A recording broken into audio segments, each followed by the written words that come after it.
We've got baseball on the agenda today. It is Northern Athletics Collegiate Conference matchup between the first and second place teams. It is the league-leading Raiders of the Milwaukee School of Engineering and the 11th-ranked Spartans of Aurora University.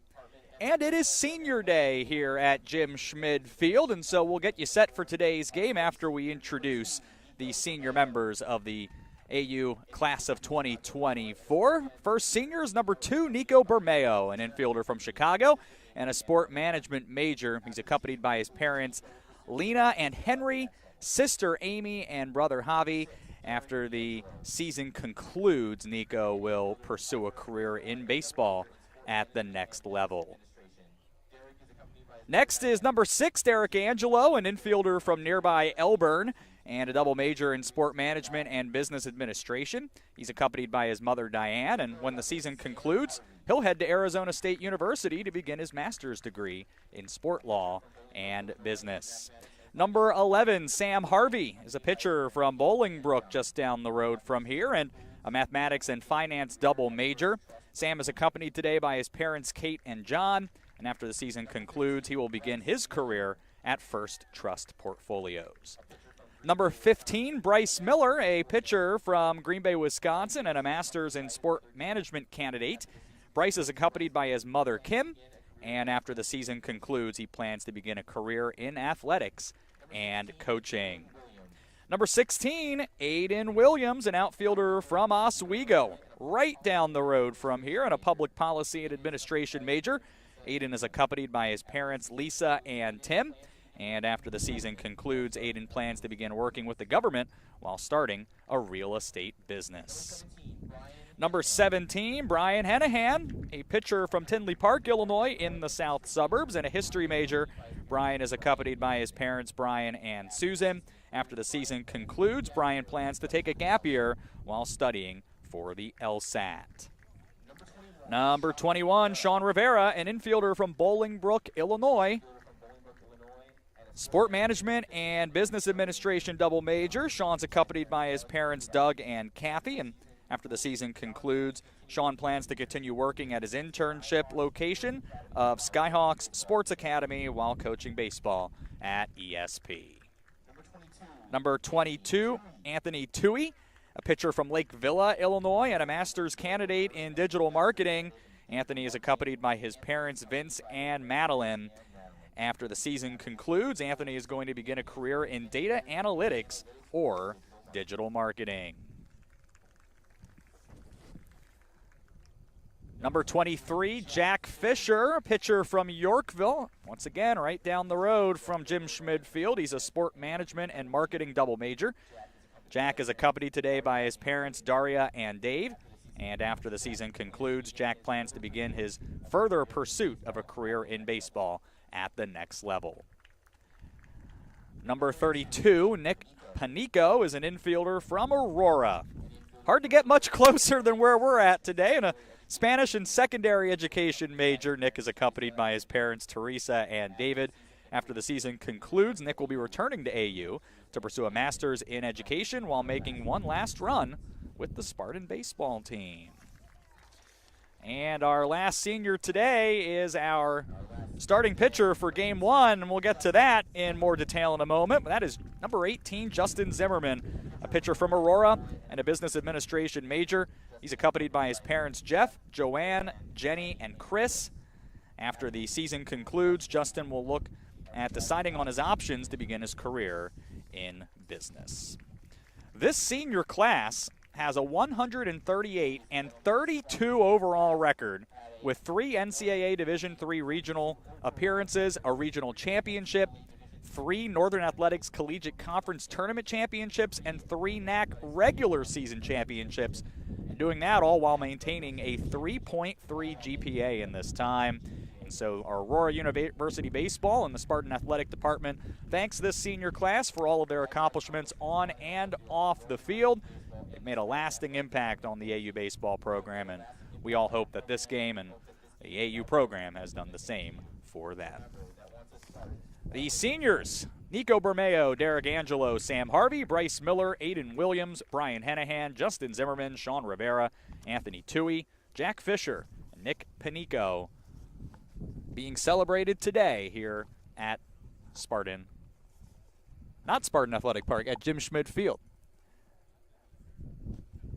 Maybe not the last time I'll do that today, but the seniors are going to be celebrated here, and then we'll celebrate what should be a very good couple of baseball games here today. The Spartans coming in off of a split with IIT on Tuesday, and an uncharacteristically bumpy day in the field, but the bats were going.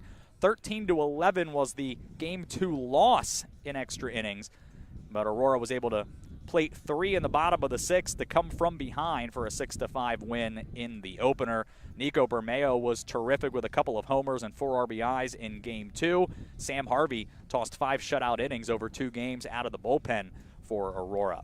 Spartans 22-7 on the season coming in, including 12-4 in the NAC, and that means they trail only MSOE on percentage points here.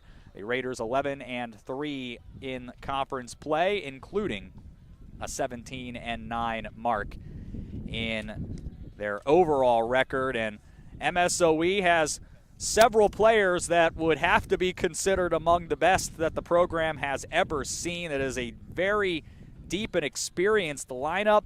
They have arguably 2 of the best pitchers the program has ever seen, and we're going to see one of those, maybe the most accomplished pitcher the program has seen here in Game 1.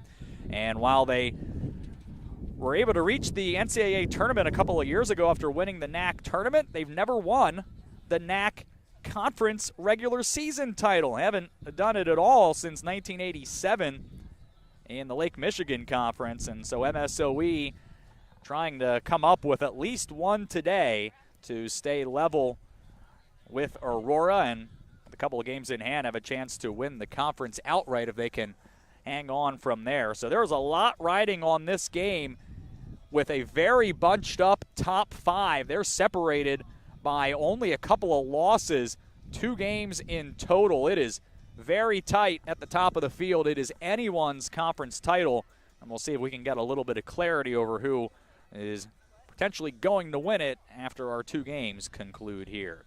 Let's bring you the starting lineups first for our opening contest, and that means we'll lead off with the Raiders of the Milwaukee School of Engineering, Steve Sanfilippo in year 11, and looking for his 200th career win with MSOE.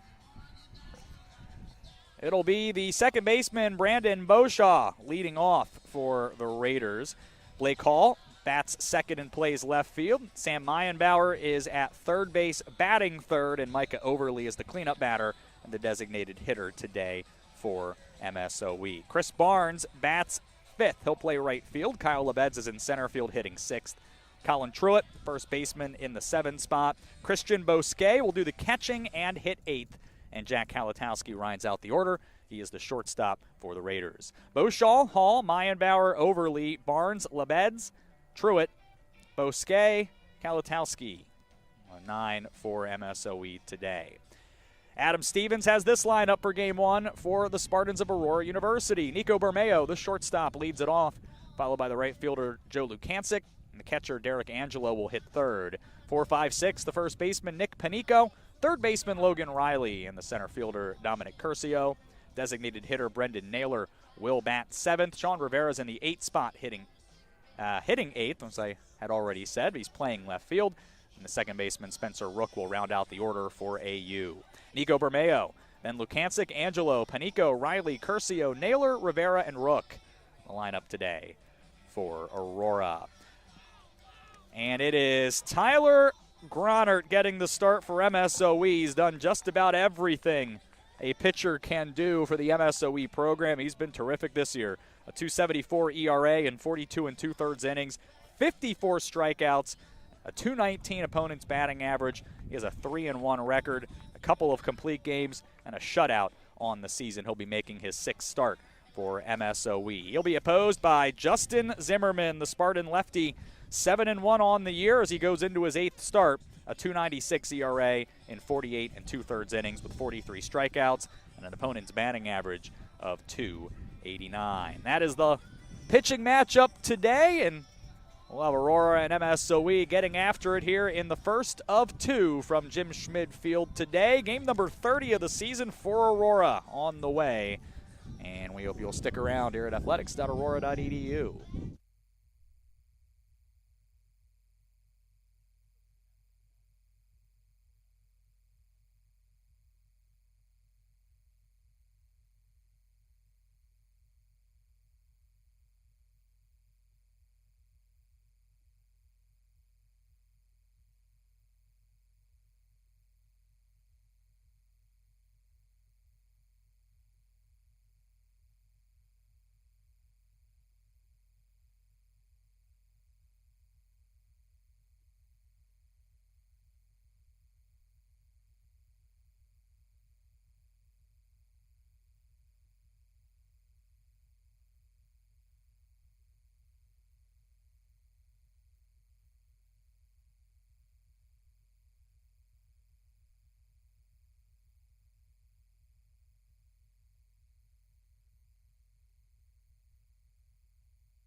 And we are just about ready to go.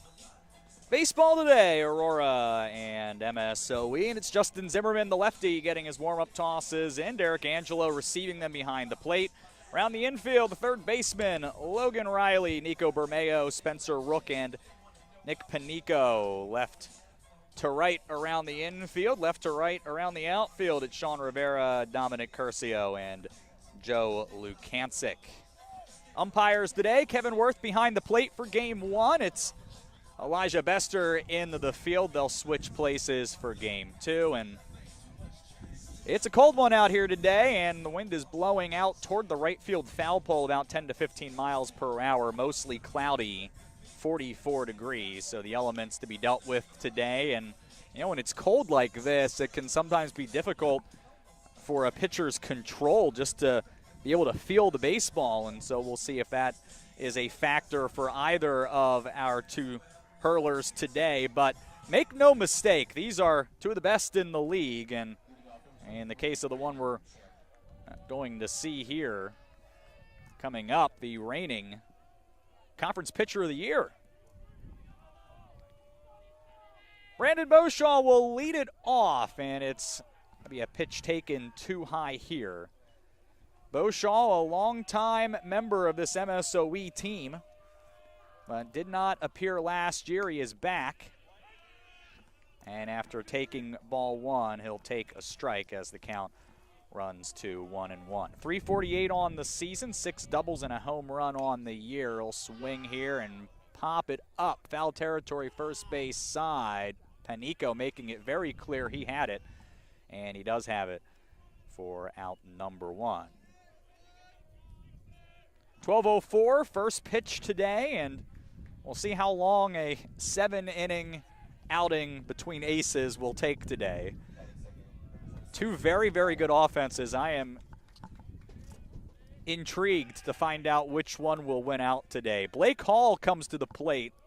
Raiders leading batter, the 414 mark coming in. Also tied for the team lead with 8 doubles and 4 home runs. He's driven in 27. He'll take a couple off the plate. And it's 2-0 here to Hall. He's hit an 8 straight, 4-year starter. One of a few Raiders who are all over the career leading lists for MSOE, and he's going to take his base here as he's hit on the thigh. Would have been ball 3 as that was well inside, and first base runner is on here today. MSOE and Aurora both average a little more than 8 runs per game. They both hit very well. They're first and second in batting average. The Raiders 329 as a team, Aurora 343. And they both can hit for some power as well. There's a wild pitch, went right through the legs of Angelo, and that'll allow Hall to move up and in the scoring position, as Zimmerman has missed with 4 straight and falls behind Sam Meyenbauer 1-0. Sophomore from Waukesha hitting .320, has a team leading 5 homers and 30 RBIs on the season. It's for a little bit of every type of power. 3 doubles, a couple of triples as well. Zimmerman out of the stretch here, kicks the knee and gets a fastball fouled off the end of the bat to level the count. Ball and a strike here against Meyenbauer. He's hit in 6 straight, 9 of his last 10 coming into this one. Zimmerman looking for an out here with the infield at normal depth. 1-1 pitch to the right-handed batting Meyenbauer. Runner goes. Here's the throw down the third, and it is in plenty of time to throw out Hall. Caught stealing 2-5, empties the bases. 2 outs.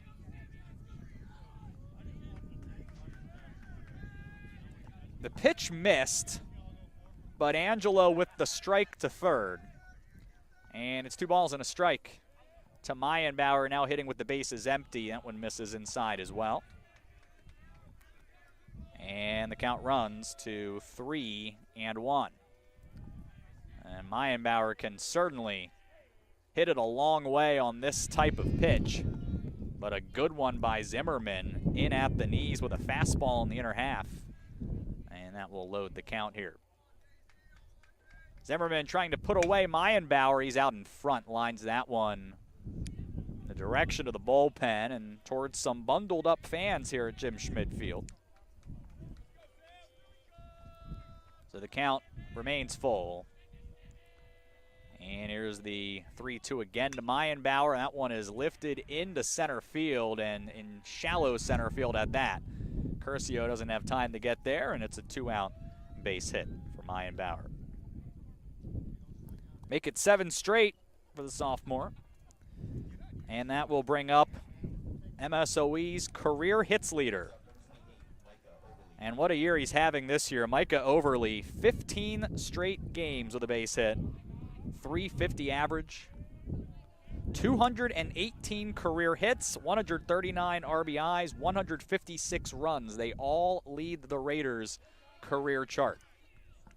Cuts on and misses. The first pitch, the breaking ball from Zimmerman. Another lefty-lefty matchup. There's going to be plenty of those today. You got a few more coming up after Overly as well. There's the 0-1, another chase by Overly. First one appetizing. That last one was way out there, and Overly offered. So Zimmerman in command. Still in the stretch here, but ahead 0-2. And I'll miss outside. Teed up the fastball, and Overly did not offer. Fifth-year senior from Janesville, Wisconsin. Back-to-back second-team all-conference selections for him the last 2 seasons. Started all 5 years in Milwaukee. 1-2, up, and a swing and a miss to end the inning as Zimmerman looking at a bit of cutting action on that fastball. That'll end the inning. No runs on a hit, 1 left. And we'll go to the home half. 7-inning contest here of our doubleheader today. It's MSOE nothing and Aurora coming to bat.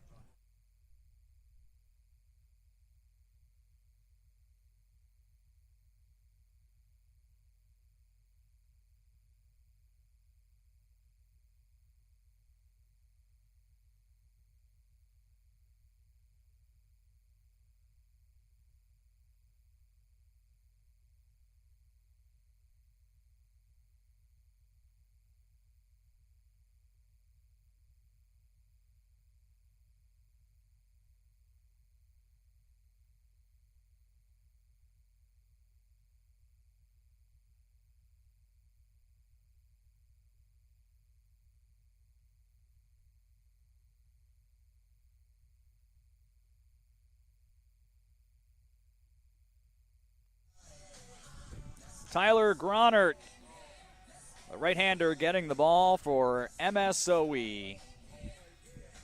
Went 7, allowed an earned run in the win over Benedictine last Saturday. First team all-conference, second team all-region the last 2 seasons. He is the MSOE career leader in wins with 25, with 300 innings, with 327 strikeouts, and assuming that the rest of his season goes as well as much of his career has, he would wrap up his career as MSOE's leader in career ERA. Gronert, the 6-year senior, the top 5 in the NAC in ERA. He has been absolutely sensational for the Raiders. He'll have Christian Bosquet taking the ball behind the plate. Sam Mayenbauer, Jack Kalatowski, Brandon Voshaw, and Colin Truitt left to right around the infield. It's Blake Hall in left field, Kyle Lebeds in center. Chris Barnes in right. Nico Bermeo leading it off for Aurora. Team leading 11-game hit streak coming into this one for Nico. He is having another terrific season, hitting .387, 11 doubles, 5 homers on the year. First pitch from Gronert, a fastball, and it's close, but it misses for ball 1. Bermeo, a couple homers in Game 2 against IIT, 4 of 9 on the day on Tuesday. Gronert about a couple inches higher with the same pitch, and that was enough to get the call for strike 1. The sun appearing here at Jim Schmid Field, and as that happens, Gronert pumps in another fastball, and he gets ahead of Bermeo, 1-2. I will say, and it is breezy. And that's par for the course out here at Stewart Sports Complex. But when the sun's out, it's actually rather warm here despite the mid-40s temperature. And again, a few more degrees here before the end of the day. But make no mistake, a brisk day here. And again, just wondering how that might affect our pitchers today. Gronert, a good pitch. And Bermeo, an even better take, as that one was just off the plate for ball 2. Nico trying to get it started here for the Raiders, the 2-2, or for the Spartans rather. It'll be Gronert getting it started for the Raiders instead as he goes to the breaking ball. Bermeo swings and misses. That'll be the first down of the contest. A couple teams in the top 3 in team ERA, both just under 5, and two of the best fielding teams in the country. Aurora is now 3rd in the NAC after an uncharacteristic 4-error second game against Illinois Tech on Tuesday. Meanwhile, MSOE is 4th best in the nation with a .977 fielding percentage, 6 points higher than Aurora. Lukancic, Joe Lukancic to be exact, offered with a bunt on the first pitch, and then swings and misses on the second to fall behind 0-2. Lukancic, a 9-game hit streak and a team best .435 average into today's game. We'll take ball 1, well up and out. As Gronert, working out of the windup, does not take a great deal of time. Peers in from below a flat brim and just below his glove. The rest of his face and forehead is covered. He'll step off here. Speaking of hats, MSOE, a red cap with Raiders logo on it. Black uniform, white numbers and letters, Raiders in script on the front. Gray pants today for the Raiders. It's the 1-2 to Lukancic, and that one ran in on Lukancic. A check swing. They appeal, and Elijah Bester says he did not go. Well, the MSOE fans not thrilled. I don't think the dugout was thrilled, I'll be honest. I thought he went a bit as well, to be completely honest with you, but Aurora will certainly take the call, and Lukancic will stare out at Gronert with a 2-2 count. And here is that pitch from Gronert, and he'll get Lukancic needing just one extra pitch to do it. 2 up, 2 down, both via the K from Gronert, and that'll bring Derek Angelo to the plate. 389 on the year, 3 homers, 25 driven in, batting here with the bases empty. Like the catcher Bosquet needs a moment here. A bit of an equipment concern to deal with, which seems to be corrected. Aurora wearing all white here, blue numbers, the AU logo on the left side of the jersey. Up the middle on the first pitch and rolled out to Beauchamp, who will throw out Angelo to complete a 1-2-3 inning for MSOE. 1 in, no score, Aurora. MSOE, game 1, 7-inning contest of our doubleheader today.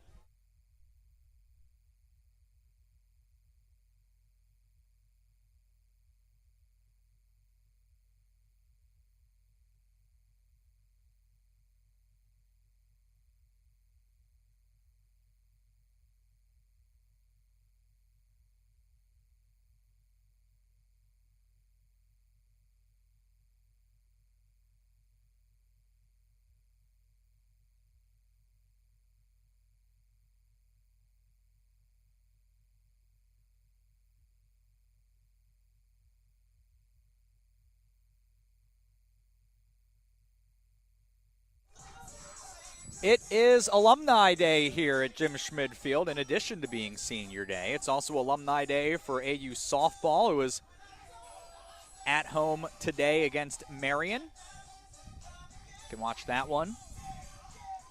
In addition to this one, it's also Alumni Day for women's lacrosse. They play Edgewood at 1 o'clock today. Men's lacrosse at Benedictine today at 1. And then there's also golf on the agenda today as well. And track and field. Women's track and field is at Wheaton today. So is the AU men's team. Women's golf at UW Whitewater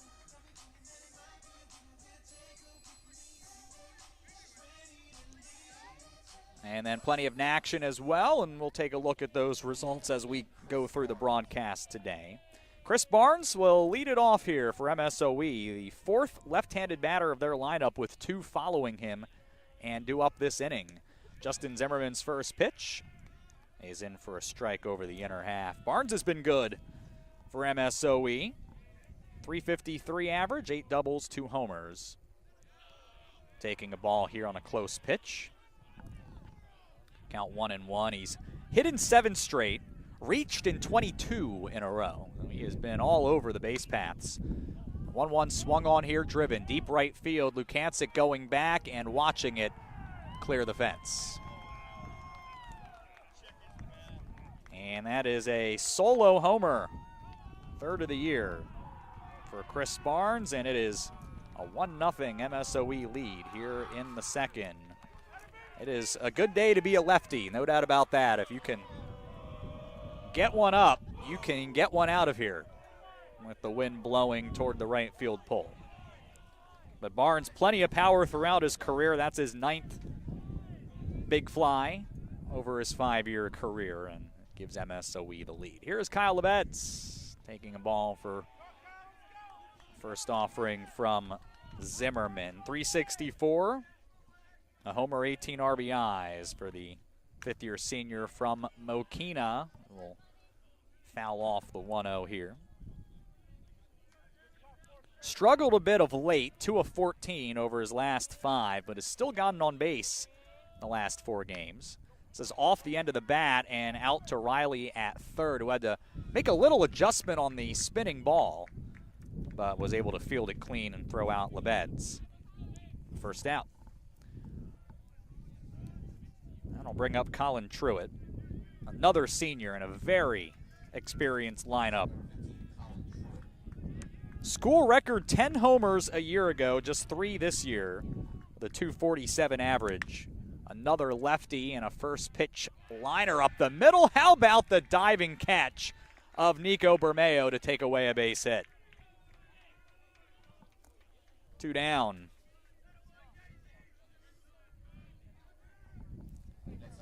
Well, Truitt has 20 home runs. That is the career mark for MSOE, and anytime you can keep him in the yard, it's a good result, even better when you can record it out. Now Christian Bosquet, the catcher, and we're back to a right-handed batter for MSOE. And Zimmerman will deal in the first pitch for a strike. Bosquet hitting .217. He has 4 doubles, 12 RBIs, and he'll get jammed here on 0-1 as it's fouled inside out toward the MSOE dugout on the first base side. Zimmerman close to concluding the inning, ahead 0-2. And that'll be a good take by Bosquet. Just off the plate for ball 1. The freshman from Florida, just 1 of 13 over his last 6, trying to get back on track here for the Raiders. The 1-2 is swung on and lifted high into shallow right. Lukancic will come on and make the catch to end the top of the second. Leadoff solo shot for Chris Barnes is the damage this inning. Nobody left, 1-0 MSOE. They lead Aurora going to the bottom of the second.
MSOE does the first damage of the ball game. Chris Barnes with a solo homer in the visitors' second. Aurora down 1-0 here in the home second. Sean Fry with you on this brisk, occasionally sunny Saturday afternoon. Aurora's fared reasonably well when giving up the first run of the game. They're 5-4. MSOE 10-3 when they get on the board first. Nick Panico in the middle of the Aurora order due up here in the bottom of the second. Panico hitting .410. 7 home runs on the season to lead the Spartans, facing Tyler Gronert, who misses down and away. Gronert just 11 pitches in that first inning. He carved through the Spartans in order. Struck out a couple. Panico, a foul ball off the tip of the bat here, and it's 1-1. Panico in the top 5 in the NAC in batting average. Lukancic, by the way, who batted in the first inning, is second coming in. Gronert tries to jam Panico, which for the record has to be terrible on a day like today, but he takes it for ball 2. Gronert right back to work here on 2-1. The pitch gets Panico well out in front. And the count evens. Camden High School alum batting here and taking ball 3 to load the count. Went 2 for 6 against Illinois Tech on Tuesday. Gronert trying to avoid putting the first one on. He does not, as Panico hits that through the left side past the dive of Kalatowski. Bobbled briefly by Hall. It had no impact on the play. Aurora has a leadoff single to begin the second. Logan Riley will step up. Conference leading 13 doubles, team leading 39 RBIs. That also leads the NAC. 5 homers. A .374 average coming in. He has been terrific for Aurora this season. Infield to double play depth for this very good MSOE defense. And Riley taking the hook for strike 1 from Gronert, who will work out of the stretch for the first time today. Aurora last in the NAC in stolen bases. They do not run very much. Only 22 attempts on this season. Here's a pop-up right side. The second baseman, Beauchamp, will jog in toward the infield grass, so to speak, and make the catch for out number 1. Again, say this every week. I know it's an all-turf infield.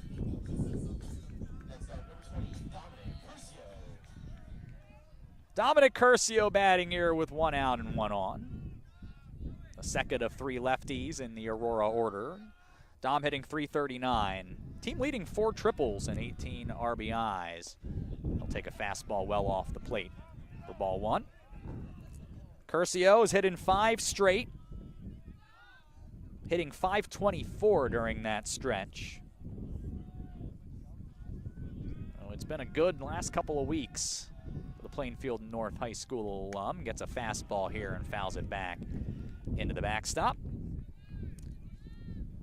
MSOE has turned 18 double plays, so a couple for every 3 games. 1-1. Says hit out at the first baseman. True, it was hit hard, and everyone's safe.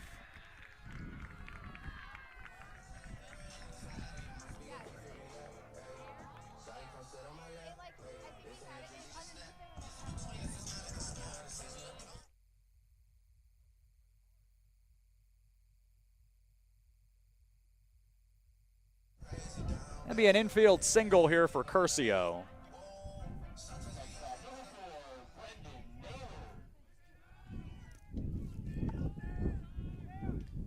So 2 on for Brendan Naylor. Recently returned to the Aurora lineup. Having to lean out of the way of ball 1 here. It's 1 of 9 on the season, not a ton of at-bats. Chance with a runner in scoring position, taking ball 2.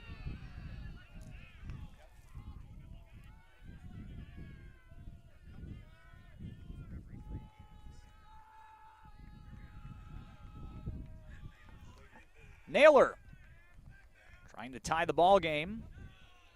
Taking ball 3.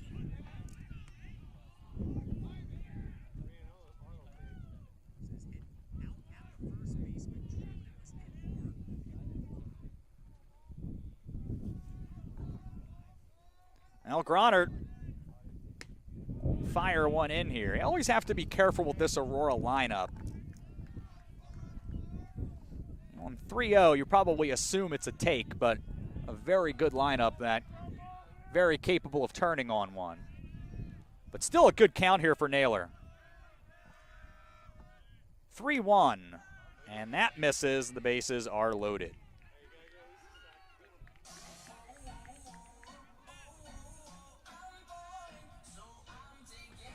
So Gronert in something of a rare jam.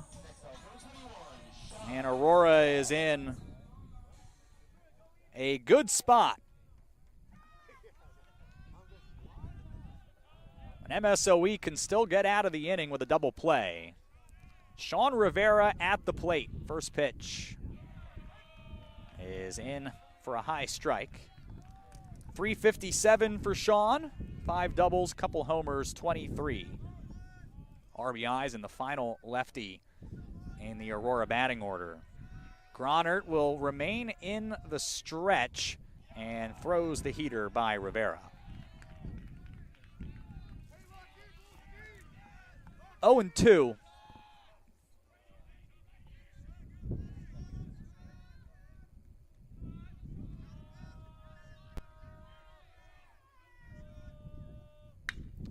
Swung on and lifted in the center, laying out and missing is Lebeds.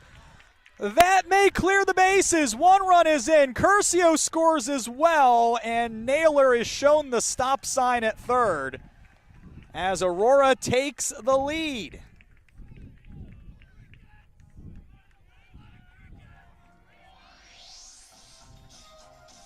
Two-run double for Sean Rivera. 2-1, the Aurora advantage here in the bottom of the second. And Spencer Rook here still with 1 out. Batting here to round out the order for Aurora. 281, his average coming in. He's driven in 6. He can plate a couple if he can bring one through. The infield comes in for MSOE. Bunt shown, and Rook has to limbo out of the way there as it comes up and in.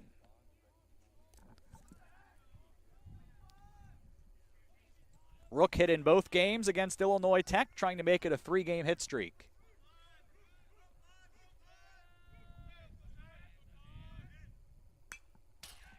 It's fouled up and into the backstop near me. 1-1.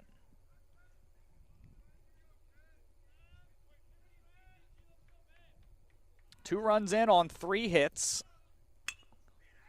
There's a roller out to third. Mayenbauer will look Naylor back to the bag and then throw out Rook for the second out.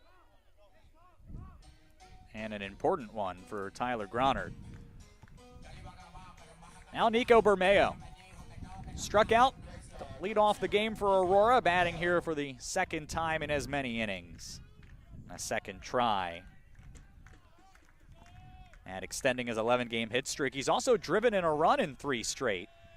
Can add to that streak as well. First pitch swinging down the line and in for a base hit. That will bounce off the fence as Naylor and Rivera score, and Bermeo has a 2-run double to make it 4-1. And Aurora with the bounce back inning after giving the solo home run up to lead off the top half. They come through with a couple of clutch base hits. And Joe Lukancic will bat with Bermeo out at second. He struck out last time up against Gronert. First pitch taken for a strike. Now Gronert had been excellent in his starts.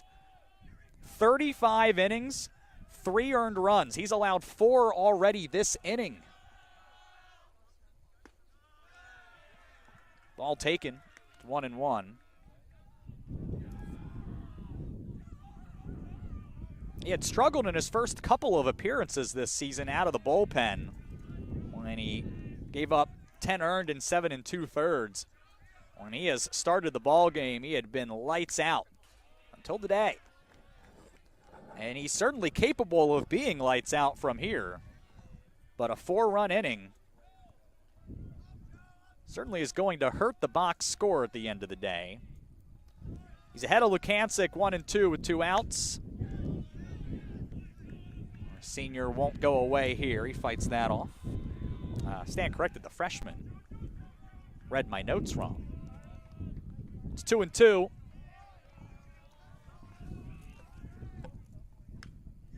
Another foul ball. Lukancic declining to go quietly here.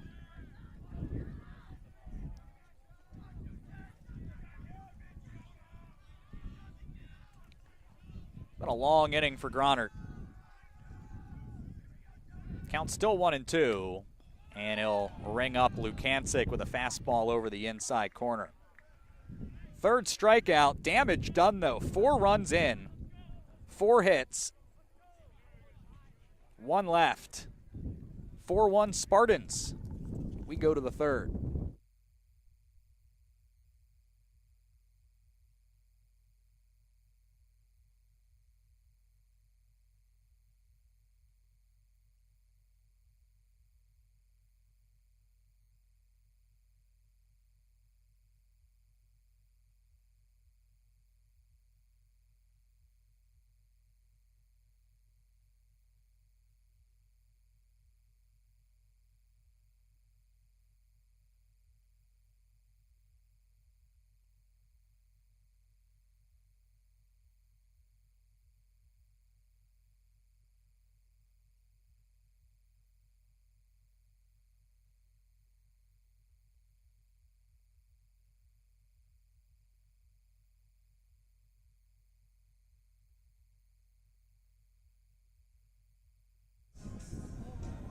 Jack Kalatowski in the 9 spot will lead it off for MSOE, with Aurora leading 4-1.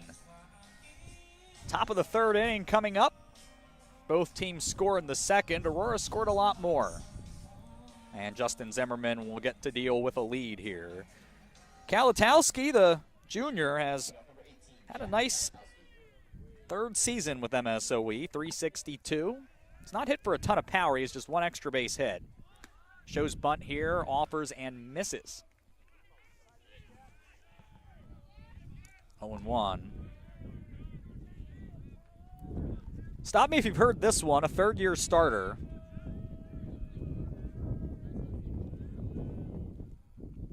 He's one of 7 who have started at least 3 years in the field for MSOE. A foul ball makes the count 0-2.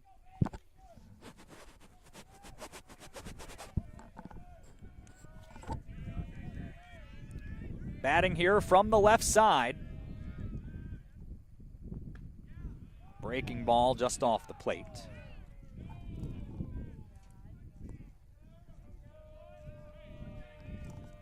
Seven lefties in this MSOE order, by the way. Breaking ball tapped back out to Zimmerman just in front of the hill. Turns and throws out Kalatowski to get the third inning underway. And that will turn the lineup over. Brandon Beauchamp will start off the second time through.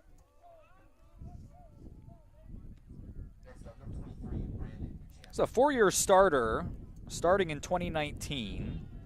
First team all-conference and all-region a couple years ago when he hit a career best 377. He's hit 345 or better the end of all 4 seasons with the Raiders. And indeed, is above that mark here.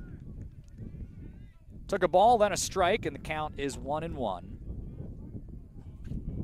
Zimmerman set at the belt, and it was a windup on 1-1. Gets a check swing, but a full strike as the bender finds its way in. And it's 1-2. Sun has disappeared behind what is nearly a fully cloudy sky now. And I'm not sure how much more sunlight we're going to be getting here on this Saturday. 2-2 the count. So no shadows, not a great deal of sun to deal with as well. Zimmerman heaves the 2-2 by Beauchamp for the second out.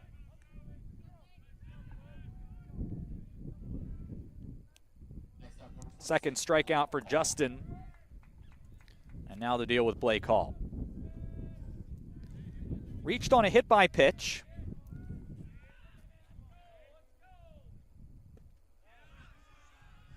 About a half swing that time on the bender. Zimmerman has really fooled a few MSOE hitters with that breaking ball. And now quickly ahead 0-2 as he goes to the fastball. Hall just picked up his 200th career hit. Doing so on Wednesday against Milwaukee. Takes a ball just off the plate. Zimmerman still in control. Counts 1-2 as he goes into his windup and not able to fool Hall here. He stays with it and fouls it up and over the backstop.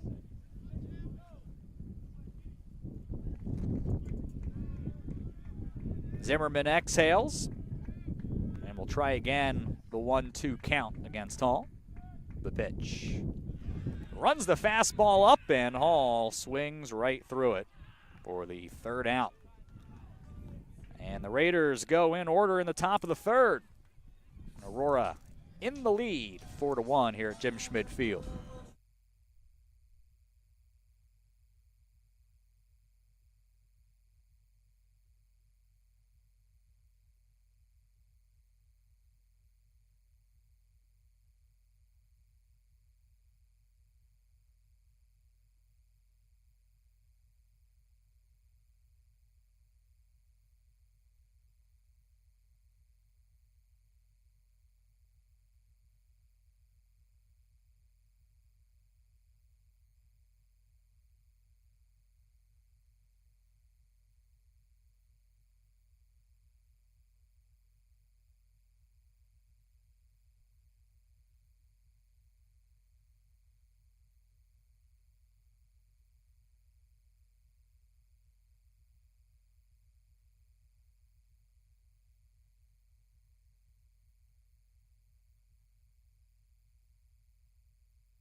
A 29-pitch second inning has Tyler Gronard at 40 through 2 frames. Aurora brought 8 to the plate in their half of the second, and that means Derek Angelo and the 3, 4, and 5 spot of the order will get it started here in the third for Aurora. Sean Fry with you on this Saturday, and we're glad you're here. The 7-inning game will start it off. They'll play the full 9, barring run rule in the second. Derek Angelo 0 for 1. First pitch swinging, back up the middle and in, and we're a base hit.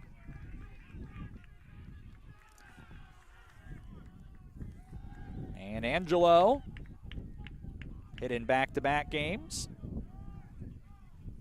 Will be on first here to get the frame started.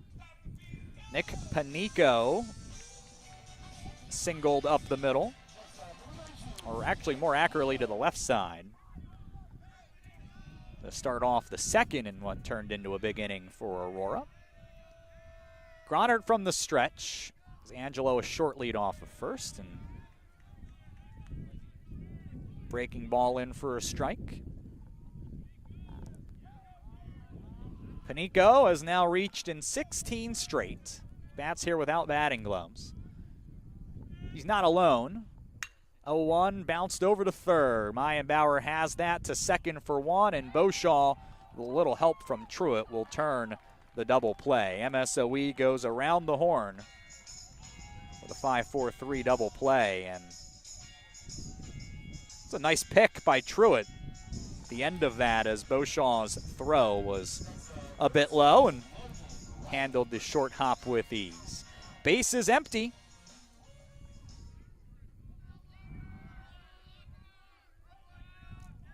Logan Riley looking to extend an 8-game hit streak for the second time and taking a strike here.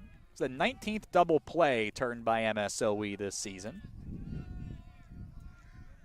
A continue to be very solid defensively. We'll send Gronard back into the windup. 0-1. It's fouled into the glove of Bosquet.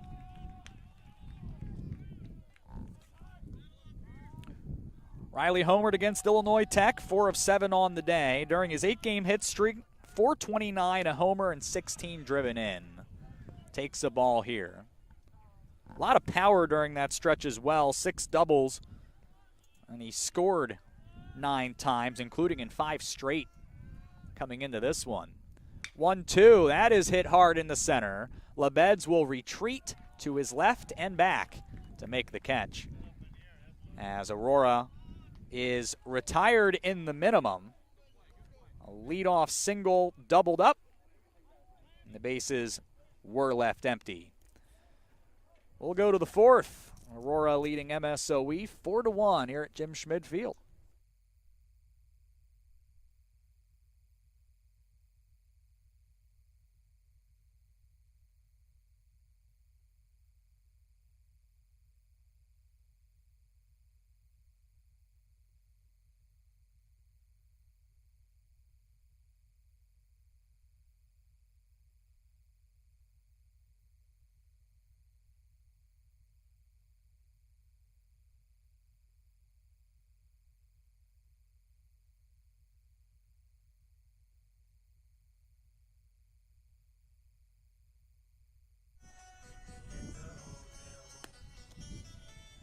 Three innings in. Aurora with a 3-run lead, 4-1. Sam Meyenbauer, Micah Overly, and Chris Barnes, 3-4-5 in the MSOE order due up. Against Justin Zimmerman, who was allowed just 2 hits, one of them over the fence from Chris Barnes for a solo homer. That's the only damage of the ball game. Meyenbauer singled. Back in his first trip to the plate. He's now hit in 7 straight. First pitch swinging, he's 2 for 2. Cleanly in the left.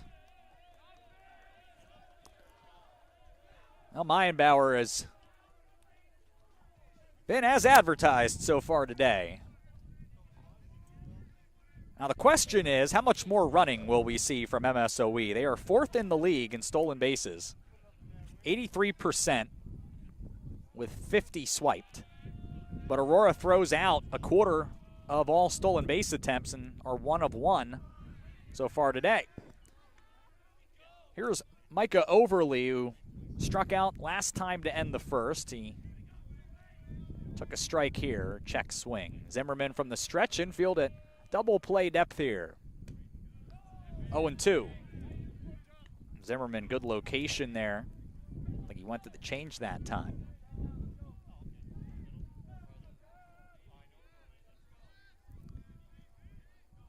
Zimmerman comes set at the numbers.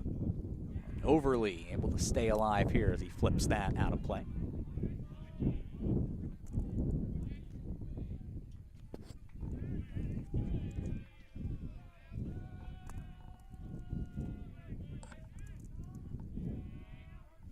Aurora's turned 15 double plays. Looking for one here. Look over at first. Short lead for Meyenbauer. Overly stays alive.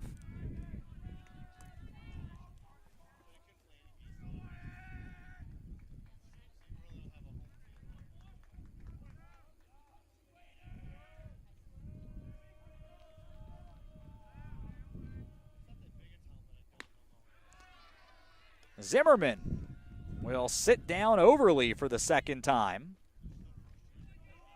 4th strikeout. And 1 away here in the 4th.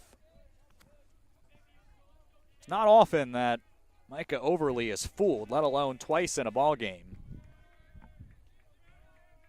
He'd struck out 10 times in 26 games coming in, already twice today. Now Chris Barnes. Solo shot last time up. He'll take ball 1. That was his 8th straight game with a hit. Hitting just over 500 in that stretch. No change to the infield alignment. Short lead again. Off-speed miss here. It's 2-0.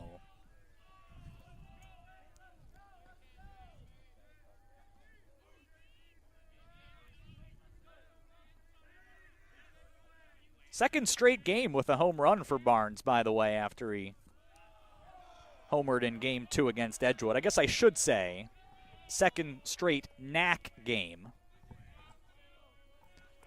Now ahead 3-0 as Zimmerman evidently being very delicate here.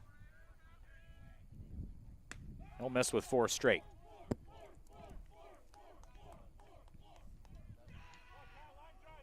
One down, 2 on, and MSOE with a runner in scoring position for the second time today, but we'll see if this is the first at-bat after Blake Hall was thrown out trying to steal third back in the first inning.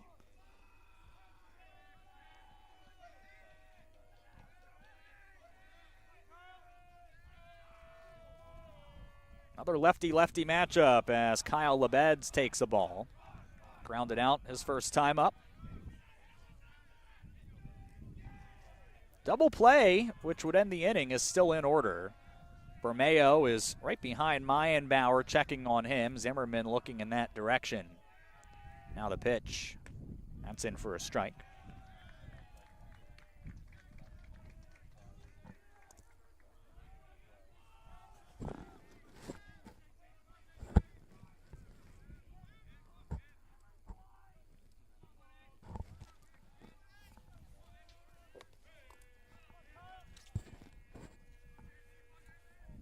One. Breaking ball and a looper out to Bermeo. And that would have been a very interesting decision if Bermeo had not been able to make that catch. It was a soft liner. If that had been higher, it would have simply been the infield fly rule. Bermeo able to adjust and make the catch, and that will send the infield back with 2 outs, and now Colin Truitt to be dealt with. Could tie the game with 1 swing here in the top of the 4th. 4-1 Aurora. 2 on, 2 out. Strike 1 taken. Good bender by Zimmerman. 20 career home runs for Truitt. All kinds of power for the senior from Caledonia, Illinois. Big cut here. Not able to find it, and he's behind 0-2. Rockford Christian High School alum. Just 2 of 18, though, over his last 7+ games. Behind here 0-2 with 2 outs. Zimmerman's pitch. High fastball. Good take by Truitt.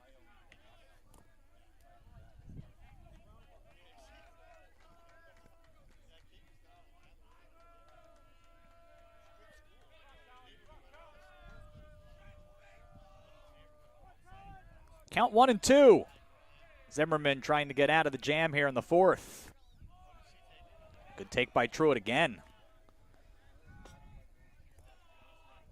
Pitch just kept tailing off the plate. And the count is even. 2-2.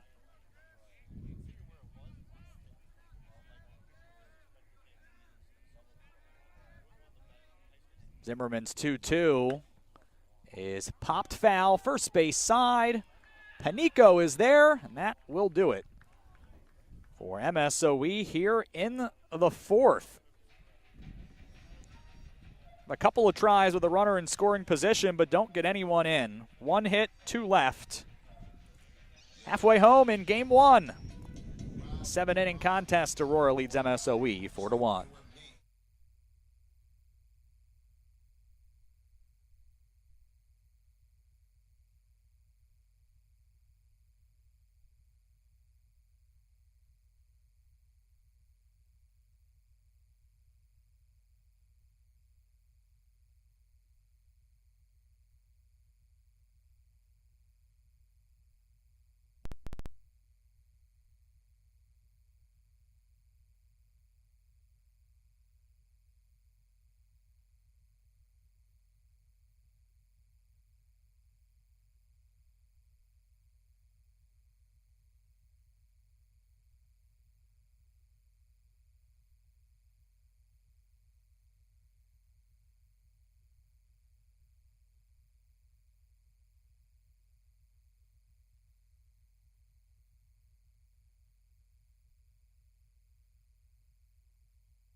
Aurora up 4-1, bottom of the fourth inning, 6, 7, 8 coming to the plate here in the Aurora order. Dominic Curcio singled and scored in the second. He'll get it started for Aurora here.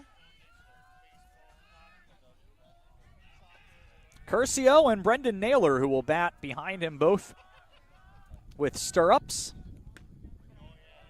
Curcio taking a strike here.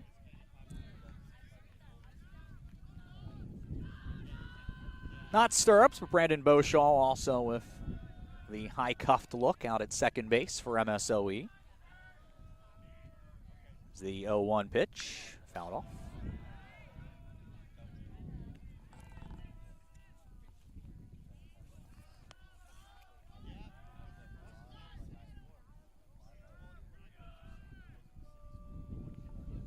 Two to Curcio, too low. Good take by Dom.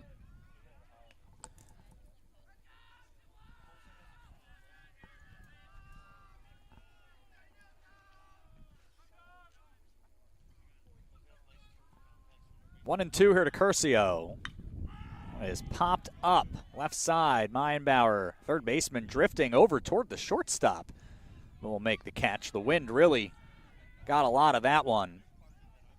And so you can see the difficulty of trying to field anything in the air right now. The wind is up around 15 miles per hour and perhaps even gusting beyond that.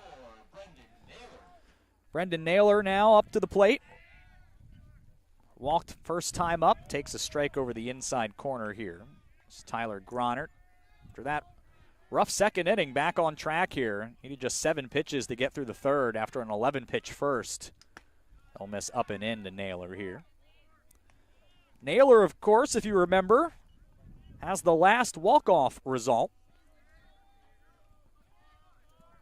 for Aurora. Not run rule walk-off. Win the game outright in regulation distance walk-off. Strike 2 taken here. He delivered the single that gave Aurora a win over John Carroll in the regional championship. That one came in and got Naylor on the arm. And he'll take his base for the second time.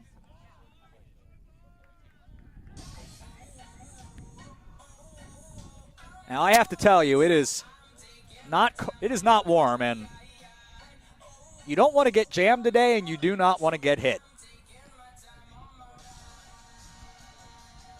So Naylor is on for the second time, and Sean Rivera, who had a 2-run double to give Aurora the lead last time up, will step in for the second time.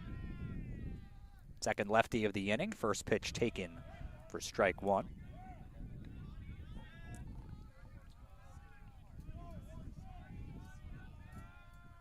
Gronert has exceptional command.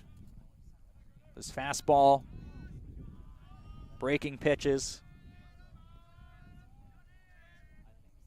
Gets a swing and a miss here as he went to the fastball.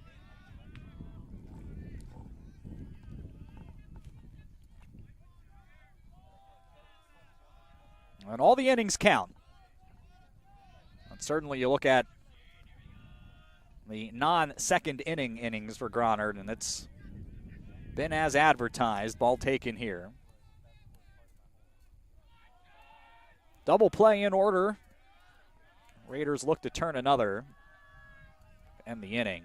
Rivera runs well. It would not be an easy task. 1-2 is lifted into right. Barnes has all kinds of time. He'll make the catch. Naylor goes back into first. There are 2 down. 4-1 Spartans, bottom 4, 1 on, 2 outs. Spencer Rook will try to turn the lineup over for Aurora. Ground out first time up. The right-handed batter's box facing Gronert. It was in the stretch. Infield back to normal depth. Fastball is number high for a strike.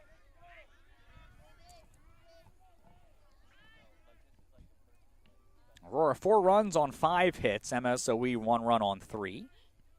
No errors either way. There's a foul ball that got the umpire.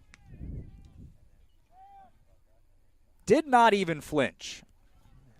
I think Christian Bosquet was ready to wander out to the mound, but I think home plate umpire Kevin Worth gave him the okay, and now it's 0-2. That's back up the middle, off the glove of the pitcher, and that ends up being enough for Rook to leg out the base hit.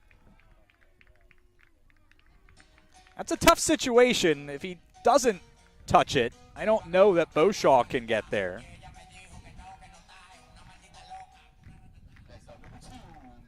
So Rook is on, and Bermeo, who batted in this spot in the second inning and drove in two with a double, will bat here for the third time.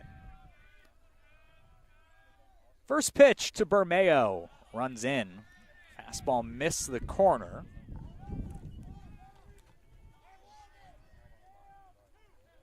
Bermeo has now driven in 16 over his last 9 games.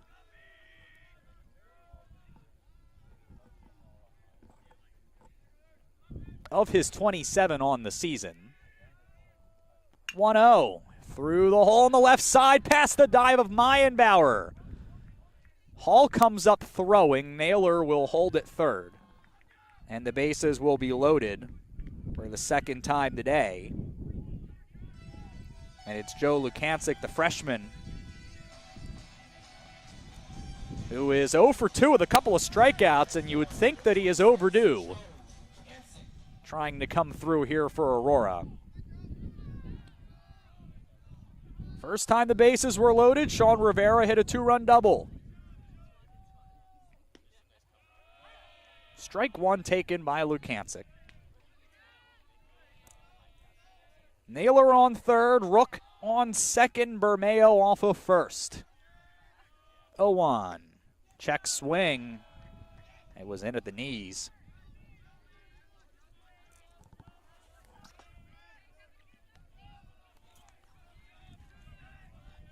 Lukancic needing to protect here. 2 outs, bases loaded, 4-1 Spartans here in the home fourth.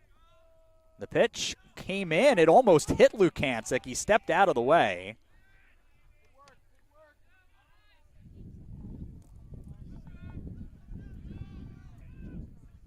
Counts 1-2. Mike Gronert trying to find a little extra there and missed the release point by quite a bit. 1-2. Lukancic choked up on the bat as Gronert deals and misses low. I think that might have been the pitch he was trying to throw the previous pitch. Well, Lukancic disciplined and didn't take it. Or I guess rather he did take it, he didn't take the bait. Count even. Gronert is set at the letters. Lukancic fouls that off. Count remains 2-2.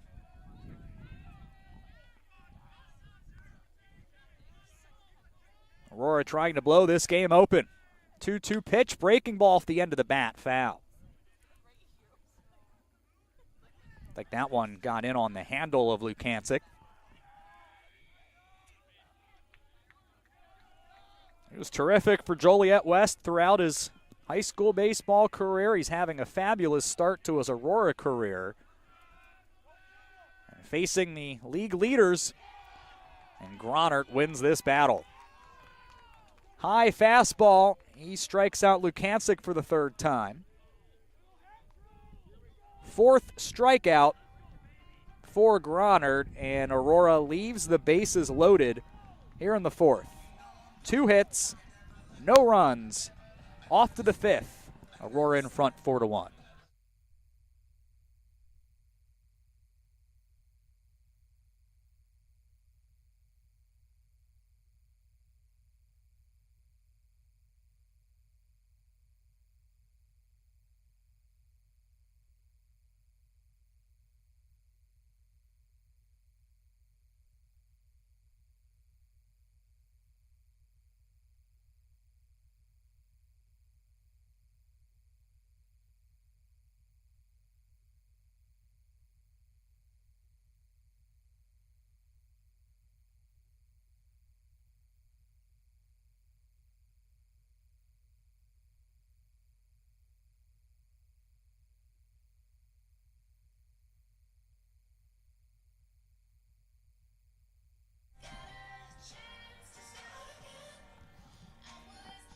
Aurora leading 4-1. Top of the 5th inning. Christian Bosquet will get it started for MSOE in the 8th spot. The Raiders order.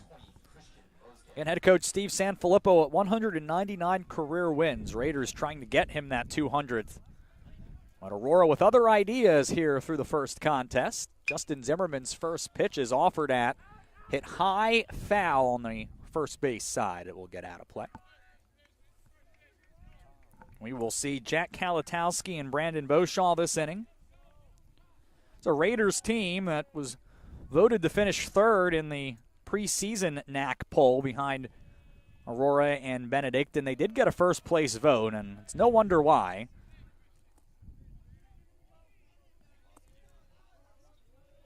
And here they are, about 2/3 of the way through the schedule and atop the league. Couple of games in hand. Foul ball.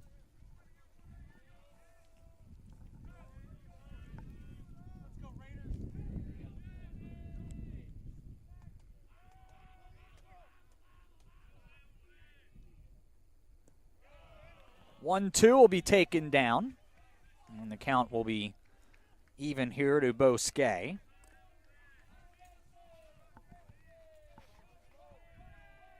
Breaking ball and a fly ball hit hard. Left field, Rivera retreating back to the warning track, and it's over his glove. And it bounced, I think, over. Either that or it managed to find a hole at the base of the fence, but either way, it's an automatic double here for Bosquet, who got a lot of that. Rivera really covered a great deal of ground there. I think the wind just kept pushing it away from his glove. And good spot for MSOE here with runner in scoring position. Talented Jack Kalatowski at the plate. First pitch swinging, fouls it off. Now you're down 3, 9 outs to work with, and you're not really in a situation where you're thinking sacrifice. You would expect Kalatowski to be swinging away here. Although it is worth noting he does have 3 sacrifice bunts, so it's certainly not unheard of for him to be called upon. He's played a good shortstop for the Raiders this season. All trying to come through with his 13th RBI. Zimmerman's pitch is a breaking ball, and it comes in through the front door for a strike. It's 0-2.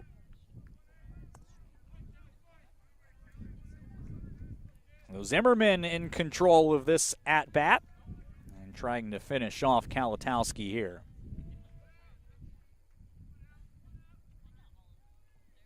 The 0-2. And he'll ring up Kalatowski with the fastball. 5th K for Zimmerman, 1 down. 4-1 Spartans, top of the 5th. 3rd time through the order for the Raiders begins. Brandon Beauchamp is 0 for 2. Foul out and a strikeout today.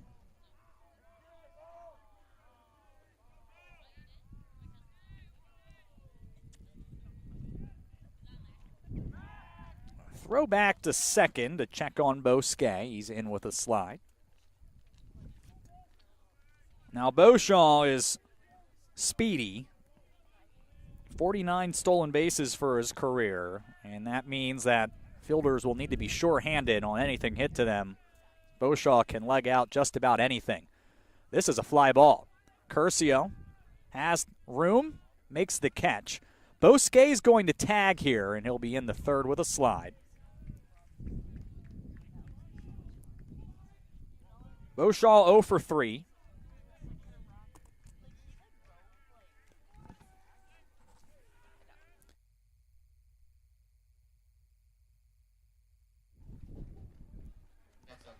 Two outs, runner on 3rd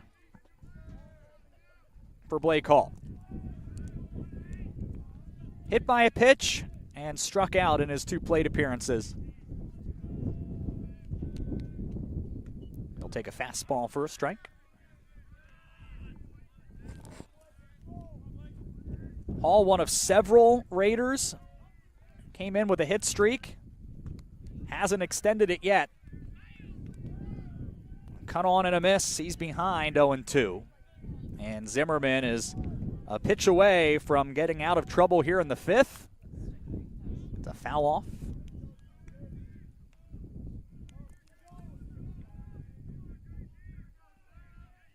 "72 pitches for Zimmerman here through 4 2/3.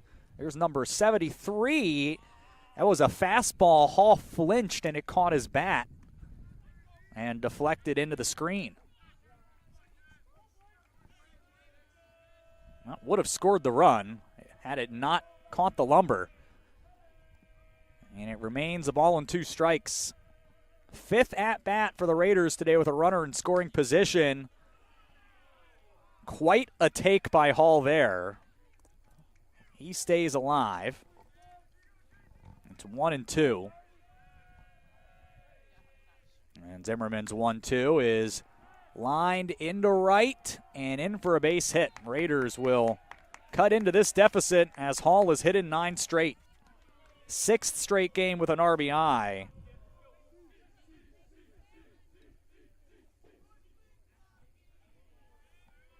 Four to 2 now as Bosquet scores. He'll get the catching equipment on here as well. Now Sam Meyenbauer. A couple of singles and as many tries will try to move the line here for MSOE. Zimmerman glances over at Hall. Kicks the knee and deals. Meyenbauer out in front, tips it foul. Swung at the first pitch to lead off the 4th as well and drove it in the left field.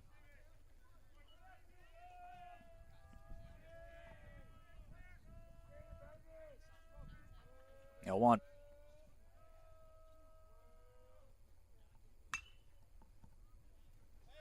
Meyenbauer fouls that off.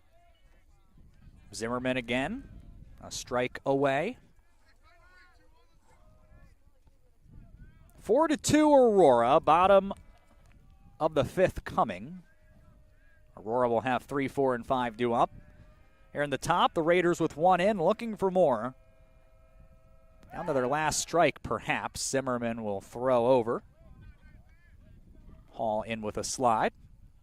It's not really about a pickoff, more about making sure Hall is paying attention over there at first.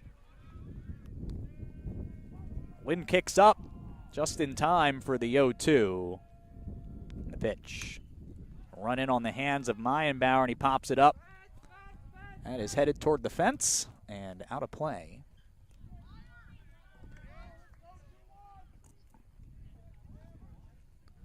Well, Derek Angelo was headed in my direction. I started to be a little bit concerned if I needed the duck or perhaps find a helmet of some sort. That was well out of here. He was just trying to find it. Still 0-2 to Meyenbauer. Zimmerman kicks, deals, and gets a grounder right side. Deep in the hole, Rook, who slid, popped up, and wasn't able to throw out Meyenbauer, who was 3 for 3.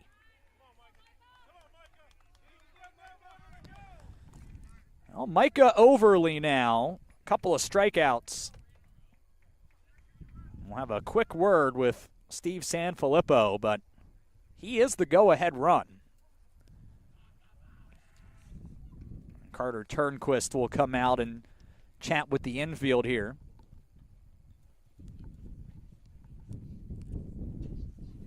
An important moment in this game. Aurora up 4-2 and trying to hang on. The tying run on base.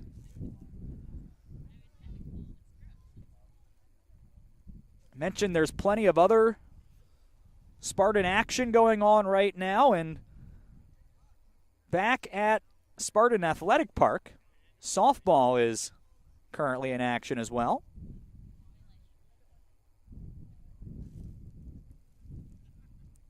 And Aurora is comfortably in front. It is 9-1 in the bottom of the 5th, and in fact that means it's game over. So Aurora has walked it off Tyler Chambers with an RBI double to end it. So Aurora, against the team ahead of them in the standings, has picked up a win and will try to go for the sweep. Zimmerman against Overly. Lefty-lefty here with 2 outs and 2 on in the top of the 5th. First pitch, down and away. Well, you have to go at somebody, and there's no holes in this MSOE lineup. Would probably prefer anybody except Micah Overly, but only narrowly, and only because, let's face it, when you have more hits than anyone in the history of the program, clearly you know how to get it done in big spots. He's ahead here 2-0. Hit a career best 373 a couple seasons ago.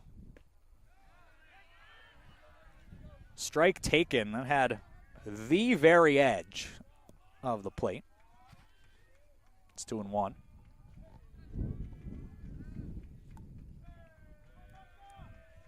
Zimmerman glances out at second and now comes to the plate and missed with the breaking ball. It's 3-1. And then Chris Barnes, who homered back in the second inning, is on deck. So Adam Stevens is now out of the dugout, and that last pitch, they called a balk. So that last pitch didn't count. It's still 2-1.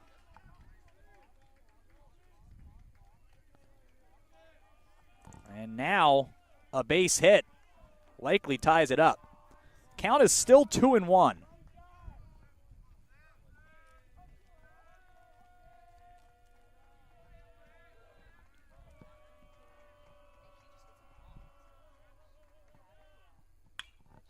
Fouled off.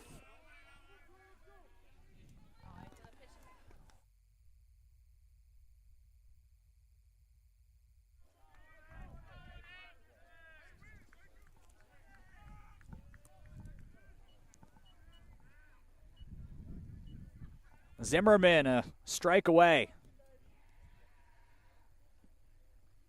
The 2-2 is swung on, belted to right, diving and past Curcio to the wall. We are tied. Hall and Mayenbauer score. Overly slides into third. The throw missed. It was backed up by Zimmerman, who's back in. We've got a brand new ball game. A 3-run 5th, and the go-ahead run out on third. Overly extends his hit streak to 16 games. Second double of the year.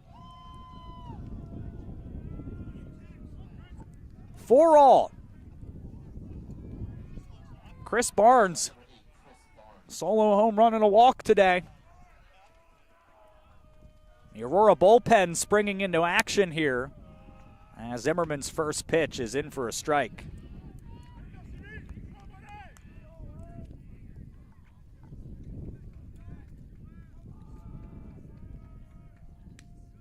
It's 0-2.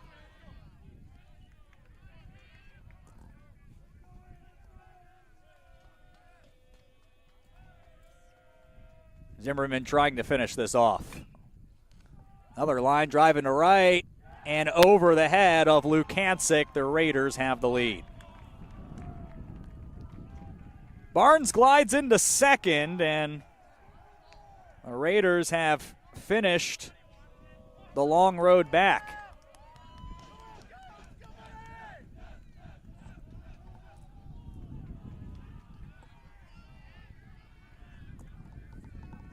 Well, and Adam Stevens did not appear to be real pleased with the balk call, but has ensued since. Would have been here anyway. Kyle Abed's 0 for 2. Takes a fastball off the plate.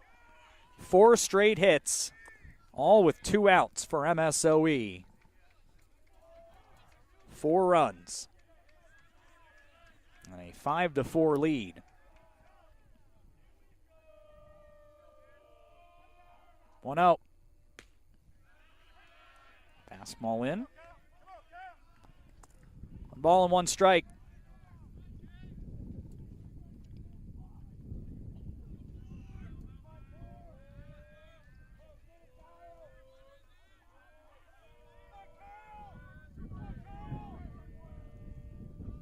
There's the 1-1. We fought off. Ball and 2 strikes. There's a lefty out in the Aurora bullpen. I believe it is Sam Harvey.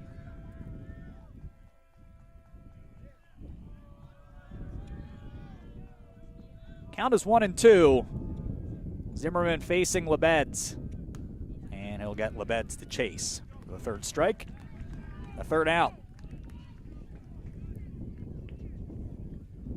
Big inning for MSOE. They bring 8 to the plate. They score 4 on 5 hits. They leave 1, and they have the lead. 5-4 going to the bottom of the 5th. Spartans with the heart of the order due up.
Tyler Gronert finds himself pitching with a lead.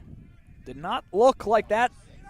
It's especially likely after the 4-run 2nd inning for Aurora, but the Raiders have answered.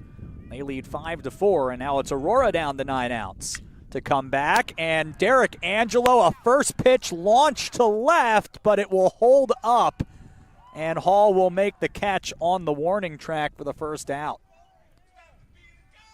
That was hit well. Not well enough. Now 1 down for Nick Panico. Like Angelo before him, is 1 for 2. Grounded into a double play last time up. 72 pitches, 54 strikes for Gronert. Ball 1 taken here as the fastball was down and away. 4 innings, 4 runs on 7 hits. Grounder to short, a slow chopper. Kalatowski on the 3rd bounce. Good exchange, good throw, good scoop from Truitt. 2 away.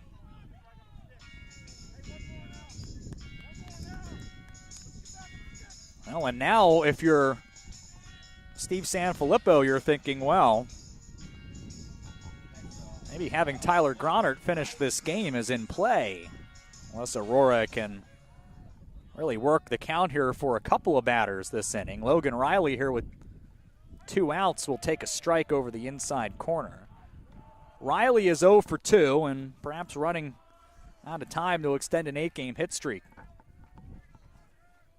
No guarantee he'll get up one more time. Takes a ball. MSOE finishes home to Concordia, Wisconsin, and Rockford, then on the road at Wisconsin Lutheran and Lakeland.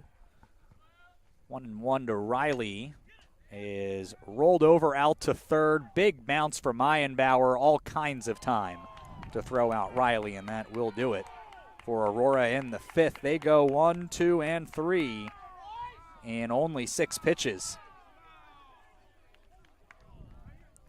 5-4 Raiders in front going to the 6th here at Jim Schmid Field.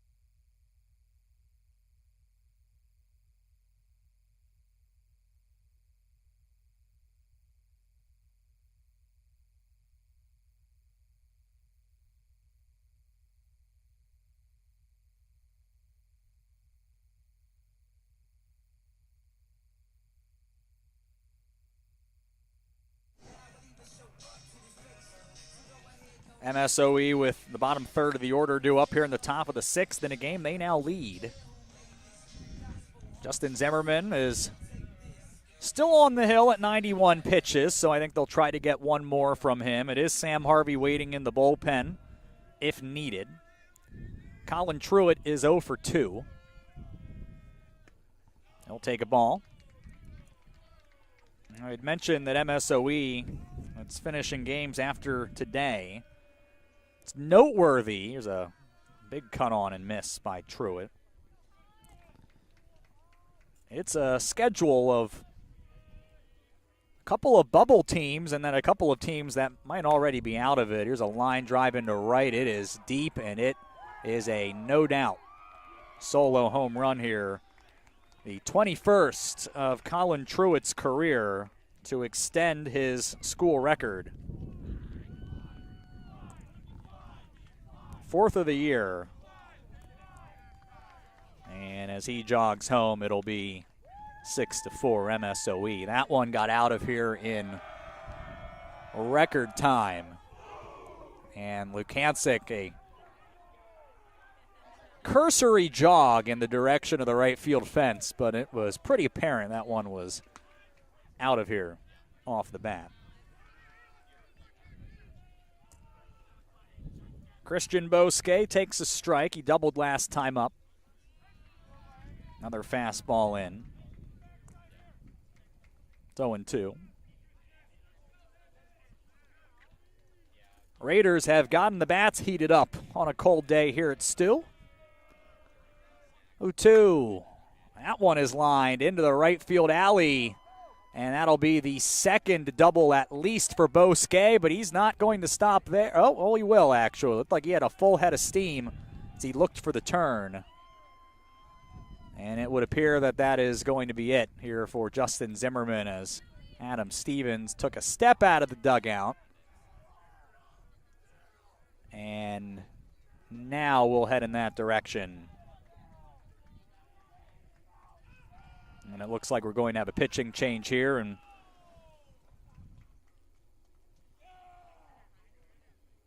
Sam Harvey will enter.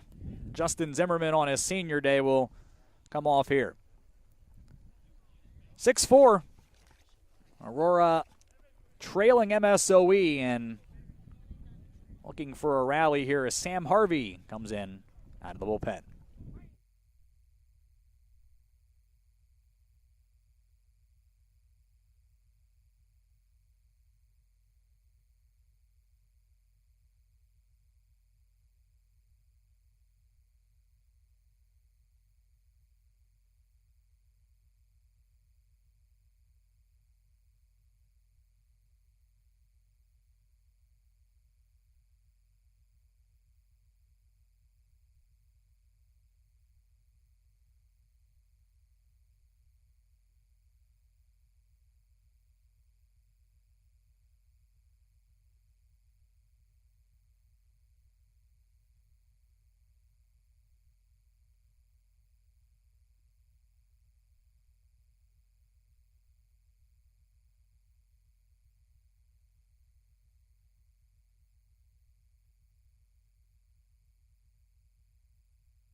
Senior for senior switch here. On his senior day, Sam Harvey is in out of the bullpen. He's been excellent.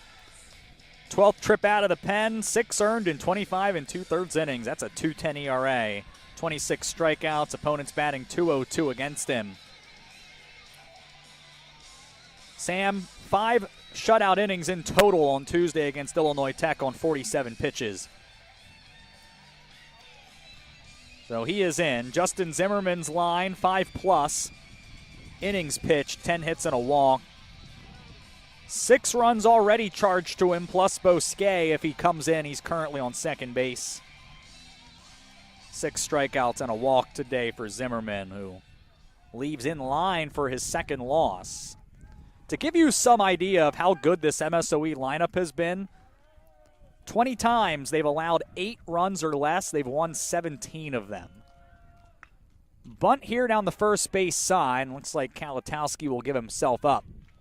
And Rook, the second baseman, came over and covered. Sacrifice 3-4 for the first out. Advances Bosquet up to third. And now Brandon Beauchamp 0 for 3 on the day, trying to avoid an 0 for 4 game one. Top of the sixth inning, 6-4 MSOE. Seventh run, potentially 90 feet away. Infield in, this is rolled up the middle. Rook has it, tried to look off Bosquet, who timed that very well, came home on the throw and is in with the slide. 4-3 put out and an RBI for Beauchamp. 7-4 the score. And that's the pressure that Beauchamp puts on defenses. Rook looked off Bosquet, but he had to be quick. And that made all the difference.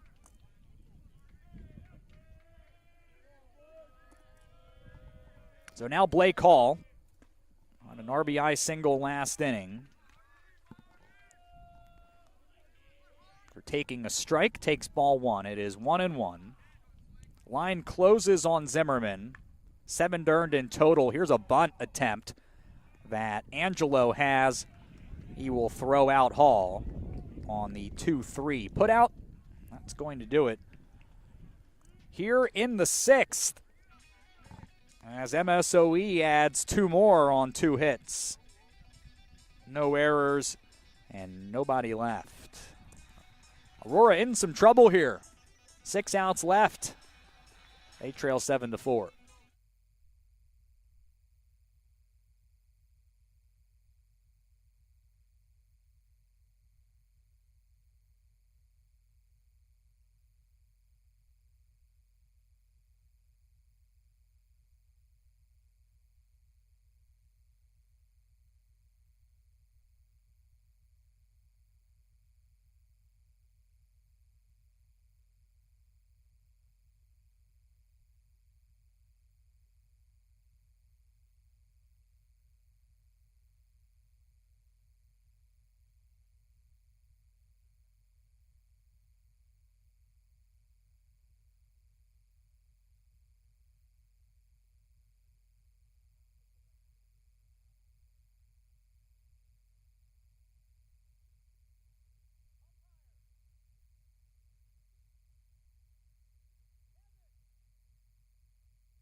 Colin Truitt has been lifted and has been replaced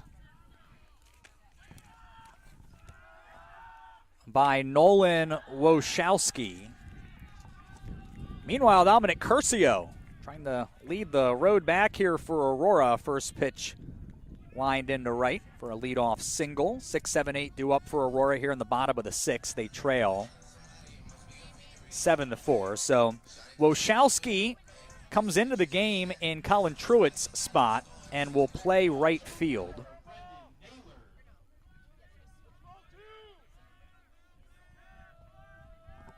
And then Chris Barnes has gone from right field to first. Ball one, taken by Naylor.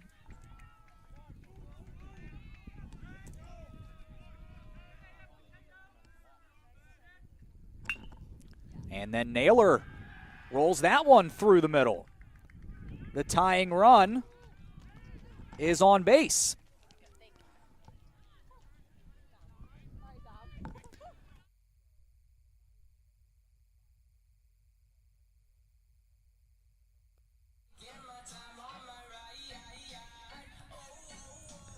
Sean Rivera, 1 for 2. And a mound visit here after 3 pitches.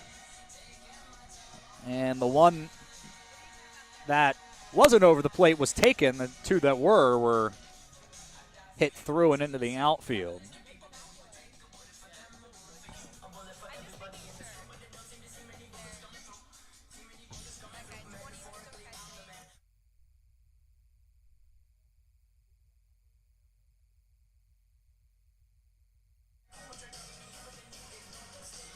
Tyler Gronard has been efficient. He's only at 80 pitches, so if he can settle things down, certainly able to finish the game. But having said that, it is starting to get a little bit close now. They've had no shortage of big innings. Aurora trying to come up with the next one.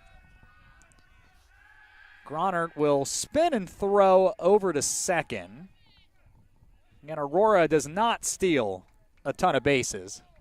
Not one every other game.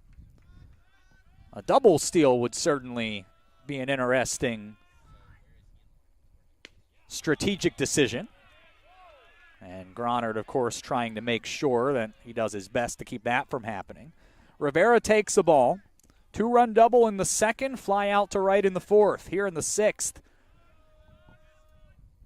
Rivera hits a towering fly ball in the shallow right. Wojciechowski comes on, he makes the catch. It was not deep enough for an advance. 1 away.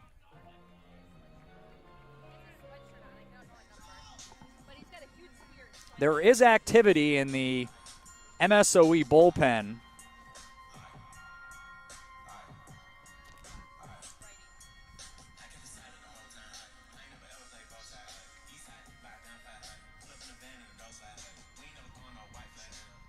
It looks like John Ray has entered and will run for Brendan Naylor.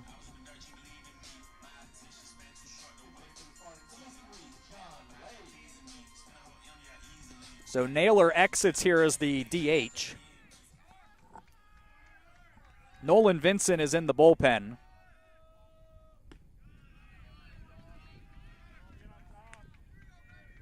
Spencer Rook takes a ball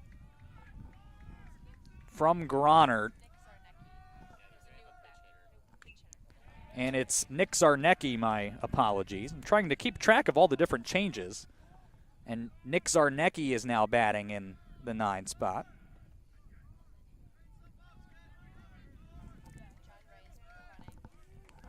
Zarnecki on the season, hitting .261. He's driven in 8, has a couple of doubles. And he falls behind here 1 and 2. As Gronard already gotten 1 out with a runner in scoring position. Trying to come up with a second or even an inning-ending double play to preserve the 3-run lead. He misses high here. Now Vincent, who's in the bullpen, we've seen start on a few occasions. We've also seen him come out of the pen and do what he did against Edgewood on Tuesday, which was throw 4 shutout innings for a save. But Gronard trying to do it himself here. He throws a fastball by Zarnecki. 2 down. 5th strikeout for Gronard.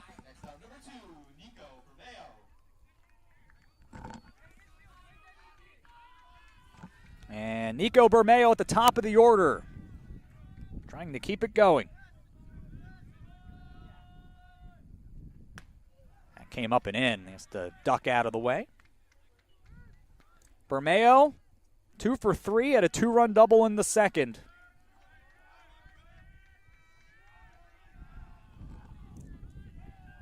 He is the tying run.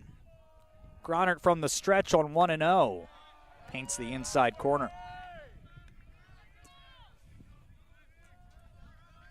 MSOE, 6 runs over the last 2 innings. 4 in the 5th, 2 in the 6th to take the lead. Aurora scored in only 1 inning. Gronard. It's Rivera. A swing under the fastball. And Gronard is a strike away from getting out of the jam. for the first two reached with singles to begin the home sixth. And he will ring up Bermeo with the breaking ball.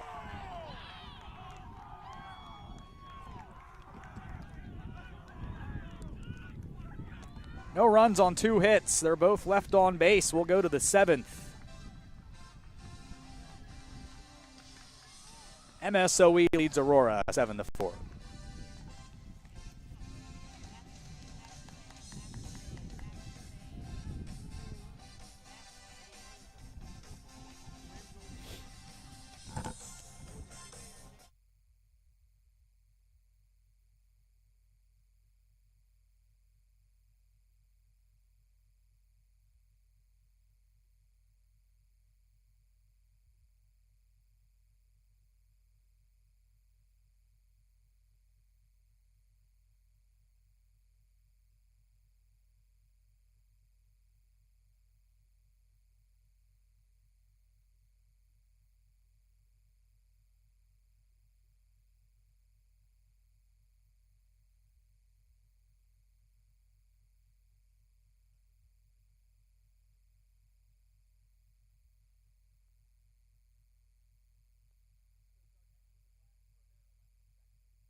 With the changes, Nick Zarnecki stays in the game. He'll play left field. Sean Rivera moves from there to second, where Spencer Rook had been. And Sam Harvey is back out for the seventh inning with Aurora, the 11th-ranked Spartans, trailing MSOE 7-4. Heart of the order for MSOE is due up, trying to tack on some insurance. And then we'll see if it's Nolan Vincent or Tyler Gronert trying to finish it off in the seventh. First pitch from Sam is a ball. Sam Meyenbauer's 3 for 3. They're all singles.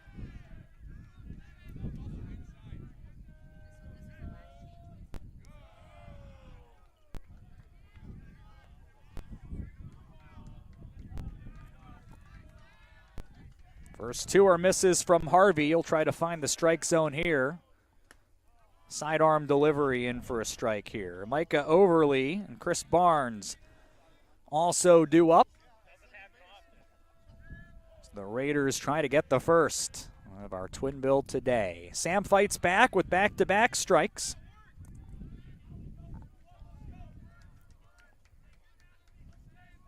AU bullpen quiet otherwise, so it's at this point Harvey's game indefinitely.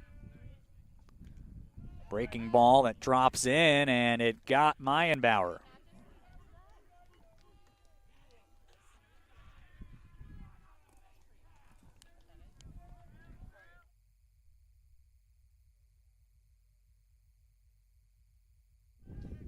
Meyenbauer on base for the fourth time today. Micah Overly. Two-run triple back in the fifth. Big cut here and a miss. Struck out the first two times.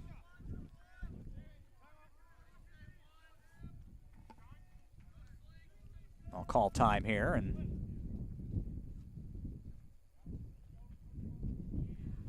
looks like a discussion about to ensue here. Raiders head coach Steve Sanfilippo, 2005 Milwaukee alum. 3 outs away from his 200th career win. Aurora will try to rally to deny him that, at least here in the immediate term.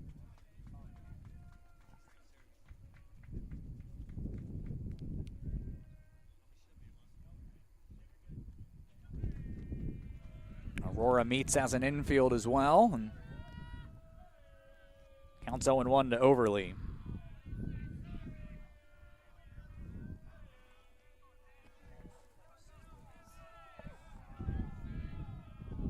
A moth has appeared. It's fluttering around and no doubt is wondering why it's so cold. The average temperature 60 this time of year.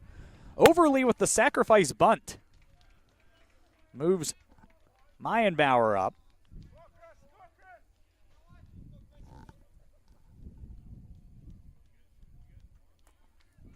It'll be Chris Barnes who will try to extend the Raiders lead. Tyler Gronard is at 91 pitches. Would think that he would come back to try to finish it off and leave everyone available for game 2, but we shall see. Harvey's first pitch, a strike into Barnes, who has reached all 3 times. He's trying to join Sam Meyenbauer on a 4 times on base day. Solo homer, RBI double with a walk in between. Way behind here 0-2. Kyle Lebed's also set to hit.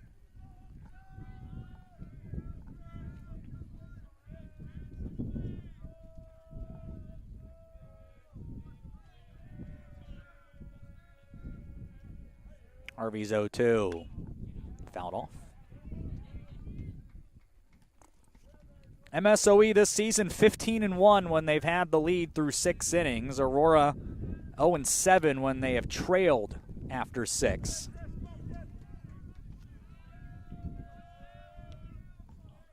Their comeback against Illinois Tech on Tuesday occurred in the 6th inning. Don't need a lot to happen.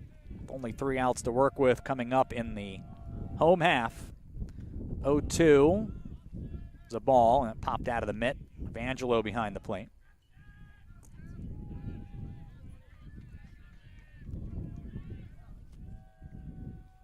Seven runs on so far 10 hits for MSOE. Aurora 4 runs. 9 hits total. Harvey gets Barnes to lean, but he doesn't chase. It's a 2-2 count.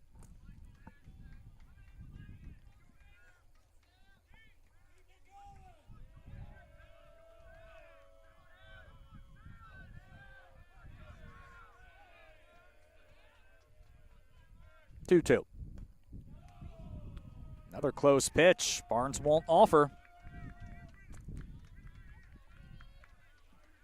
First base open, it would at least put the double play back on. The force at all 3 bases. Would prefer the out, though. Payoff pitch. Swung on, hit hard center field. Curcio will pull up as that one clears the fence for Barnes' 2nd home run of the day.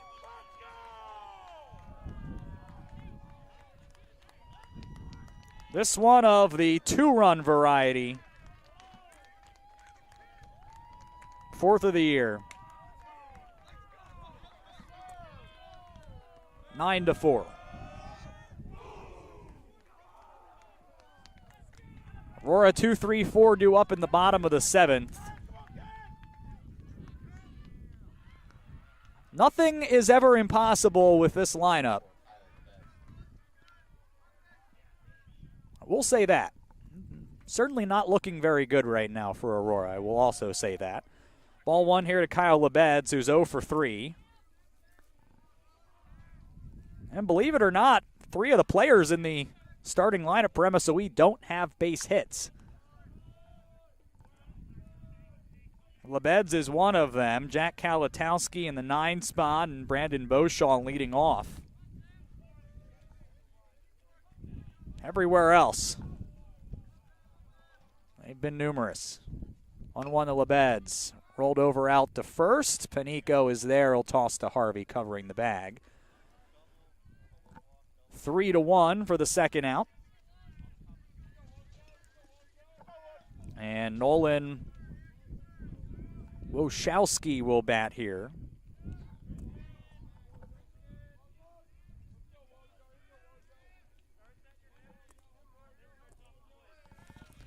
Woshowski, 167. 3 doubles and 4 driven in, batting here from the left side. And a first pitch swing and a ground ball up the middle to short. Rook's throw pulled Panico up off the bag. And Woshowski will reach with the 2-out error.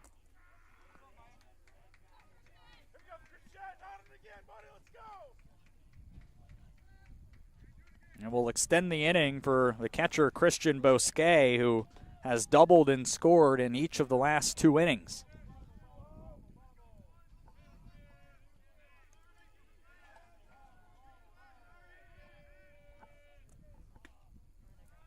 First pitch from Harvey's in for a strike.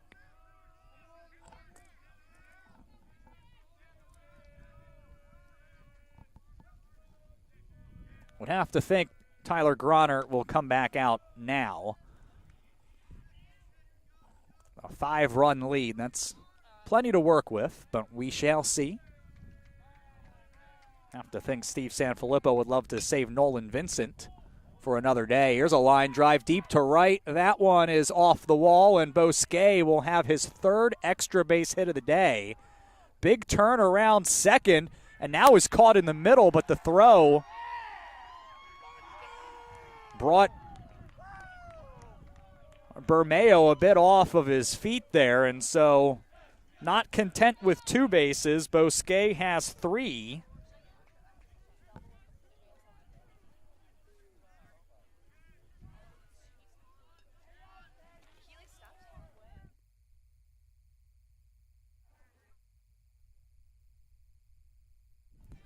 Wojciechowski, by the way, scored.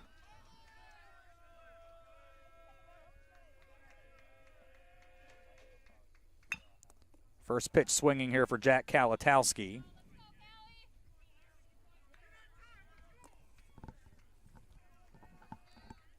Foul ball there.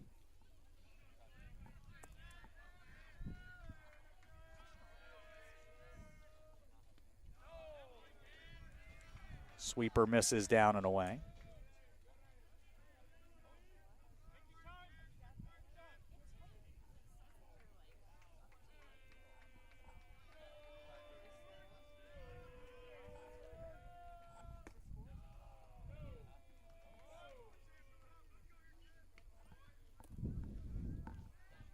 Two and 1 the count. 10-4. MSOE has run away with it, with 9 of those 10 coming here in the final 3 innings. Grounder up the middle. Behind the bag, Bermeo throws out Kalatowski and ends the inning. As 2 more runs come in.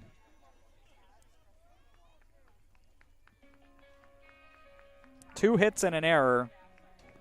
1 left, and it's last chance time for Aurora here as they trail MSOE 10-4.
It is going to be Tyler Gronert trying to finish the ball game here. MSOE leads 10-4. Joe Lukancic will try to start the road back for Aurora, and he'll take a ball.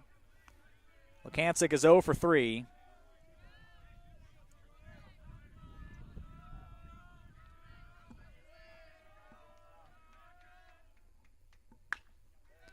And a tapper back up the middle to the pitcher, Gronert. Underhand toss to Barnes at first is out number 1. And that will end a 9-game hit streak for Lukancic.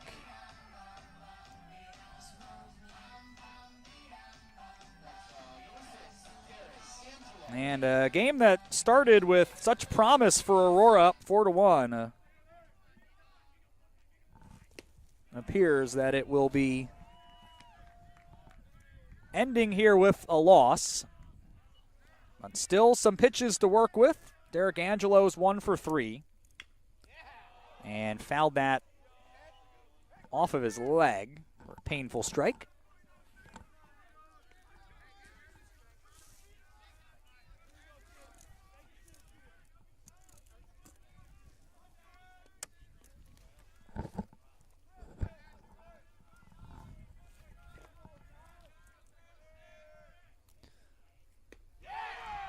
And that'll do it for Angelo. Swings and misses. Look, the first pitch was a strike.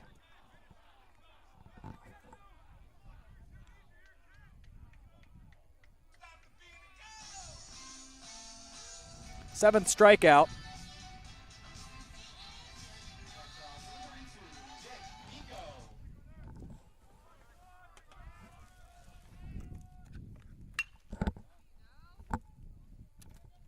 Nick Panico, the final opportunity for Aurora, and he'll extend the game with a single up the middle.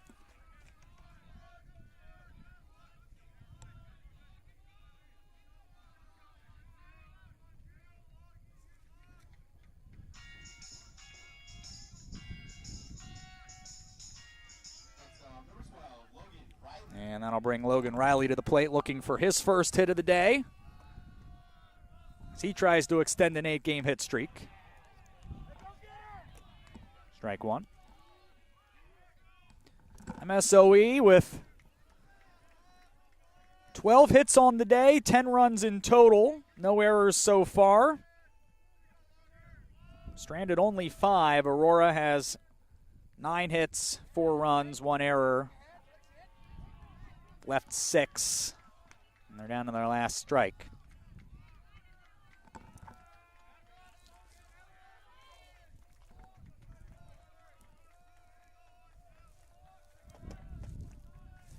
Gronert to try to end it. It's a fly ball deep to right. Wojciechowski has room. Makes the catch. And that's it. Here in game 1. MSOE. 10-4 the final. Tyler Gronert moves to 4-1 with the win. 7 innings, 4 earned. Justin Zimmerman will take the loss for Aurora, falling to 7-2. And 1 hour and 53 minutes. The opening game goes to the Raiders, who are 18-9, 12-3 in the NAC. Aurora falls to 22-8 overall, 12-5.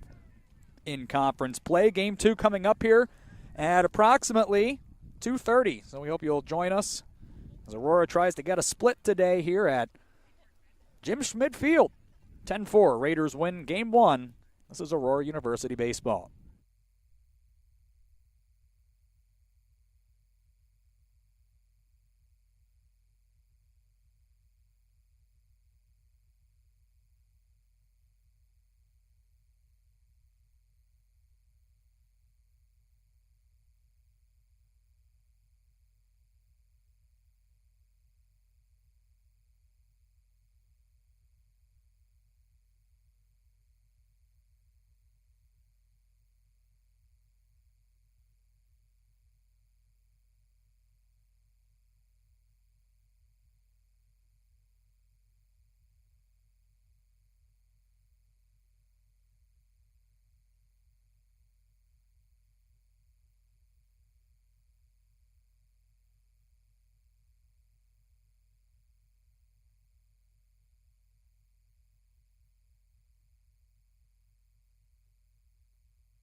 We're back for game 2, Aurora and MSOE on a brisk Saturday here at Jim Schmid Field. Sean Fry with you. We'll play 9 here in game 2. It was 10-4, MSOE winning the opener. Here's the lineup for game 2. First for the visiting Raiders, it's identical to their game 1 lineup. It's the second baseman Brandon Beauchamp leading off, left fielder Blake Hall batting second, Sam Meyenbauer at third, batting third. Micah Overly, the designated hitter. In the cleanup spot, Chris Barnes batting fifth, playing right field. Kyle Lebeds is in center field, hitting sixth. 7, 8, 9, Colin Truitt at first base. Christian Bosquet doing the catching. The shortstop, Jack Kalatowski, rounding out the order. Beauchamp, Hall, Meyenbauer, Overly, Barnes, Lebeds, Truitt, Bosquet, and Kalatowski the lineup for MSOE, with Nolan Vincent on the hill, the senior right-hander, a 3.26 ERA in 9 appearances, 3 starts. In 38 2/3 innings, he struck out 35, only walked 6, and has a 3-2 mark.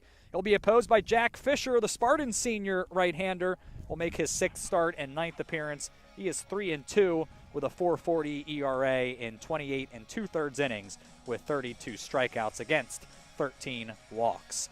The Spartan lineup is Nico Bermeo leading off, playing second base. Joe Lukancic in right field batting second. The catcher Derek Angelo hits third. 4, 5, 6, it's the first baseman Nick Panico, third baseman Logan Riley, and center fielder Dominic Curcio.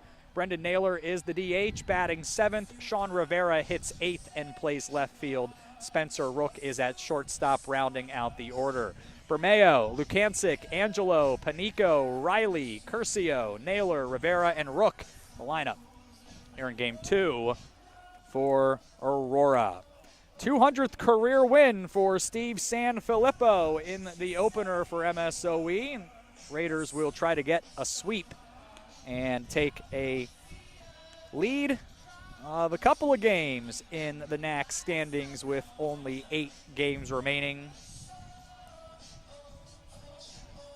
So it is a huge game for really the entire conference standings at this point, as the Raiders have a chance to give themselves a little bit of breathing room if they can come away with a sweep. Otherwise, Aurora can bring MSOE back to the field a little bit. Rockford got a win earlier today, 11-1 against St. Norbert. It was Concordia Chicago over at Wisconsin Lutheran, 6-2. A big one between Marion and Benedictine in Lisle.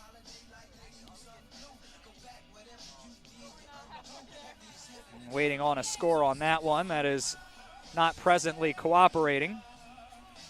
So we'll circle back to that. And Illinois Tech knocked off Concordia, Wisconsin 4-1 earlier today as well.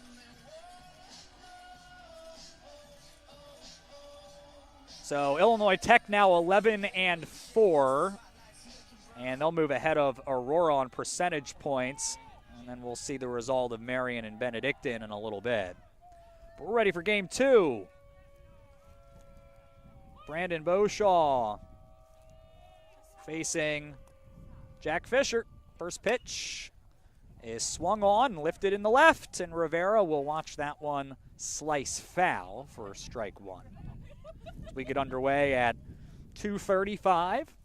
The sun is fully gone at this point, and it is not warm. 43, cloudy skies, wind is blowing foul pole to foul pole at about 10 to 15 miles per hour. We were promised high temperature a little closer to 50 today. I'm not sure that we ever really got all that close. We've actually dropped a degree since we started. But we're all in this together. It's not any warmer for the people out onto the field. Breaking ball fouled off. And so as I mentioned in the first game, you just wonder, it can be hard to grip the baseball in these types of temperatures, and we'll see if that has any impact on our tossers today. The 1-2 is in for strike 3 as Fisher goes to the breaking ball and rings up Beauchamp. Beauchamp was 0 for 4 with an RBI in the opener. Second time he has struck out on the afternoon, and it leads off today's ball game. Blake Hall was one of a number of Raiders who had a good day. 1 for 3 with an RBI. Led the team with a .414 batting average coming in. He'll take a strike here. It all happened, and it all happened quickly. Aurora was up 4-1 going to the 5th. 4 runs in the 5th, 2 in the 6th, 2 in the 7th for MSOE. Ended up being not especially that close. Strike 2 in the Hall as Jack Fisher's come out throwing strikes. Here's the 0-2 to Hall. Dives out of the zone with the bender. And it is 2-1. That's now 5 wins in their last 6, with that 1 loss coming against a Division I school. Fisher just missed with the fastball here as it's 2-2. That was a 13-5 loss to Milwaukee on Wednesday, that after they'd swept the last couple of NAC series. And looking for a 3rd consecutive NAC sweep here. 2-2 to Hall. Fisher winds and gets Hall to swing over a bender in the dirt. That will force Angelo to throw down the first. 2 away.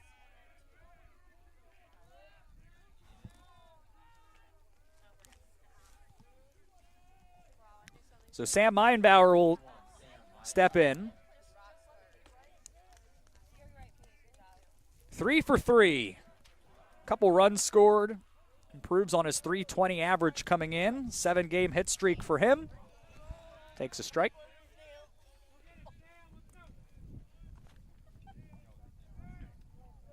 Fisher working quickly and missing with a fastball. That was too low. It's 1-1.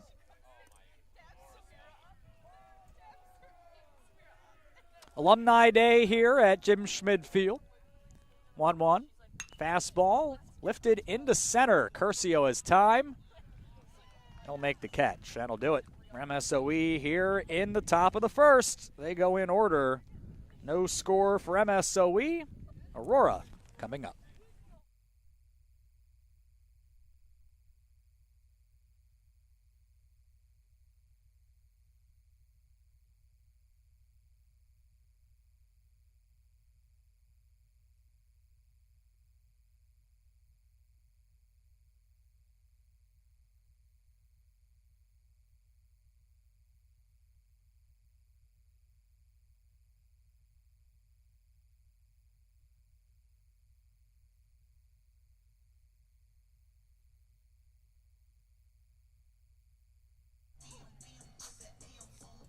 Nolan Vincent with his warm-up tosses to Christian Bosquet behind the plate.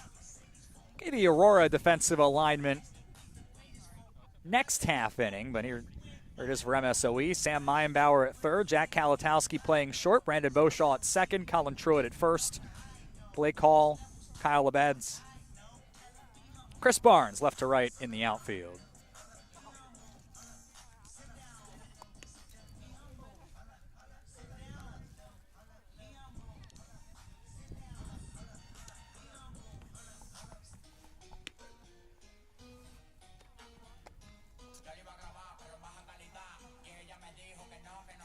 See what Aurora can do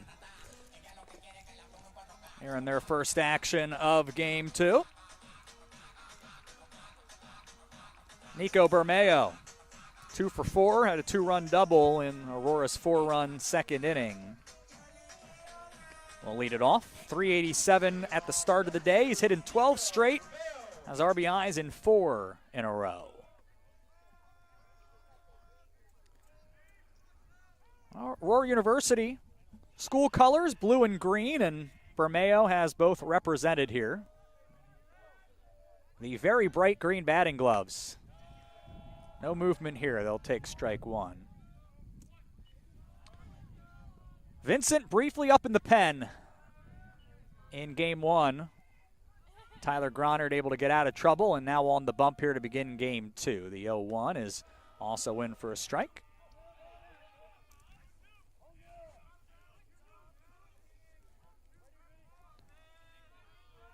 Vincent is a strike thrower. A miss here. It was a close pitch. Only 6 walks in 9 appearances. He's around the plate. Winds and deals. Misses down and in. MSOE, black uniform tops, gray pants, red caps. Aurora in all white with blue caps.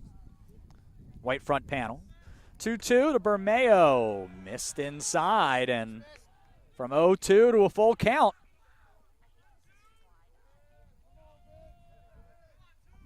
And now Vincent. And it was wind up the payoff pitch. Gets a fly ball here deep to left. Going back into the alley, the center fielder, Labez, makes the catch. And that's out number 1 here to begin the ball game for Aurora.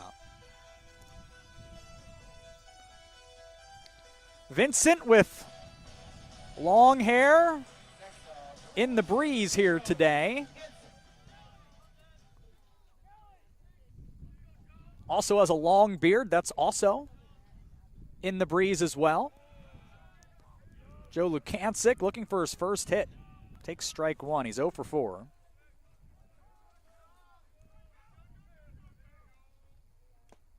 Late swing. 0-2.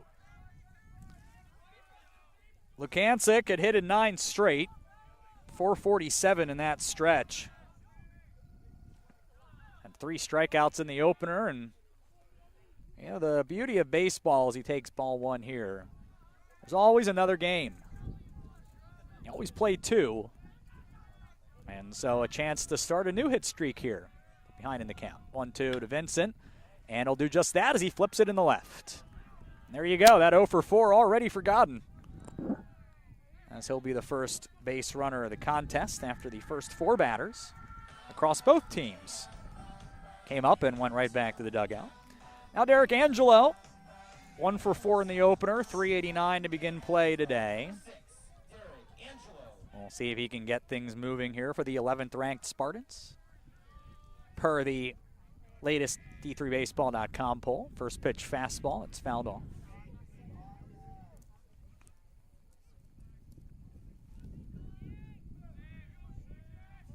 MSOE with their full complement of bullpen options available.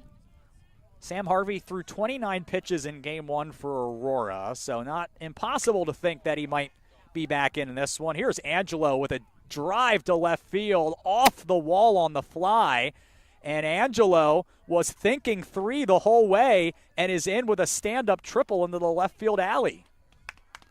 Lukancic scored. Stand corrected, that was Lukancic who went to third. He was waiting up. Angelo was at second. I found the wrong base runner after the ball bounced off the fence.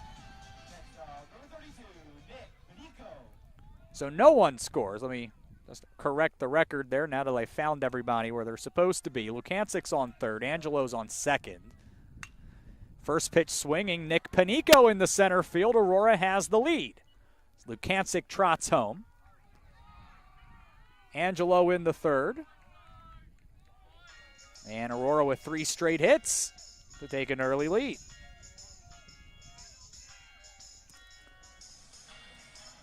Oh, I remember last time I was here, Concordia, Wisconsin, Zach Sloan, another player who does not walk a ton of batters, had some trouble with this Aurora lineup, and it was a short day as a result. And so we'll see if Vincent can stay glued to the corners. He's made a few mistakes here that Aurora has punished here in the early going. Missed a home run by about 4 feet. Logan Riley takes a strike.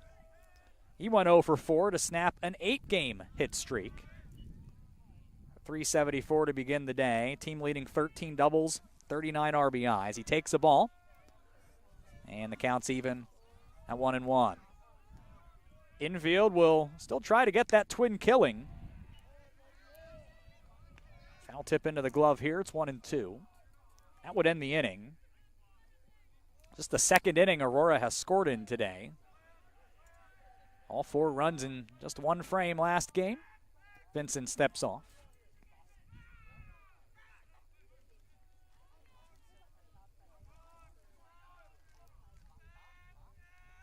One, two. Just off the plate.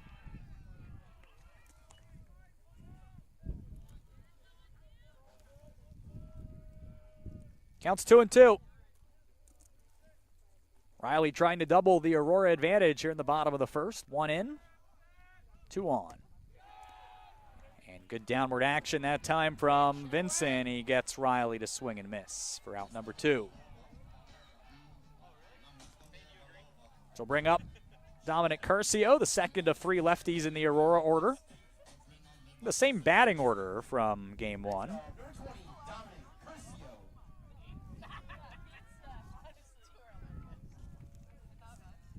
Few changes in position. Strike 1 taken here by Curcio, who was 2 for 3 in game 1.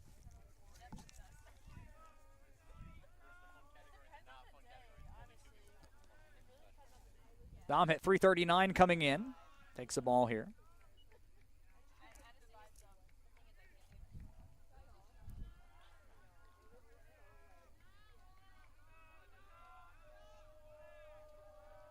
One. Hard hit through the hole and right, base hit. Angelo scores. 2-0 Aurora.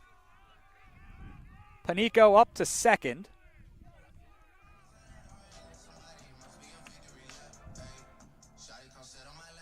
Brendan Naylor now stepping in. Was not retired in game 1. 3 plate appearances, a single, a walk, and hit by pitch. Scored once. 2 of 10 on the season.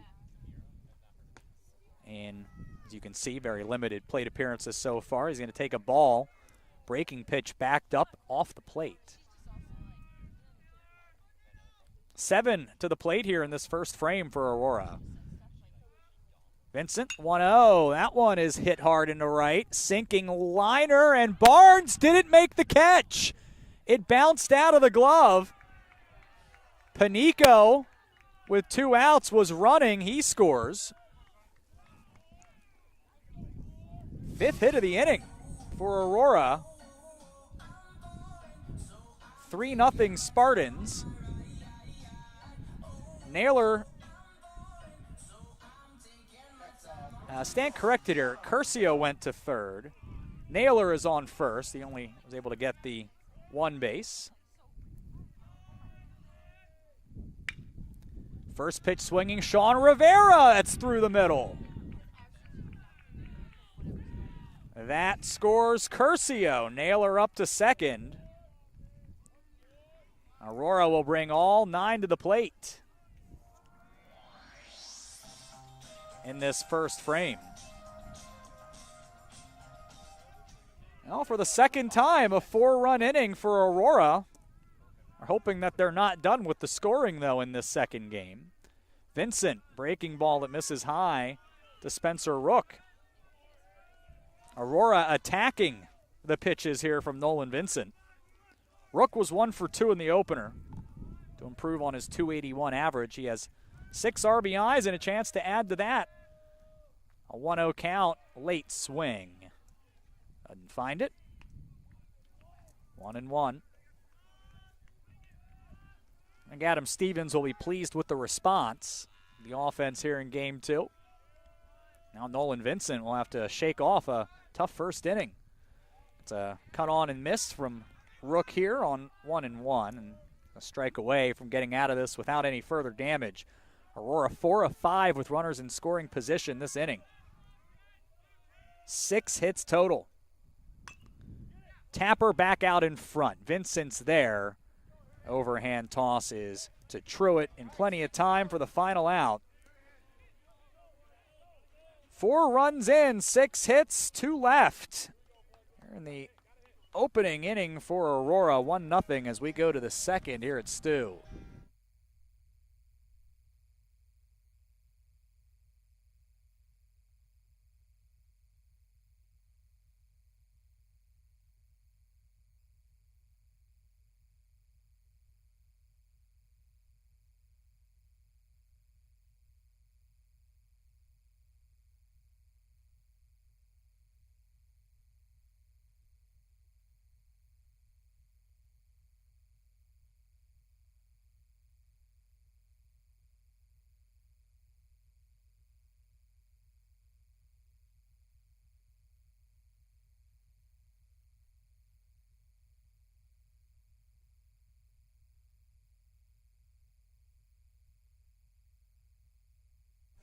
Aurora softball is 3 outs away from a sweep of Marion.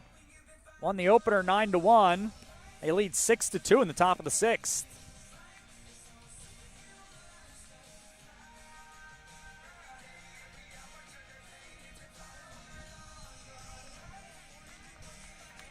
Four nothing already here for Aurora.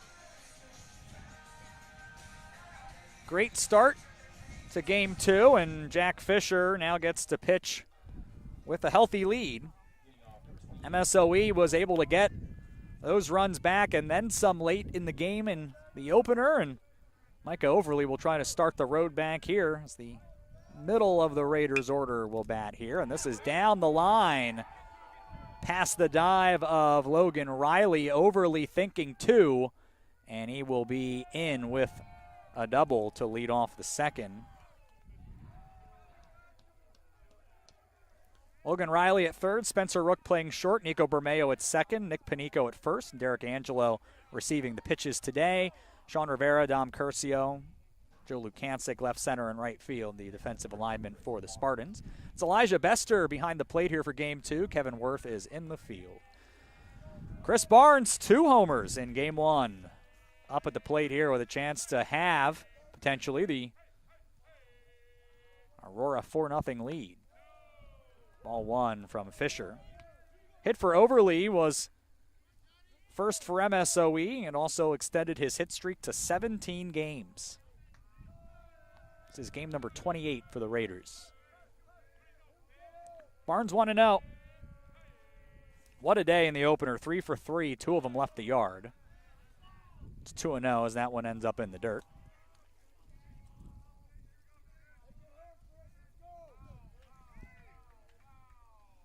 Aurora, 10 hits in the opener. Didn't matter. It's their 5th loss. 20 times that's happened. Spartans haven't fared well when they've allowed 10 hits. Now 8-8.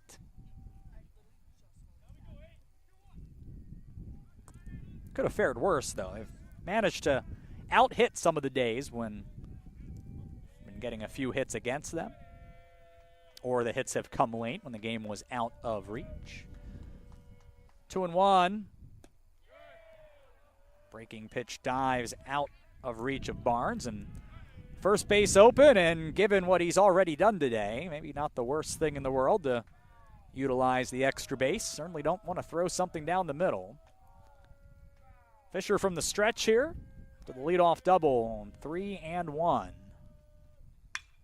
And Barnes swats this one deep to left center. That one is down off the warning track and into the fence. Overly will score, and Barnes just continues to have an afternoon. Back-to-back doubles begin the second inning. It is 4-1. And they'll bring Kyle Labaz. Went 0 for 4 in the opener.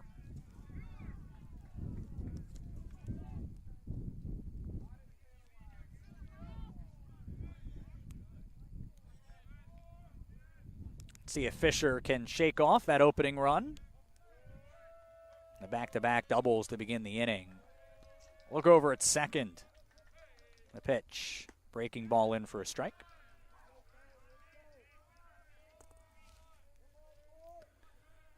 A few individuals with blankets.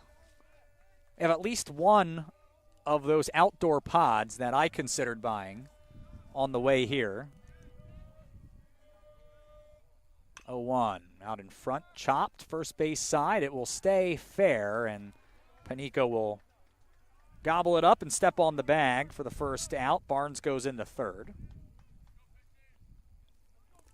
And Colin Truitt to the plate. 3 homers in the ball game for MSOE in the opener. Truitt had one of them. 21st of his career. Raiders record mark. Fisher, curveball in the dirt. Rolls up the line, well handled by Angelo. No advance from Barnes down at third. 4-1. Fisher with the runner on third will work out of the windup. Elevated a fastball, and that one is fouled into the, almost into the Aurora bullpen. There's an individual in a lawn chair who simply leaned away from it.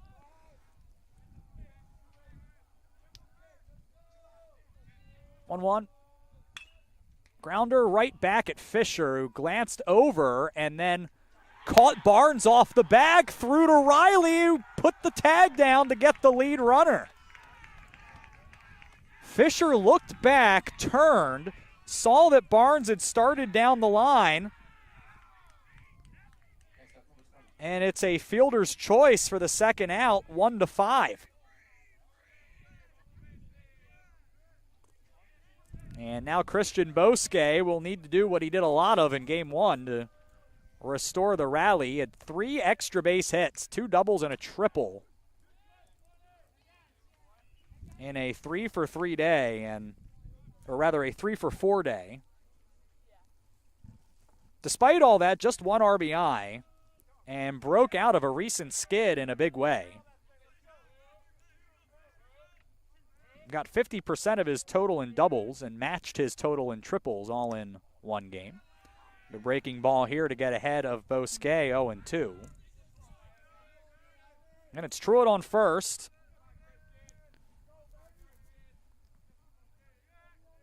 Barnes was thrown out at third. And Fisher just missed the corner with the fastball, would have ended the inning.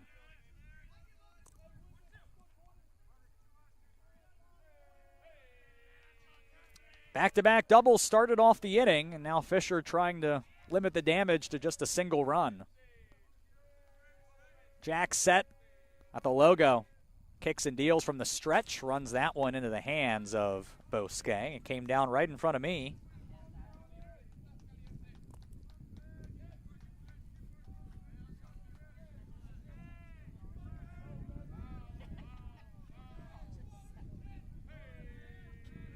One ball, 2 strikes.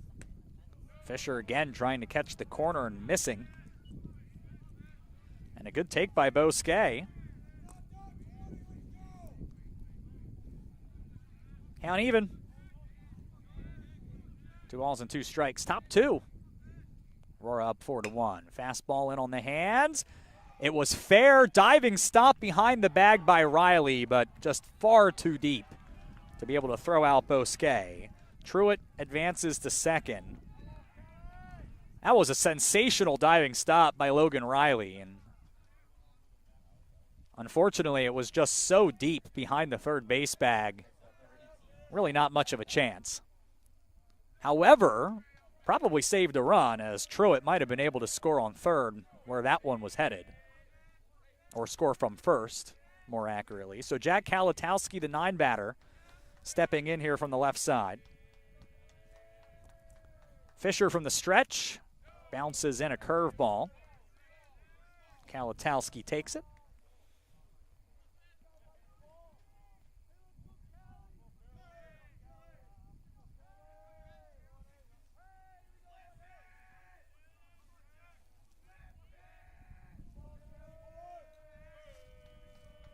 One out. Fastball up off the plate. Again, there's nowhere in this MSOE lineup that you say that's the out. Kalatowski hitting .362 in the 9 spot. 0 for 3 with a sacrifice in the opener. And just one of the 3 who did not have a base hit in the opener. Fouls off the 2-0. And now steps back in. And one of 7 lefties in the MSOE order. And it's been a good day to hit it to right field. There's the 2-1. Fastball. High bouncer to Fisher, who has it in front of the bump. The underhanded toss to Panico will end the inning. And MSOE will be limited to just a single run after the back-to-back doubles started it off. They were 2 of 3 hits in the inning, no errors, and 2 left. 1.5 in. Aurora leads MSOE 4-1.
4-1 Aurora. They brought the whole order to the plate in the first, so Nico Bermeo will lead it off again for the Spartans.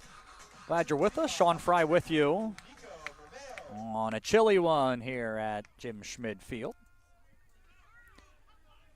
Nico has hit 12 straight.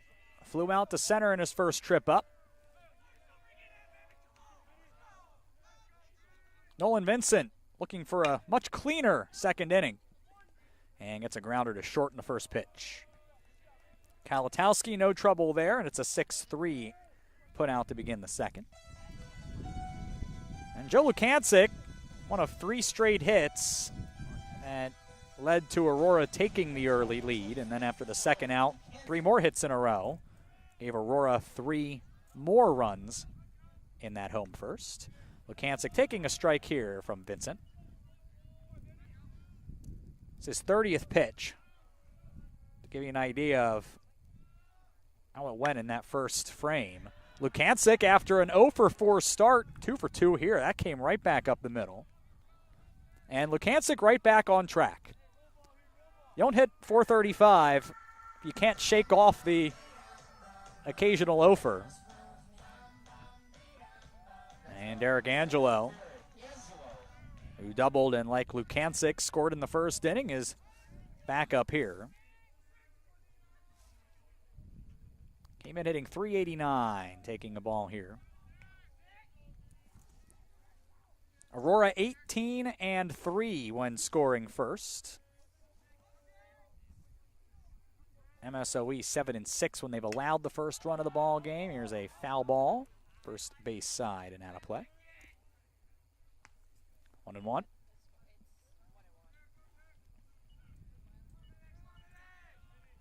Infield looking for a double play. They went around the horn for 1 in game 1. Vincent from the stretch has a good move to the plate, and Angelo drives it through the hole and left for a base hit. He's 2 for 2, like Lukancic, who pulls up into second. Well, and Vincent's not missing a lot of bats right now. 8 hits here through 1 1/3. And indeed, that's Brandon Miller out to have a word with Vincent in the infield.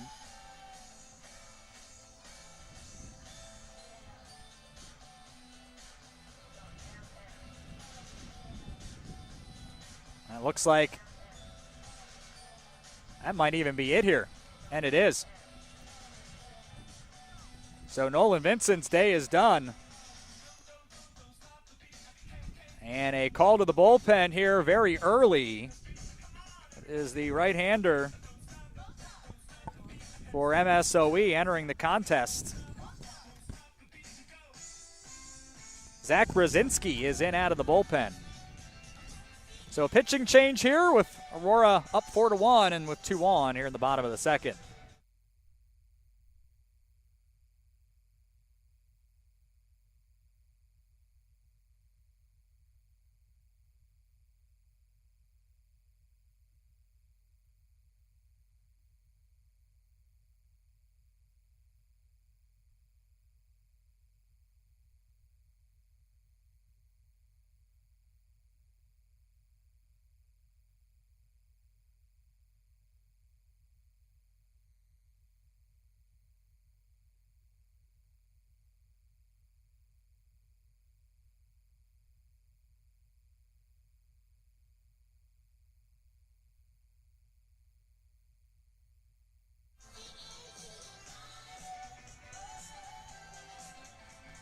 Jack Brzezinski, the freshman from Sun Prairie, Wisconsin, has entered the contest.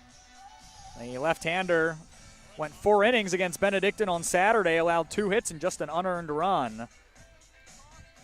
He has held his opponent scoreless in 4 of his 7 appearances and brings a .270 ERA, a team best mark, into the contest. It'll be his 8th appearance, 5 earned in 16 2/3 innings allowed. 11 strikeouts, 9 walks. Opponents hitting .210 against him. So he'll come in here and try to slow down this Aurora lineup. That has 2 on and 1 out here after a 4-run Bottom of the first. Nick Panico had an RBI single in his first trip. And Panico, who went 2 for 4 in the opener, has now reached in 17 straight. Bats here from the right side and gets hit with the first pitch to load the bases. I don't think that's the start that Brzezinski had in mind. And it is Logan Riley now looking for his first hit of the day, stepping in. He is 0 for 5 in total after striking out to begin the ball game, or his ball game rather, at the plate. But a very capable hitter takes a strike here. Hit 374 coming in. You have to think he's overdue. Team leader in RBIs, conference leader in RBIs, grounder to short. That will go to second for 1, and Beauchamp dropped the exchange. So it's a fielder's choice that will allow Lukancic to score. Riley will get the RBI on the 6-4. Fielder's choice. Angelo to third. Panico is retired.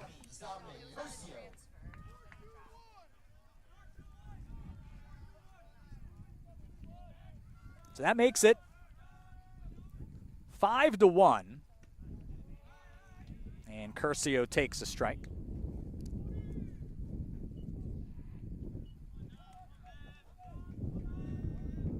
Curcio an RBI single first time up, facing a lefty for the first time today.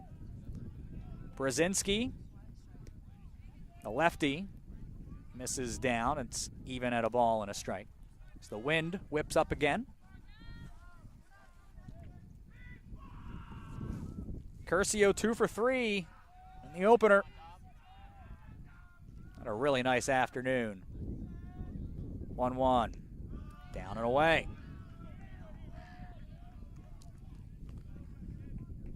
Angelo out on third.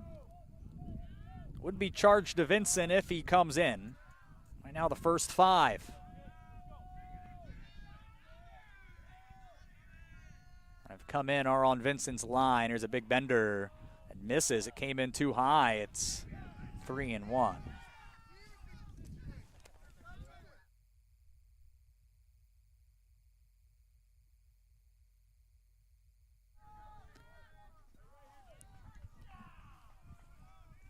Curcio in command here. It's 3-1. Brzezinski misses. The bases are loaded again as Riley moves up 90 feet, and Curcio will replace him on first. And it is Brendan Naylor now. Got an RBI single last inning, trying to extend the Aurora lead.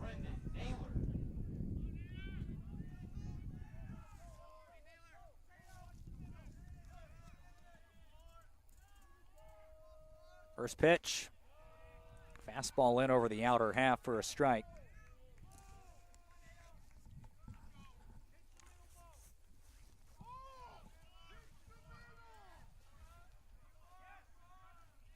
It's the 0-1. Poked over to left. Meyenbauer has that. He'll go across the diamond, and it's dropped. And the inning continues.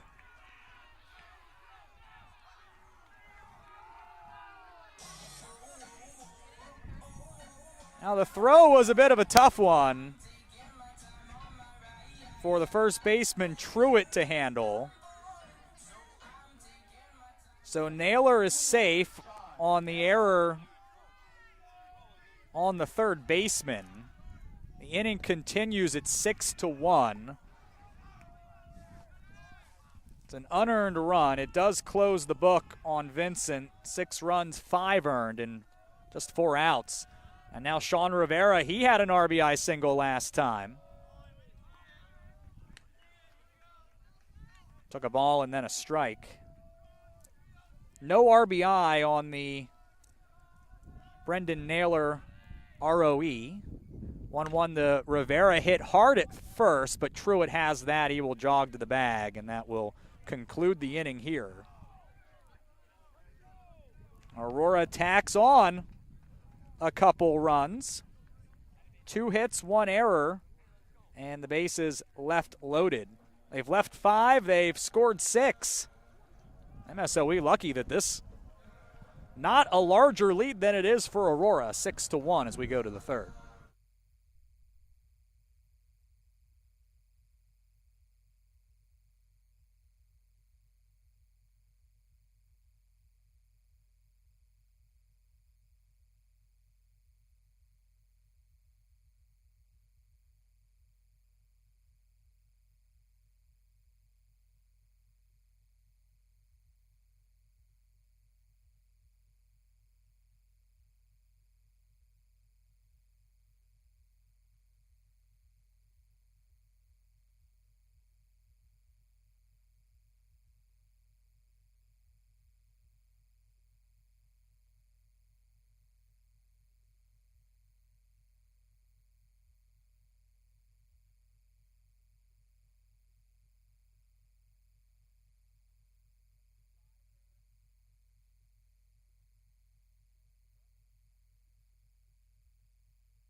The error in the second inning charged to the first baseman, Truitt.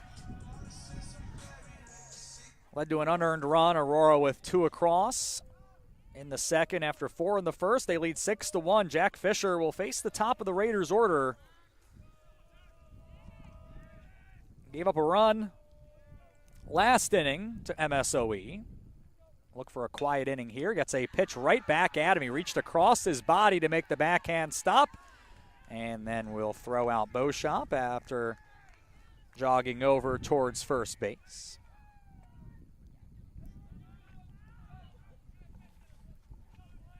Now Blake Hall comes to the plate.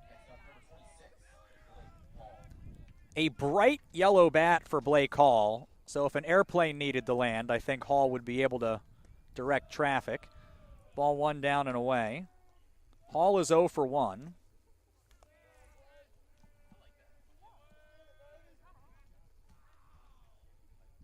Fisher missed with the first pitch, and then Hall, liner at third, knocked down by Riley, and the recovery was not in time. It was hit right at him, and I think it hit him in the heel of the glove.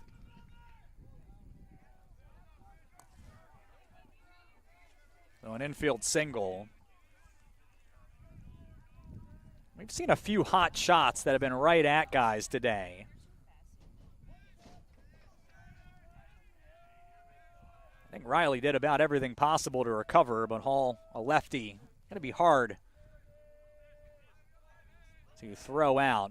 Or he got a few extra steps on a right-handed batter. So the infield to double play depth for Sam Meyenbauer. He tips the first pitch foul.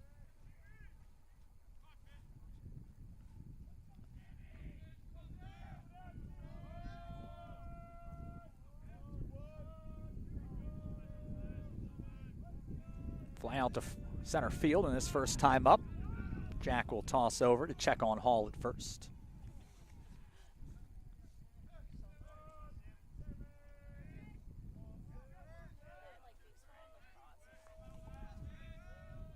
Fisher from the stretch, 1-1, or rather 0-1 misses. It's 1-1 now. Snap throw to first. Hall's back in. Now we had about the better part of a full inning without a great deal of wind, but it is picked back up. Blowing really in from the Aurora left field bullpen. 1-1. One's down and away. Good take by Meyenbauer. Fly out was the first time he'd been retired today. Fisher will try to make it a second time coming up.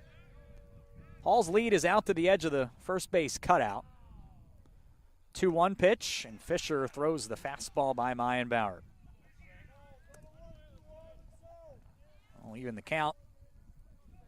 2 balls and 2 strikes.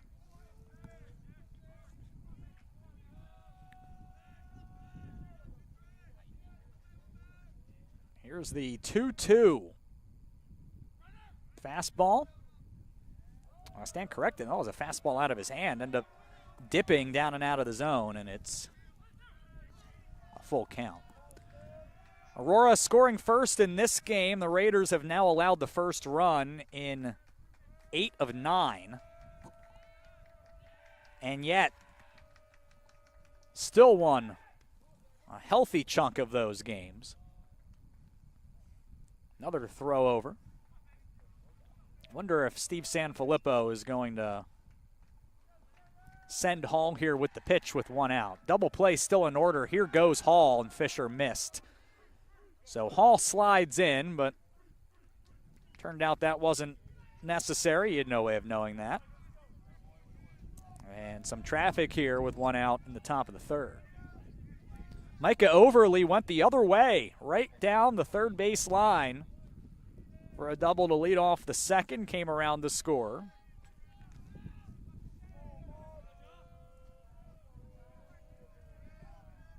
He's run his career hit total at 220. Going for 221 here. Can add to his record RBI total as well in all probability. He'll take a ball. 6-1. 1 out, 2 on. Double play would still end the inning for Aurora. Rook is behind Hall at second. Fisher takes a look. Now Rook retreats. And the ball is hit through the hole and left.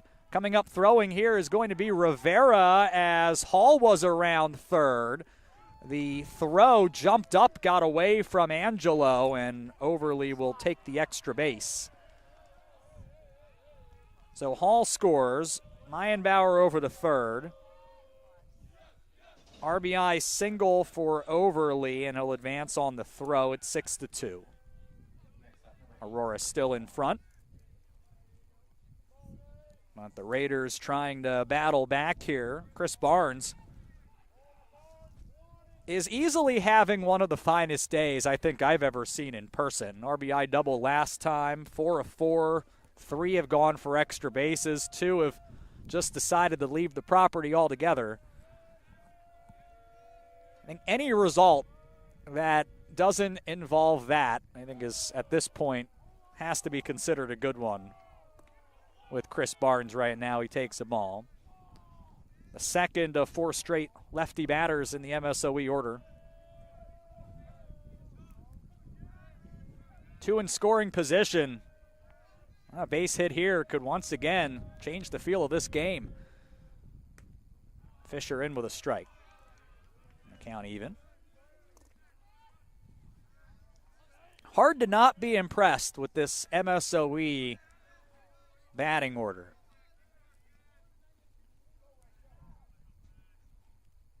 Down 4-1 didn't matter. You're down 6-1. Doesn't really seem like it matters right now either. Time called by Barnes. I don't think he felt that Fisher had really didn't think that he felt like he was going to come to the plate here. It's 2-1.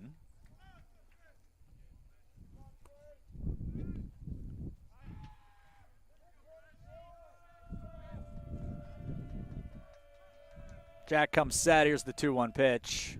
Missed outside.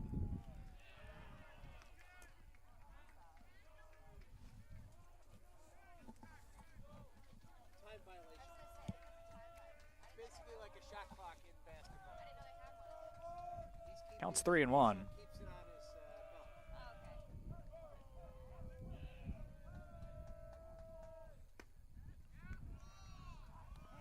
Fisher found the zone. And it's 3-2.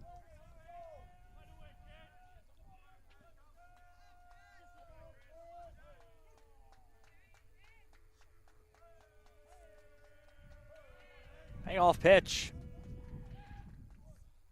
And he gets Barnes the swing and miss.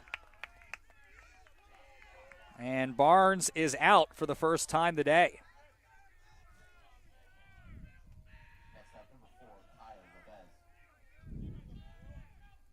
So Kyle Lebez now up. Time will be called here by Derek Angelo first.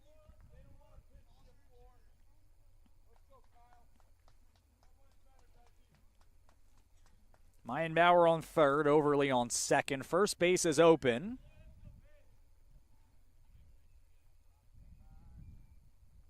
Certainly do not want to groove one in here to a player who's 0 for 5 today, but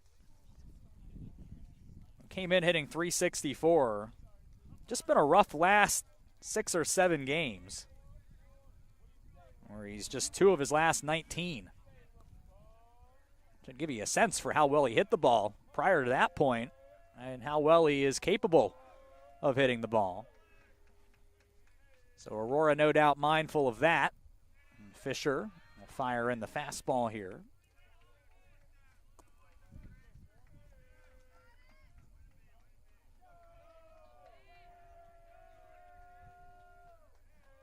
They'll want Fisher back into the windup here.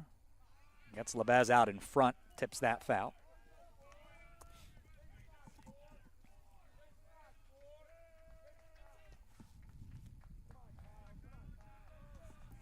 Fisher with some pitches to work with.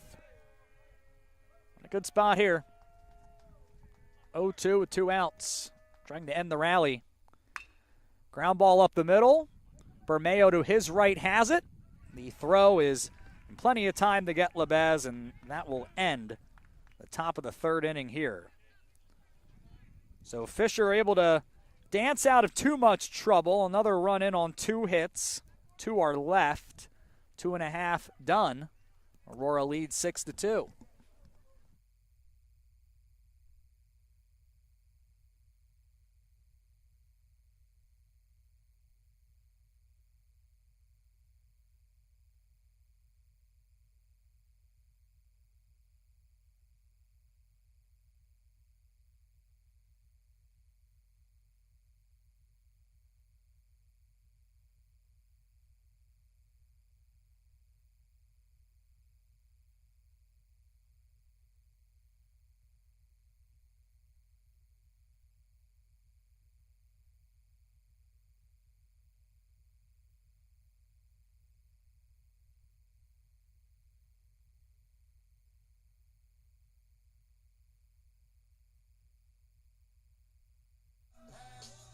MSOE sorely needing a quiet inning. They trail 6-2 here through 2.5. Aurora has 9-1 and 2 to up in the bottom of the 3rd. Spencer Rook, Nico Bermeo, Joe Lukancic.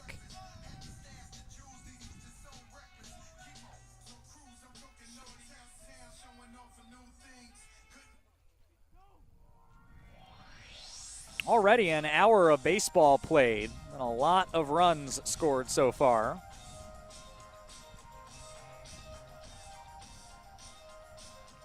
Again, the early results, Rockford over St. Norbert, 11-1. There's a couple of teams at 7-7 in conference play coming in. They were tied for the last spot. In the conference tournament field, Concordia Chicago needing a win, got one against Wisconsin Lutheran 6-2. Dominican over Edgewood 10-7. Stars trying to fight back into the picture. Edgewood now down to 8-7 in conference play, and Illinois Tech 11-4 now overall. After they knocked off Concordia, Wisconsin 4-1. Spencer Rook leadoff single here to begin the 3rd, and right back up the middle. Concordia, Wisconsin dropped to 8-9, so they remain. Well, I suppose actually at the moment they now would find themselves out of the field, or I believe tied for 8th with St. Norbert. St. Norbert 7-8, Concordia, Wisconsin 8-9. So I actually think Concordia, Wisconsin on percentage would be ahead, but of course there's games remaining, so it's a bit of a meaningless exercise. But it is a cramped top of the standings. Bermeo, top of the order, took a ball and then swung and missed with 1 on and nobody out. Of course, MSOE up to 12-3, Aurora down to 12-5. Marion and Benedictine are playing. The Sabres are 10-4. Eagles are 11-5. We don't have the result of the first game. Brzezinski twirled in, a breaking ball to get ahead 1-2. And then Illinois Tech now 11-4.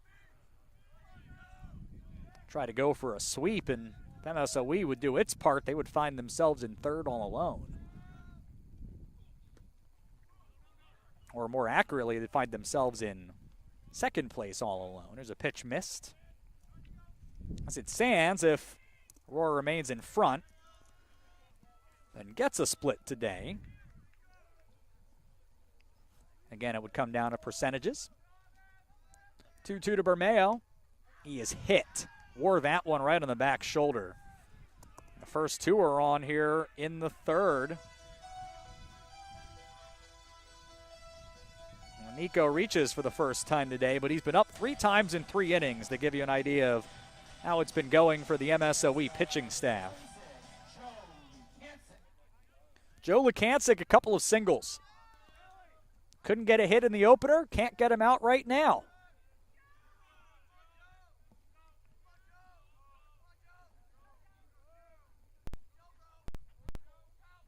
First pitch, Lukancic shows bunt, takes a strike.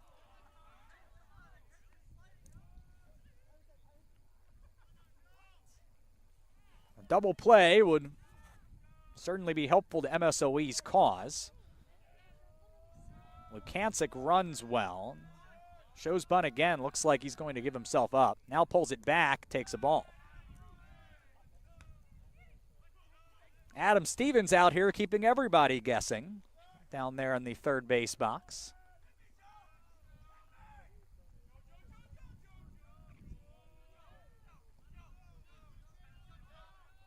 Brzezinski has his glove on his knee as he looks in. Now sets the Raiders letters on his jersey. Lukancic shows bunt again, popped it up, and sliding to his knees, Brzezinski made the catch. And a failed opportunity to get a sacrifice down. That one was high, and Lukancic offered at it anyway, and ends up making a harmless first down. Now Derek Angelo digs in halfway to the cycle. Double in the first, single in the second. Runs scored both times. As the wind kicks up at his back, first pitch is taken outside.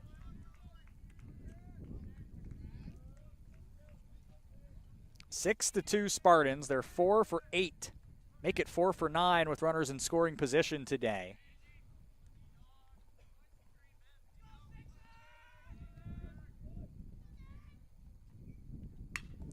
Swung on and hit out into left center field with lots on it, and it is off the wall. In to score is Rook. Bermeo closely behind him, scoring from first, and Angelo has his second double of the ball game. It plates 2 and extends the Aurora advantage.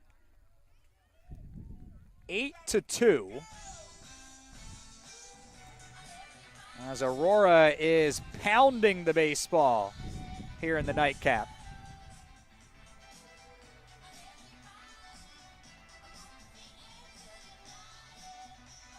And it's Nick Panico. RBI single and a hit by pitch today. Up for the third time. Still just one out. Brzezinski now without a double play in order behind him. Misses outside with a bender.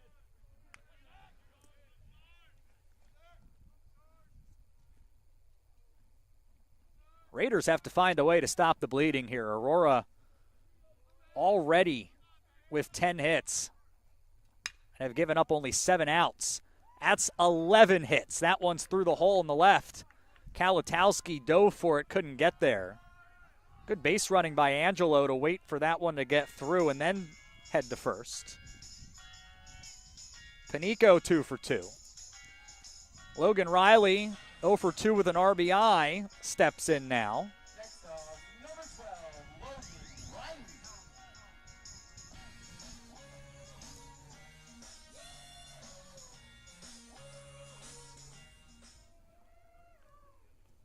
So with that, Aurora has exceeded its hit total from game 1.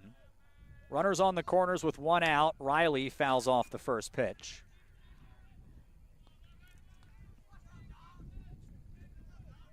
I think we've already seen that MSOE can't be counted out of a game,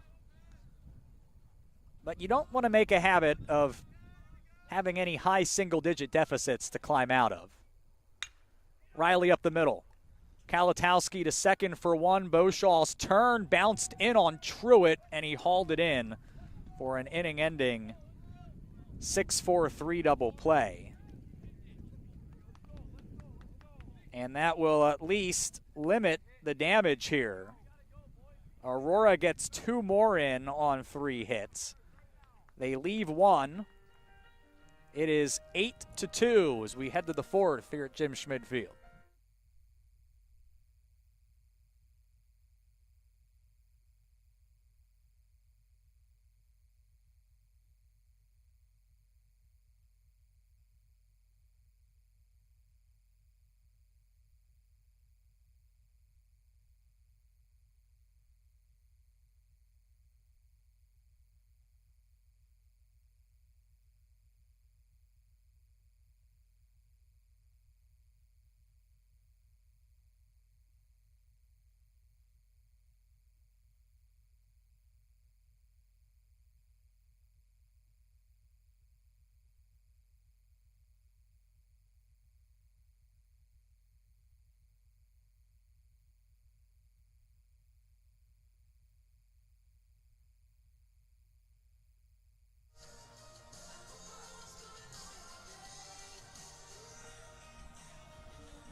Now, I know it's the wrong sport, but I want to point out that the Stanley Cup playoffs begin tonight. I think I've got a couple of Red Wings fans here next, at least 1, 2.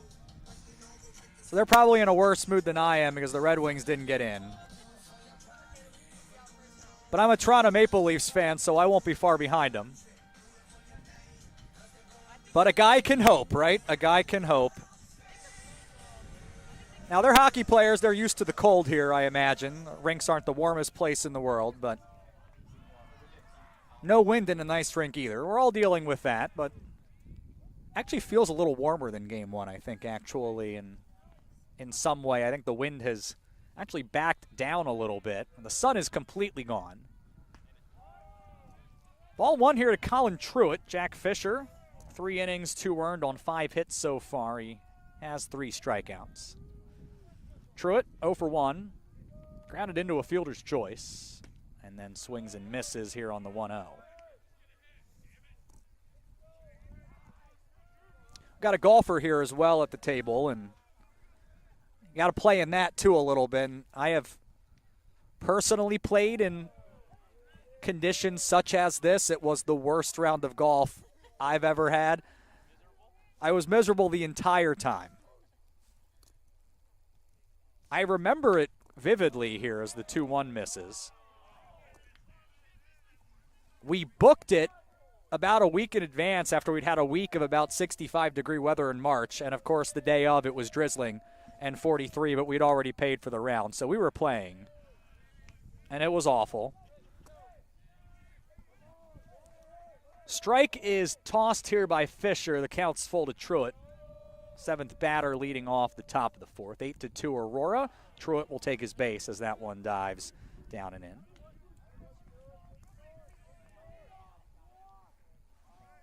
We also have basketball represented here, but they play inside. So it's never that bad.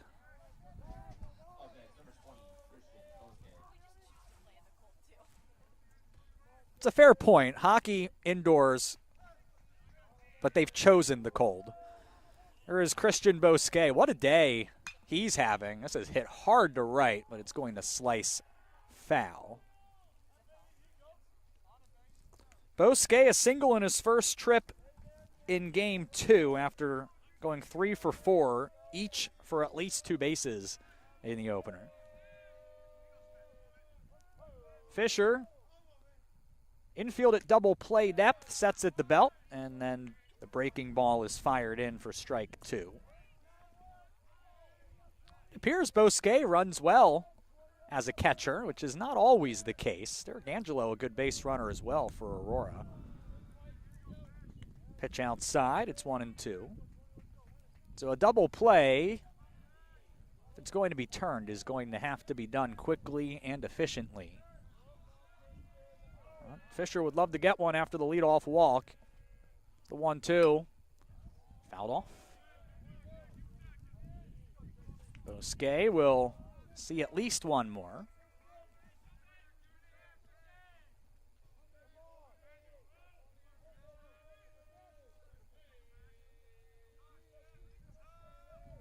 One, two. Fisher paints the corner and rings up Bosque for the first out.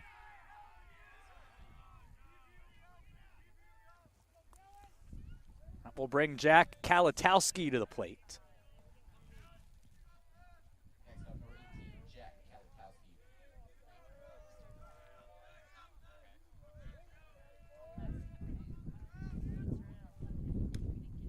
Offer at the first pitch and tips that one foul. He grounded out to the pitcher a couple innings ago. 0-5-1 the line for MSOE. Runs, hits, errors here. Aurora 8-11-0. Ball taken. It's 1-1. Raiders have left 4. Aurora has left 6, including the bases loaded once already. 1-1 to Kalatowski. Fisher twirls that in. It's 1-2. There's an individual who has a weather pod, and they've actually got the door halfway open at this point to give you a sense for how much it is warming up at this point. 1-2, that's hit deep in the hole on the left side. Diving to knock it down was Rook and never really had a chance there. Infield single for Kalatowski. And make it the start, perhaps, of a new hit streak after his 4-game stretch came to an end in the first. Truitt up to second. Brandon Beauchamp at the top of the order, his 3rd trip to the plate for the Raiders. Double play still in play here for Aurora. But Beauchamp can fly down the line, so it's not going to be easy. First pitch, swing and a miss. Fisher to the heater. Beauchamp is 0 for 6 on the afternoon in total.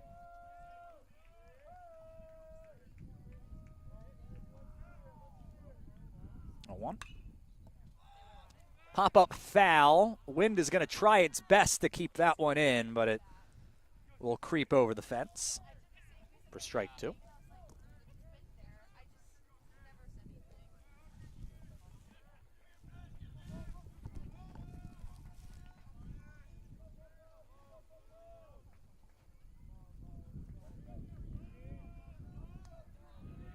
No balls and 2 strikes on the count to Beauchamp.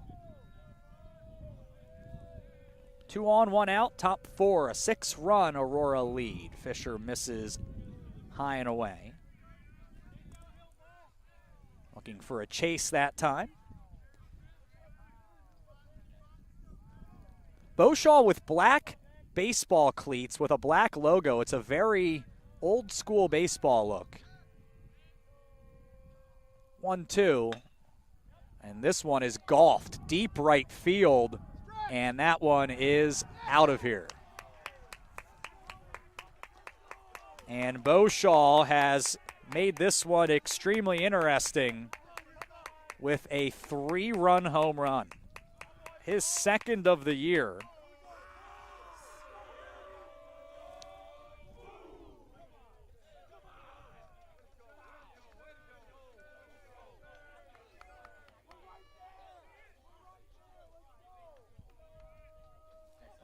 Fourth home run of the day for this MSOE lineup.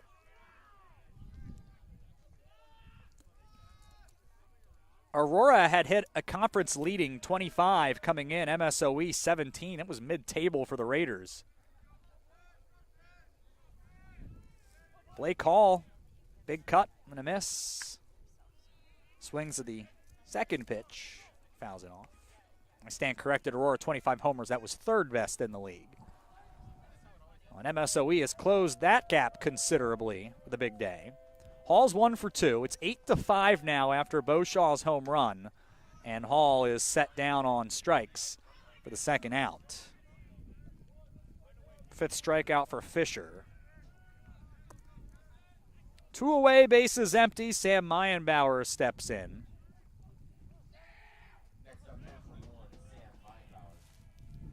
It has all the makings of a 4-hour baseball game, so I hope everyone is settling in here. It's 8-5. We've already played more than an hour, and no one wants to stop scoring. Base hits for everyone. Meyenbauer 0 for 1 with a walk, takes a strike, takes a second strike, and Fisher is on the edge of getting out of the fourth without any additional trouble. Played 7 innings. There have been runs in 6 of them.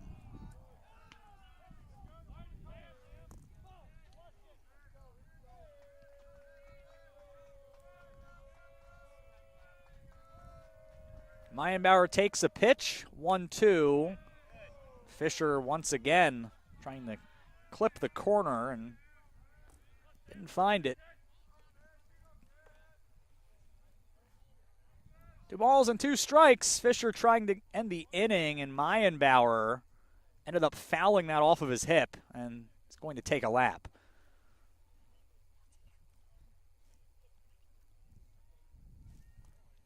It's a contact sport, folks. Nothing on a day like today feels particularly good, and no exception there. So Meyenbauer is going to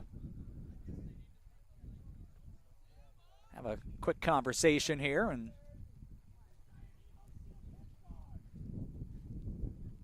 may want an ice pack for that hip in a little bit, but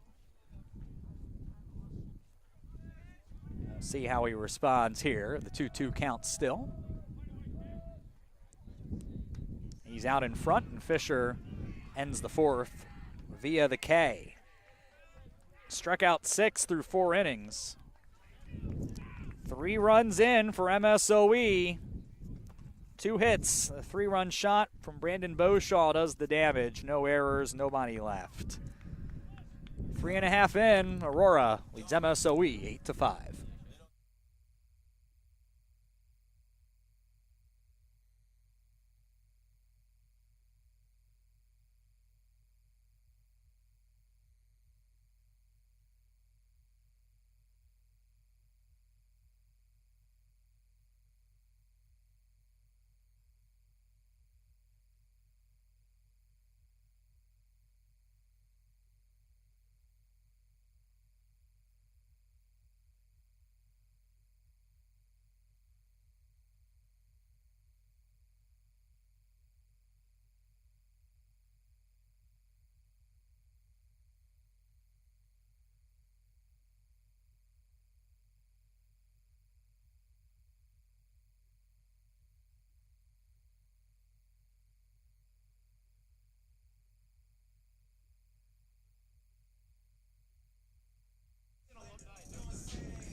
At some point here, we'll have a bullpen game as Jack Fisher at 80 pitches through 4 innings.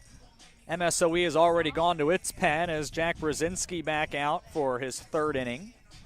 Finished off the second, getting the last 2 outs. Gave up 2 earned last inning and faces Dominic Curcio in the 6th spot to begin the 4th. Brzezinski from the stretch, and then really opens up, fired in a strike.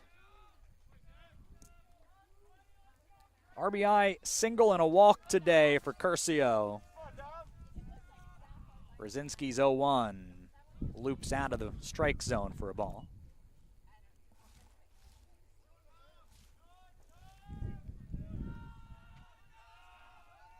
Count 1-1. 1-2.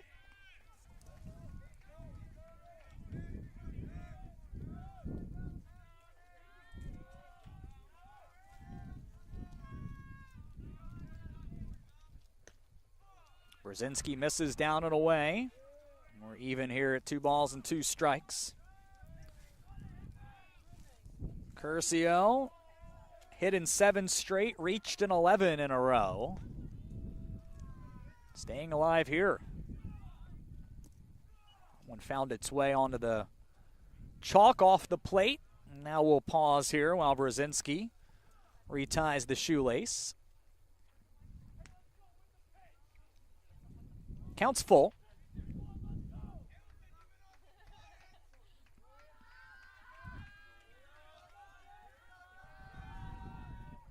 "3-2. It's popped up. First base side, foul territory. Wind is pushing that one out of play.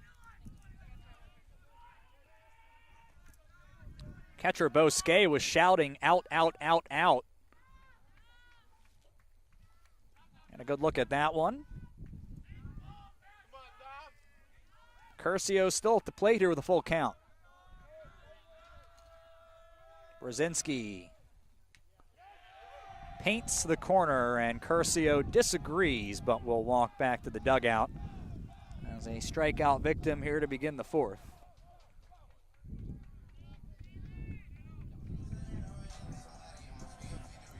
Brendan Naylor, RBI single and reached on an error so far today. Lake Zurich High School alum having a good day today. And that one got the foot of Naylor.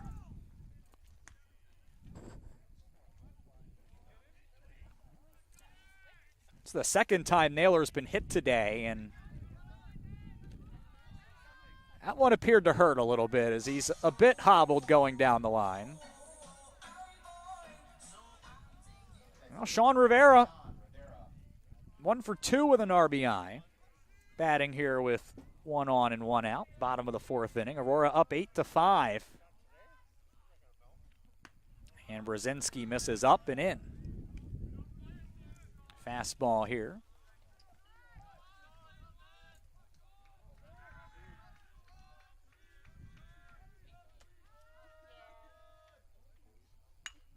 Check swing, pop up to third. Meyenbauer retreats and has that for the second out. And Spencer Rook will come to the plate to try to rescue the inning.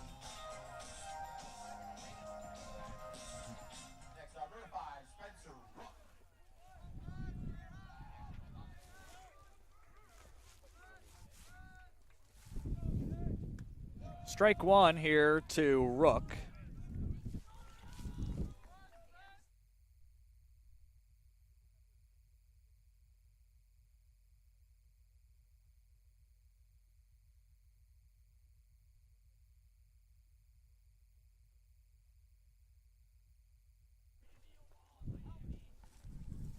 Rook takes a ball. It's 1-1.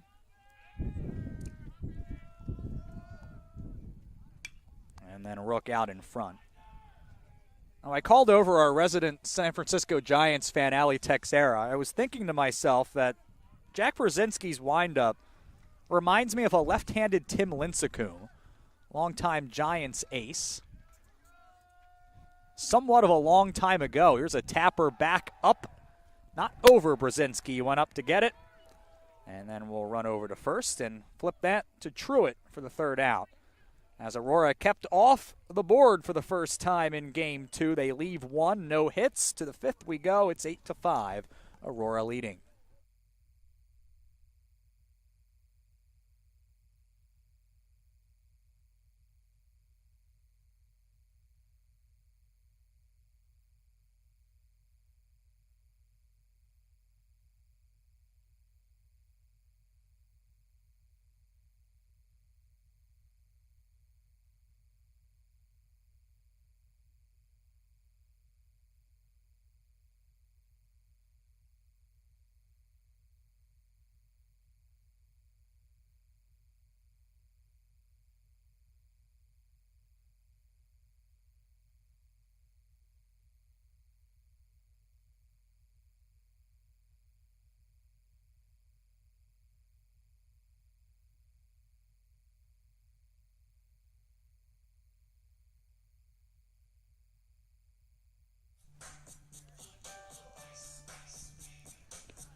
Ice Baby playing, and maybe a little bit on the nose here given the conditions. Cold one at Jim Schmid Field. Middle of the order due up for MSOE, and 8-5 Spartans lead. Overly halfway to the cycle as he leads off. Top of the fifth. Double in the second and a run scored. RBI single in the third.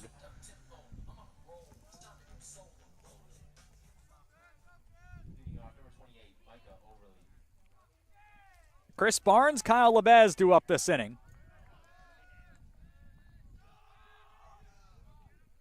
Fisher's first pitch gets a chase from Overly.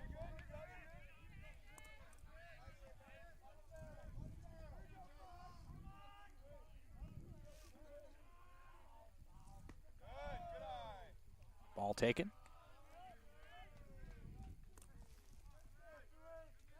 Well, the win in Game 1 snapped a 9-game losing streak for MSOE to Aurora. Overly a fly ball in the shallow left. Rivera was playing deep and wasn't able to recover. Overly's 3 for 3, and he's on base to lead off the inning.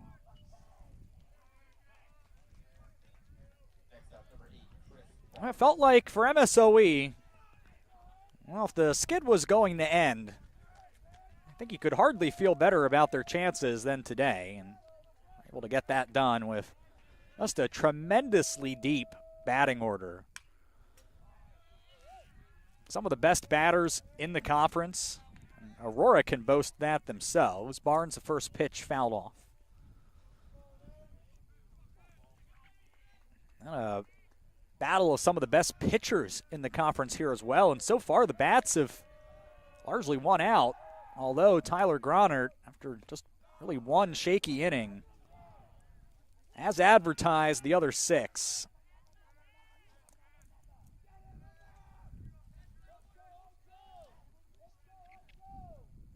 And MSOE, a confident team right now, trying to claw their way back in. The infield at double play depth here. Count 1-1 to Barnes. Fisher's pitch is swung on and crushed. Deep right field. Curcio to the wall. Leaps. He made the catch.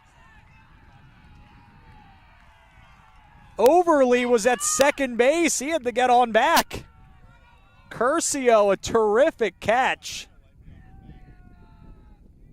One down. My goodness.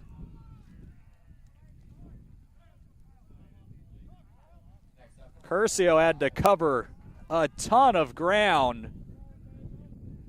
I think it might have stayed in the yard. Maybe.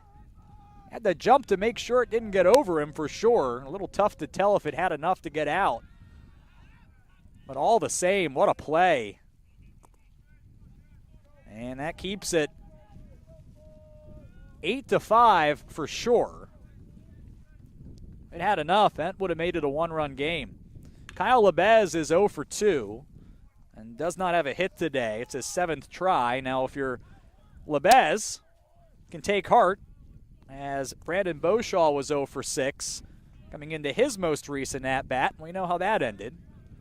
It sailed over the center field fence. Fisher will prefer a different outcome, ideally. He'll get a double play ball potentially. Bermeo will go to second for 1, but Lebez is too fast, and Rook will pocket that and settle for the fielder's choice that retires Overly. And that will bring Colin Truitt to the plate. It's Alumni Day here at Jim Schmid Field. There were some candy and chips, I think sodas as well, available for several alumni who are in attendance. Fisher's first pitch to Truitt will miss. And we've got a few soon-to-be alums here, and then at least one person went with, I'm not an alum, but I just took some candy anyway. There was plenty there. Reese's Peanut Butter Cups. A lot of good options, though. Truitt pops this up. Candy Talk might have to wait. Well, that managed to fall and then skipped on over into the seats.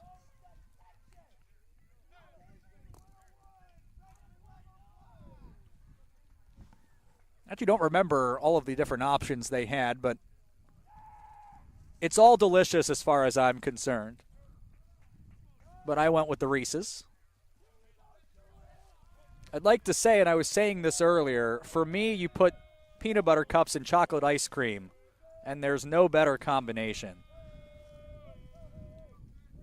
In other news, I'm hungry. The count is 1-1.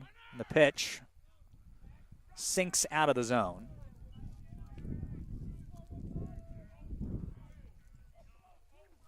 I think it's Matthew Frauendorf, one of our golfers, who has the Reese's Peanut Butter Cups.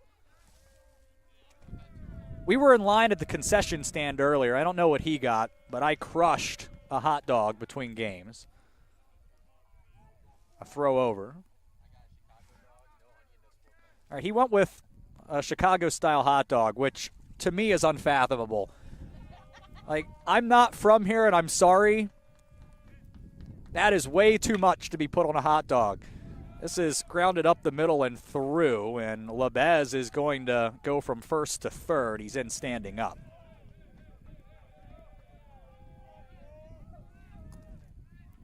However, the Chicago hot dog thing and the strong feelings around hot dogs actually had me apologizing to the individual at the concession stand for asking for ketchup on my hot dog, because apparently that is not allowed in the greater Chicago area, and I disagree.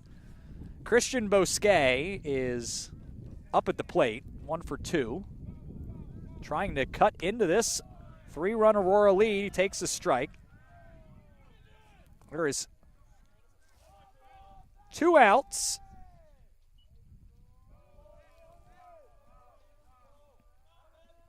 But a 6th run and a 2-run deficit 90 feet away. Bosquet barrels this one, hits it to center. Curcio retreats to the warning track and makes the catch. He's had to cover a lot of acreage out there in this 5th inning. But he keeps MSOE off the board. 2 more hits, but no runs this time. 2 left. And we're halfway home in this one with Aurora leading MSOE 8-5.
Bottom of the 5th coming up. Aurora leading 8-5. Top of the order will bat here for the Spartans. Sean Fry with you. Let's see what Bermeo can do. We'll see Joe Lukancic and Derek Angelo this inning.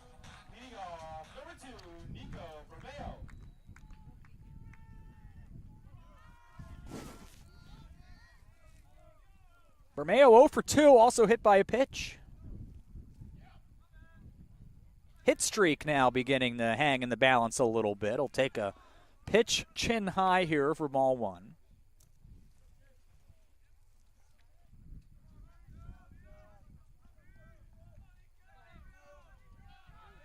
Jack Fisher for Aurora at 95 pitches. The Aurora bullpen is going to start getting the work down there. We'll see if he at least starts the 6th. Nolan Vincent got only 4 outs as MSOE starter and is in line for the loss. Bermeo deep, and you can forget about this one or not. Bermeo walked out of the box. He thought it was gone. It got the top of the fence and stayed in. And Bermeo will settle for a double, and to be honest, that was about all he was going to get. But I think he thought he got it. But he has now extended his hit streak to 13 games. And he sets the table here for Aurora to extend their 3-run lead.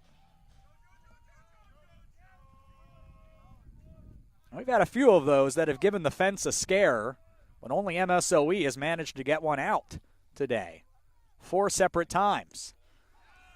Joe Lukancic takes a first pitch down and away. Derek Angelo is 3 for 3 waiting on deck.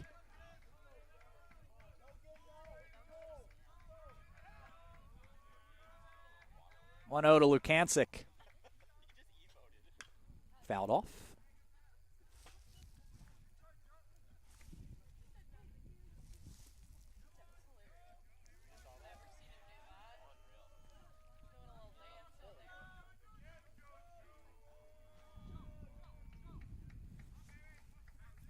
Lukancic, a nice bounce-back game.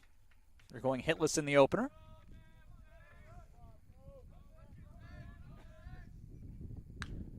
We'll roll over one here out to first. Truitt on a bounce. Will get there, and he's beat into the bag.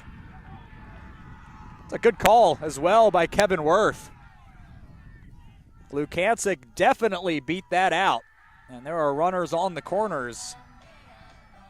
How often do you see a ground ball hit to first that the runner beats? But Brzezinski wasn't in play to field a throw, and here we are with 2 on and nobody out for Derek Angelo. At a 2-run double last time up. Takes a strike here. Double, single, double. The order of events here in Game 2 for Angelo. Belted that one and hit a sinking liner foul towards a cluster of fans down the left field line.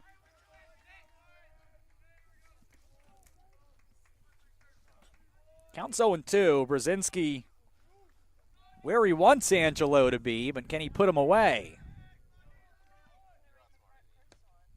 This is down and in, and Bosquet had set up outside and elevated a bit, and Brzezinski missed that spot badly. It's 1-2. MSOE at double play depth will trade an out for a hit, or rather a run for an out, when I was trying to say, as I got my words crossed up while that was hit out to center, and that will not be a hit, but it will be a sacrifice fly that brings in Bermeo and makes it 9-5.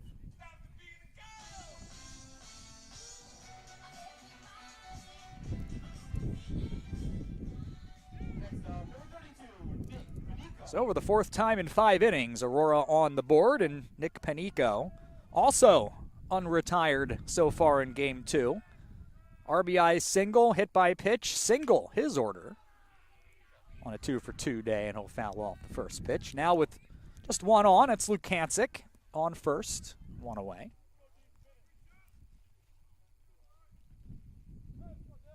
And pending or barring more accurately, a double play, Logan Riley will get a chance this inning. Brzezinski kicks and deals and misses. One skipped in, and a good stop by Bosquet behind the plate. It's 1-1.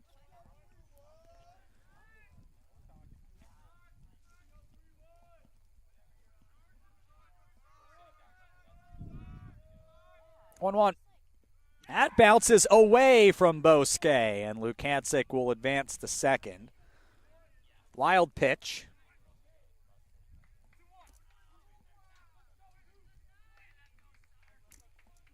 Aurora 6 of 12 with runners in scoring position.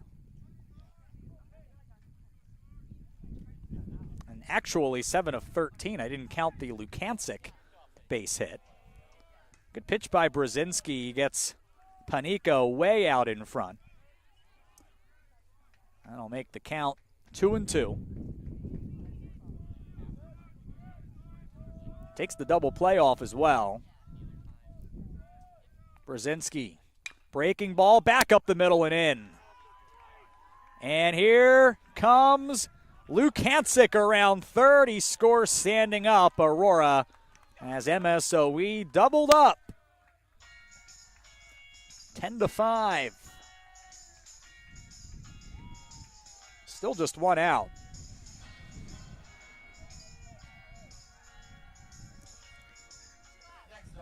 Well, looks like Brzezinski is going to stay out there. Logan Riley, 0 of 7 on the afternoon. Overdue. Late on this one from Brzezinski. Grounded into a 6-4-3 double play to end the third inning. 1 on and 1 out here in the fifth. Gets a breaking ball and hits this high to center. That'll send Lebez back, looking for it a few steps in front of the track. He has it, and there are 2 down.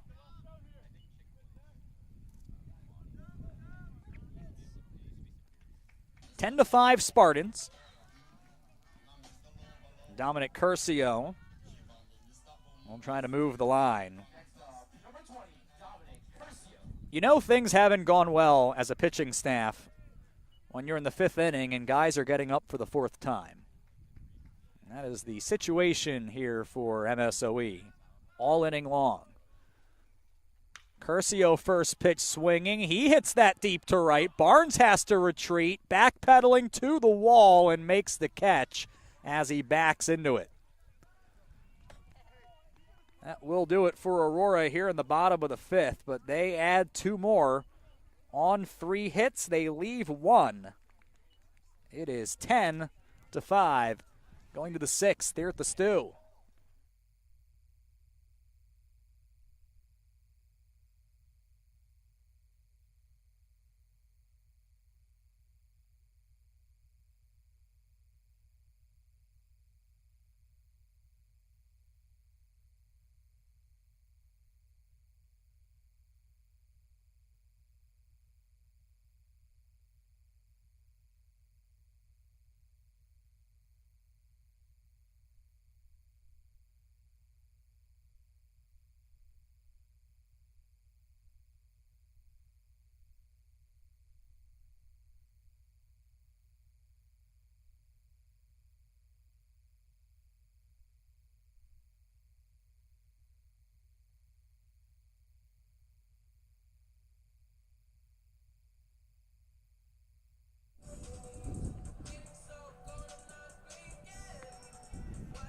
Ten to 5, Spartans in front here in game 2, trying to get a split of today's NAC series.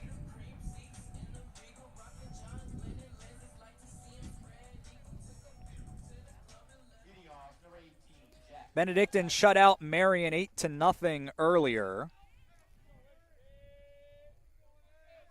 It's the one result that we were waiting for and we had not yet gotten. Jack Kalatowski leads it off. The 9 spot for MSOE, top of the 6th. He takes a strike from Jack Fisher. Pitch 97's on the way, and Kalatowski offered. It's 0-2.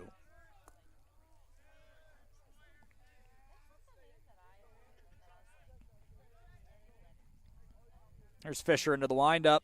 Breaking ball. Kalatowski is down on 3 pitches. 7th strikeout for Fisher. And the 4th time through for MSOE will begin here. Brandon Beauchamp deposited one over the center field fence. His last time up, he'll take a strike here from Fisher. Bullpen has individuals in it. Looks like there is one person throwing.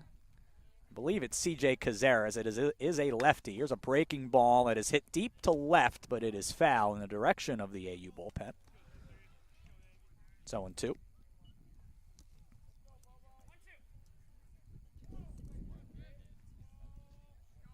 or 1-2 more accurately.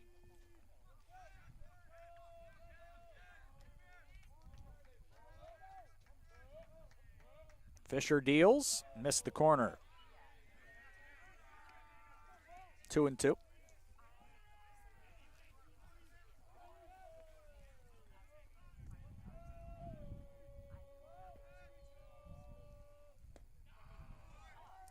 And the count will be full.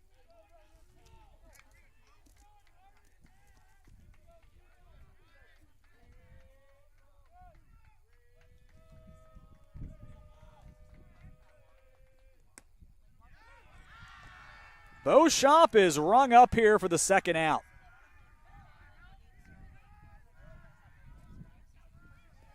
And now Blake Hall to the plate for MSOE. 1 of 3.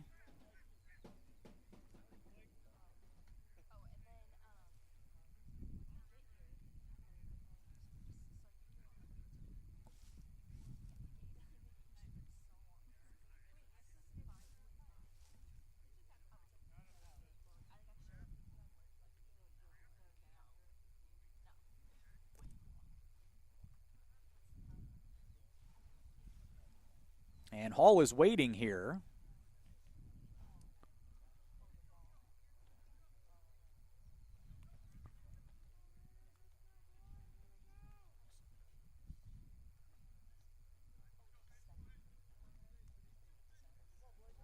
Now Hall will step in now.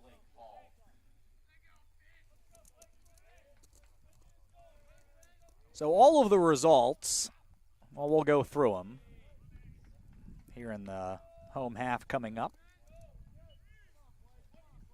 Try to get some Game 2 results. Hall a drive in the left field.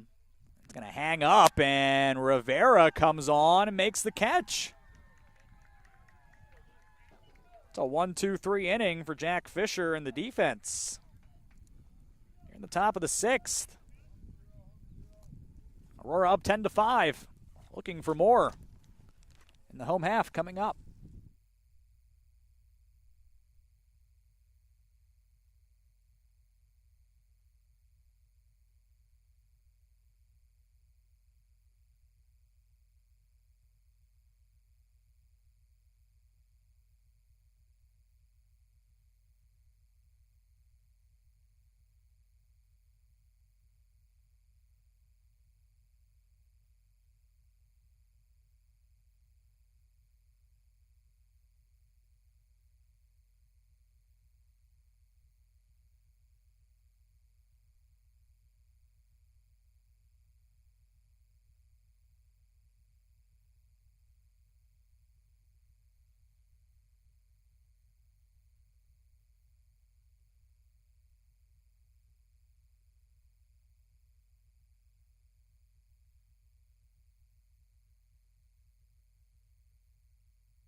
Brendan Naylor will lead things off for Aurora.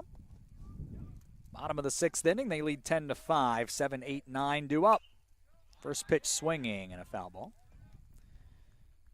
Naylor 1 for 2 and a hit by pitch today. Let's take a look around the NAC here. We mentioned that Benedictine an 8-0 shutout of Marion in the opener, but the Sabres threatening to get the better here in Game 2. Naylor, this is hit hard in the right and down and into the alley for extra bases. And Naylor will lead off the 6th with a double. Marion leading 3-2 through 6.5 in Lyle.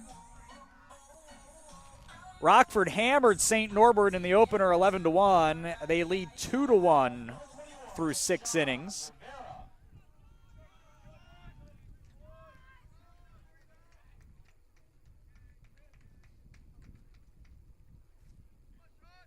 CUC home to Wisconsin Lutheran today.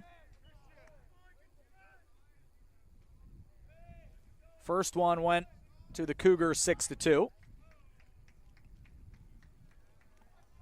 Rivera takes a ball. He's 1 for 3. Shows bunt. Gets it down. Brzezinski off the bump. Throws to Beauchamp covering the bag. 1-4 will be the sacrifice that advances Naylor. 8-6 CUC leads in game 2 as they look for a sweep today. It's all Illinois Tech. Against Concordia, Wisconsin, they won the opener 4-1. They're up 15-4 in the top of the 6th, and that's after CUW got 3 in the top half. Ball 1 to lead things off with Spencer Rook. With an AU run, 90 feet away. Now 15-5 as the Falcons have gotten another one, and Dominican trying to get a sweep of Edgewood here. They lead 4-1 through 3 innings. Strike 1 from Rook here.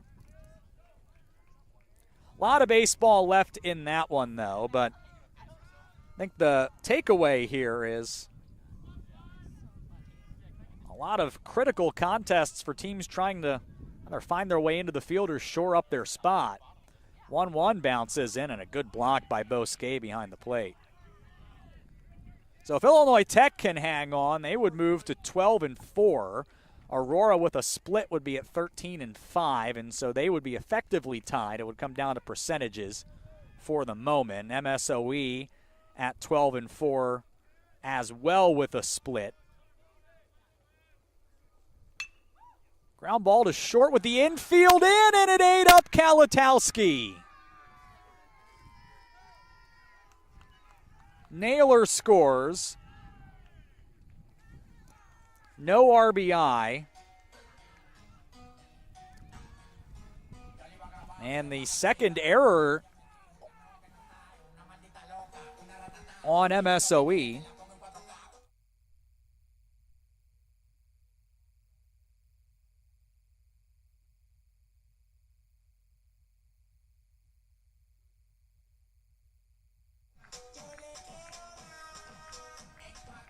Will bring Steve Sanfilippo out, and that will end the day for Jack Brzezinski. Pitching change here, bottom of the 6th. Aurora up by 6. And it appears to be Jack Shepsky, freshman out of the bullpen for MSOE.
Zach Brzezinski's day is over. And I apologize if I've been calling him Jack the entire time. Jack Shepsky is in, the right-hander for MSOE. And a strike taken here by Nico Bermeo at the top of the Aurora lineup. Right now, 4 innings. Well, that's all it's going to be for Brzezinski. 5 runs. And right now, all of them earned, but subject to change here. No walks, a strikeout, faced 25 batters. And Shepsky, 1 strike, 1 ball. And his third pitch from the right-hander coming in here. It's a breaking ball that stays up. Shepsky, the freshman from Milwaukee, Wisconsin, has been really good his last 3. No earned in 2 innings. Comes in, 8 earned and 8 2/3. It's his 6th appearance. He has 7 strikeouts. He's settled in after a bumpy start to his career, and now we'll try to slam the door from here and force this one to go the distance. See if he's asked to throw several innings, if he can be effective. The 3-2 is bounced over the mound to Beauchamp, who steps on the bag for 1 and will complete the inning-ending double play himself. So the 4-3 twin killing is the 3rd of the day for MSOE, 2nd of this game, and the damage is limited to a run. On 1 hit, there was 1 error, nobody left. 11-5 Aurora as we go to the 7th.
Scoring change from the last inning, where Spencer Rooks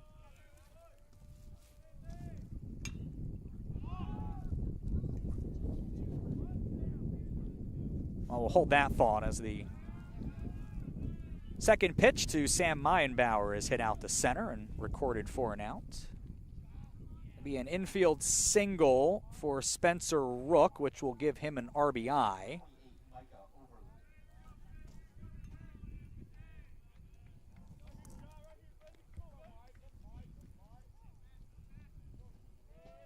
So no error on the play. And Jack Fisher trying to get through one more inning here. Deals in a first pitch to Micah Overly.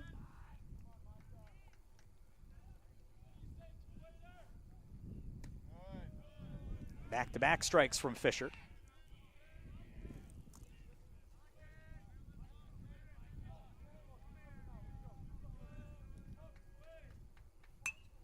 Late swing here for Overly. It's 0-2.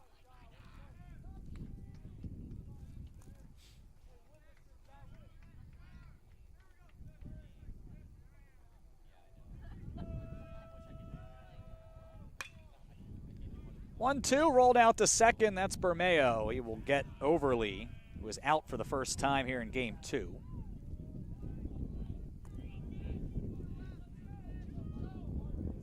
Fisher at 112 pitches.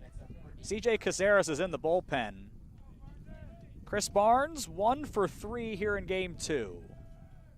Top of the 7th inning, Aurora up 11-5. First pitch swinging, fouled off.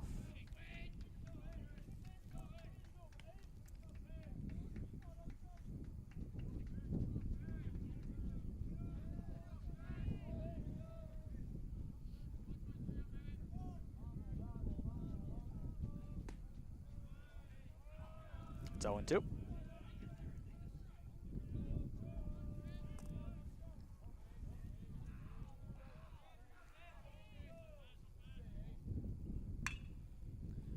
Rolled over out to second. Bermeo is there. He will throw out Barnes. Aurora with back-to-back 1, 2, 3 innings. Potentially to end Jack Fisher's day, and it is stretch time here at the Stew. Aurora leads MSOE 11-5.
Joe Lukancic leading off.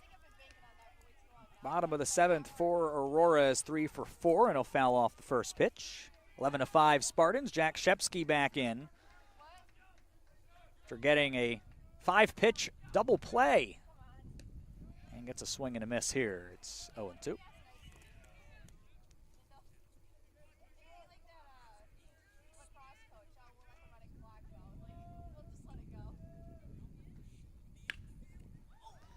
Hot shot.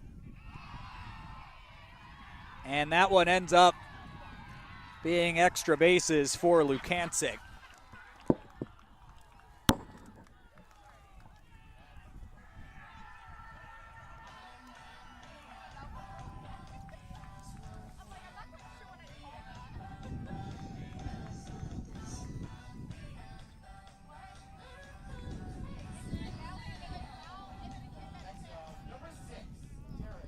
Well, Lukancic is on second. And Eric Angelo will step to the plate. First pitch swinging, hit hard into right. And that one is over the head of Barnes. So Lukancic is all the way in.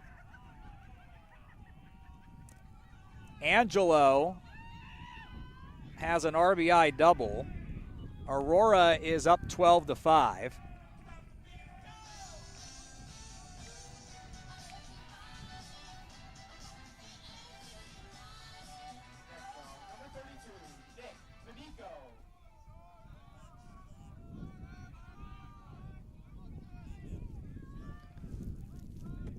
Well, I think, strangely enough, The Joe Lukancic play has to be one of the oddest doubles of all time.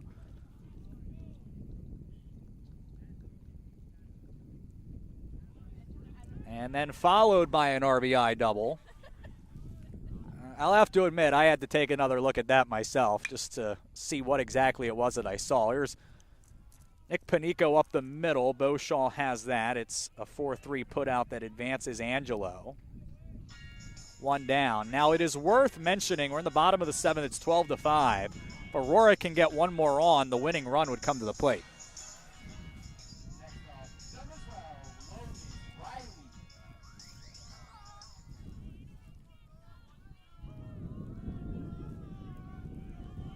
Riley 0 for 4. Shepsky's pitch bounces in.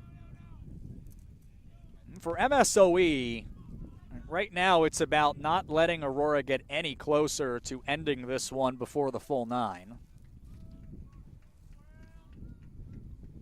Infield in. With an 8-run lead potentially out at third. Riley out in front, tips it foul. 1-1.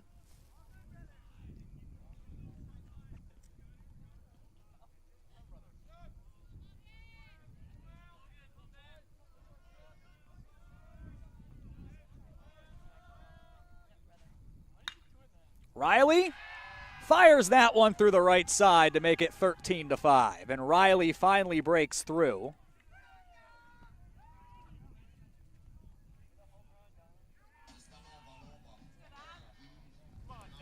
Oh, this is it.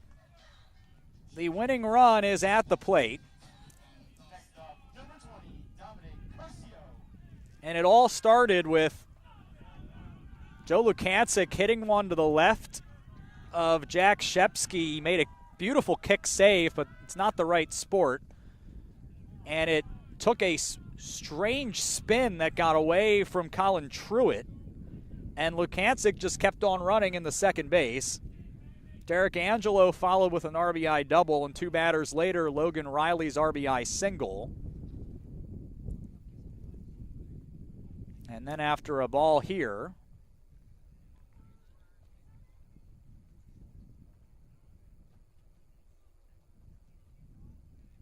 a word out here at the mound.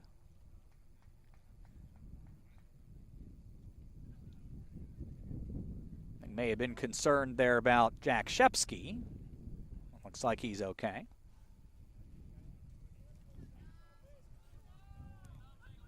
Curcio just missed a home run last time up. He's 1 for 3. If he gets the last few feet on it, everyone will go home early today. He's going to be ahead 2-0. Does have a home run this season, so he is capable of it. Couple a year ago. And a 2-0 count against Shepsky. Infield again looking for the twin killing. And Curcio's going to hit this one deep to right field, but it is foul.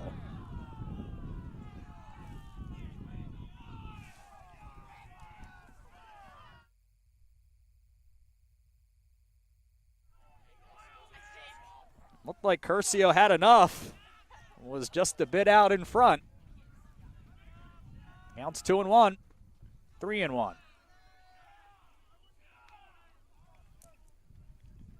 Well, you do not want to put the game-ending run on base.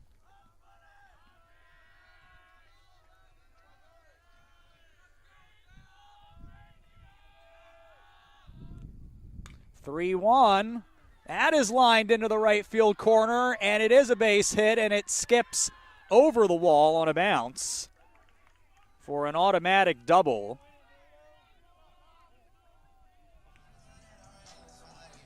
So the game-ending run is in scoring position. Brendan Naylor potentially can end the ball game a bit early. He's 2 for 3.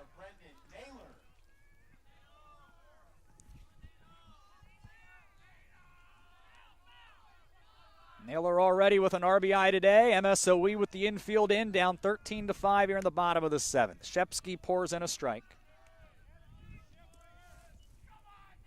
Aurora 19-0 this year when they've led through 6, 10-0 after 7 and 8. If we get that far. 0-1 breaking ball popped up. Foul territory, first base side, but with the infield drawn in, no one can get there. Beauchamp covered a ton of ground.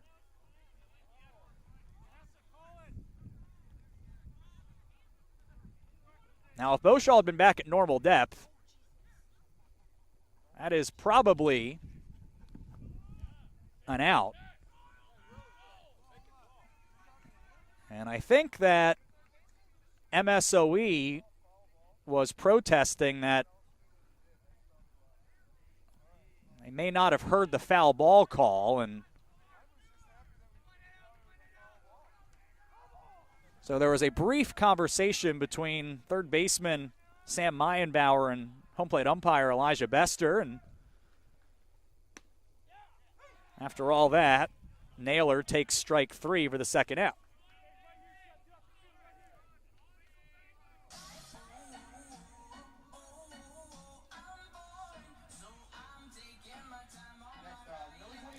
So Sean Rivera will try to end the ball game. 1 for 3. Infield will move back now. The only run that really matters at this point is the one on second. MSOE needs to keep Dominic Curcio from coming around and in. If they do, we'll play on. If they don't, Aurora will enjoy the split. They only need 6 outs to get that result one way or the other. Shepsky's 0-1 is a breaking ball, and Rivera pops it up. Middle of the infield, Kalatowski behind the bag will haul it in and extend the ball game. Aurora has scored in 6 of 7 innings. They get 2 in this inning on 4 hits. They leave 2. To the 8th we go. 13-5, the Aurora advantage.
Jack Fisher at 115 pitches had a very efficient 7th and will at least begin the 8th.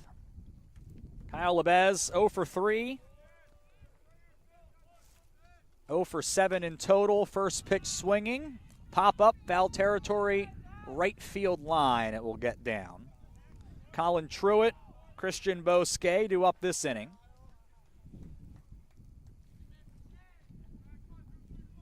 Feel confident suggesting this is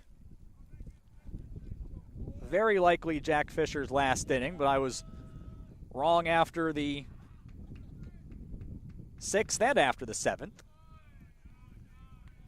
Deals in strike 2, so if anything, Fisher getting stronger as the game has gone along. Here's the 0-2, it bounces in, and Lebez doesn't offer.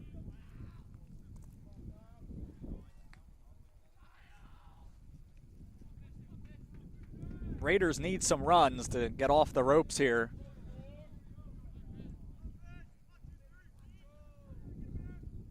Ball and 2 strikes to Lebez. Fisher, it's a fly ball to left, foul territory. It will slice away from Rivera. And the at-bat continues. This will be the 120th pitch for Fisher.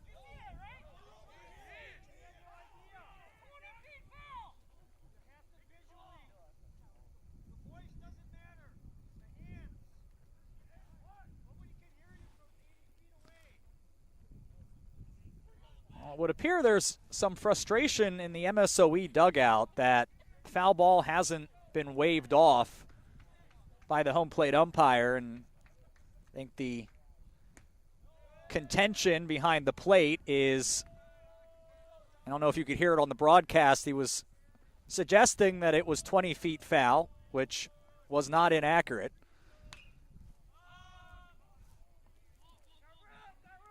Pop-up foul territory, first base side. That one is hauled in.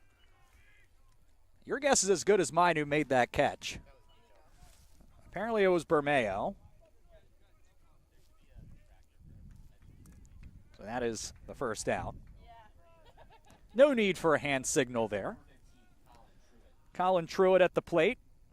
Base hit in 3 appearances. He has a walk as well, batting from the left side. Fisher starts him off with a strike.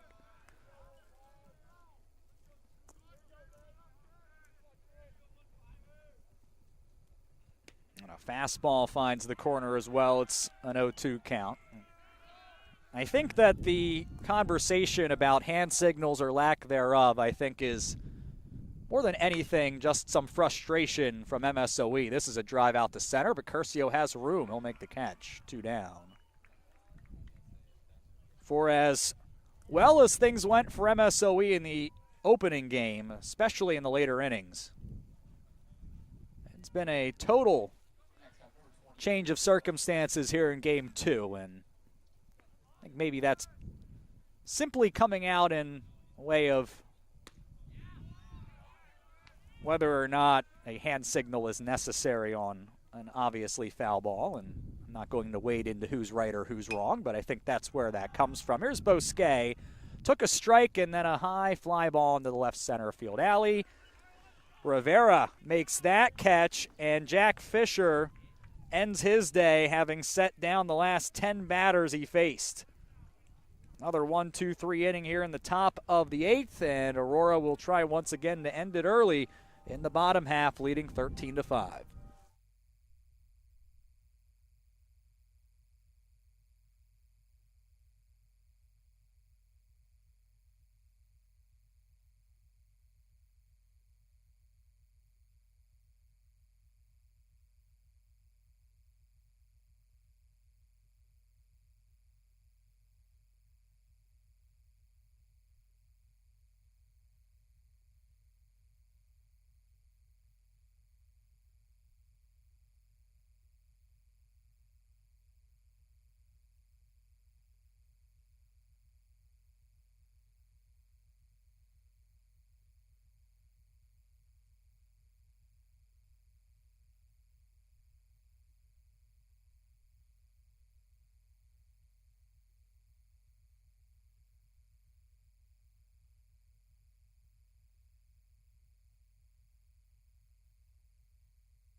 First pitching appearance of the season for the right-handed sophomore from Buffalo Grove, Jordan Skolmar.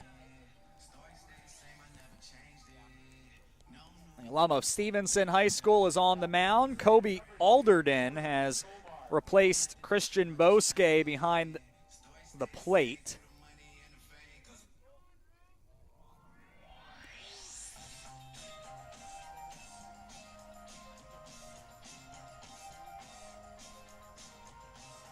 Again, not looking especially likely that Alderden's going to get to bat here. But if he does, it will be very interesting. Aurora's up 13-5, and the first pitch from Skolmar is well outside for Spencer Rook, who's 2 for 4 with an RBI.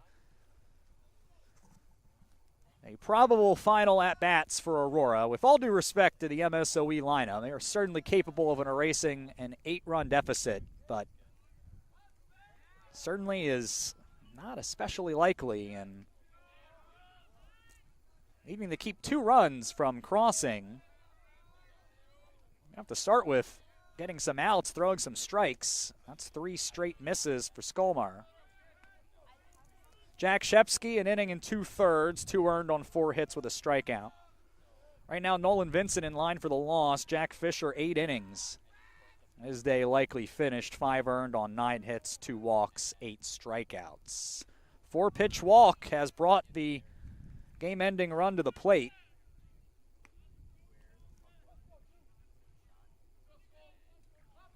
We'll turn the lineup over as Nico Bermeo will hit for the 6th time.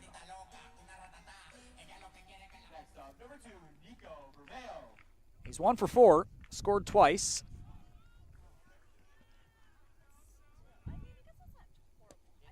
Five straight misses for Skolmar.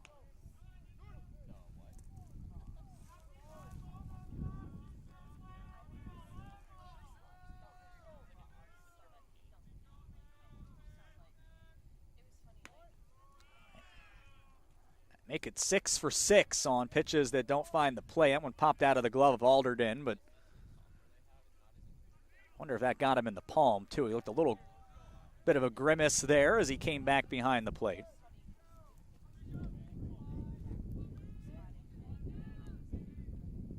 The 2-0 pitch is a fastball that finally is in for a strike. Joe Lukancic, 4 for 5. At the plate, coming up for Aurora. 2-1 to Bermeo. That one is in for strike 2.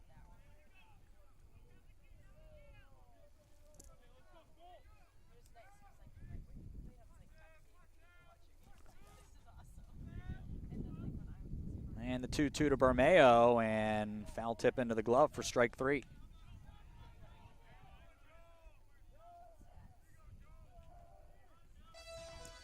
Now Joe Lukancic.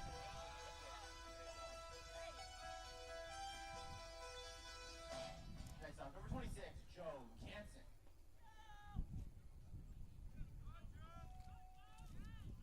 He will be tough to double off. First pitch swinging, that'll be fouled off.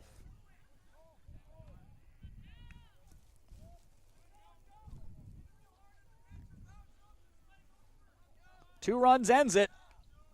If not, we'll play the 9th. Likely CJ Cazares coming in to finish it for Aurora. Bullpen has emptied, so whoever's warming is done warming. So in 2 here to Lukancic.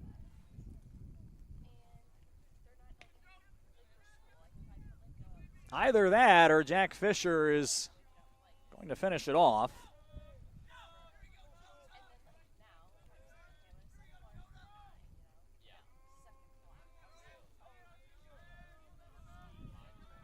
On 2 to Lukancic, misses down and in.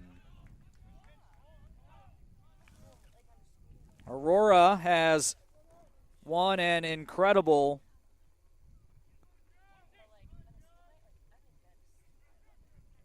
37 straight games when leading after 8 innings. Lukancic strikes out. Skolmar, 2 outs, both via the fastball.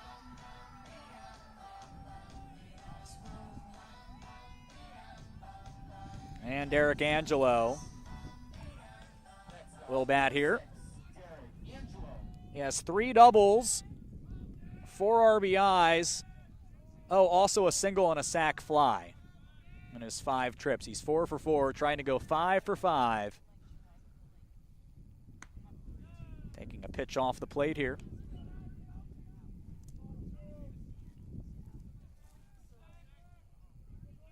$19 hits for Aurora. Score their 13 runs, no errors. Ball 2.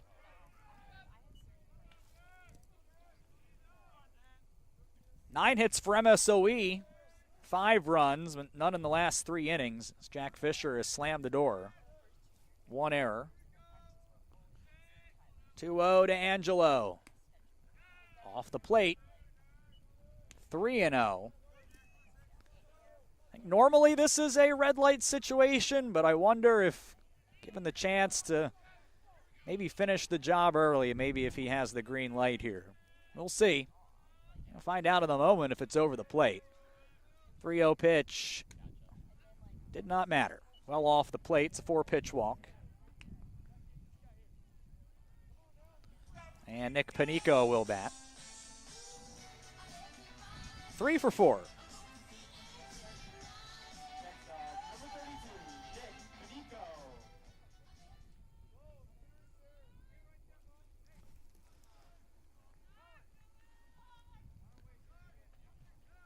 Skolmer trying to force the 9th.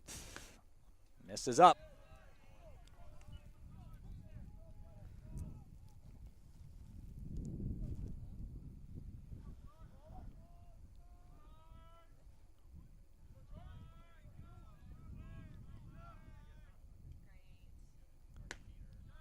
That is 6 straight balls again.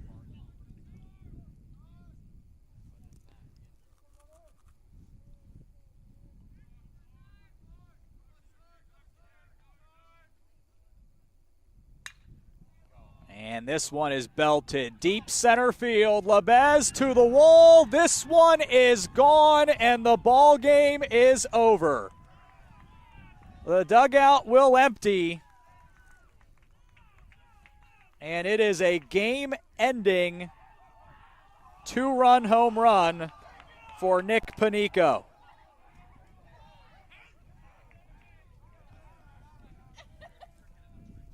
(15-5), make that 16-5. It was a 3-run homer. Will end the ball game here in dramatic fashion.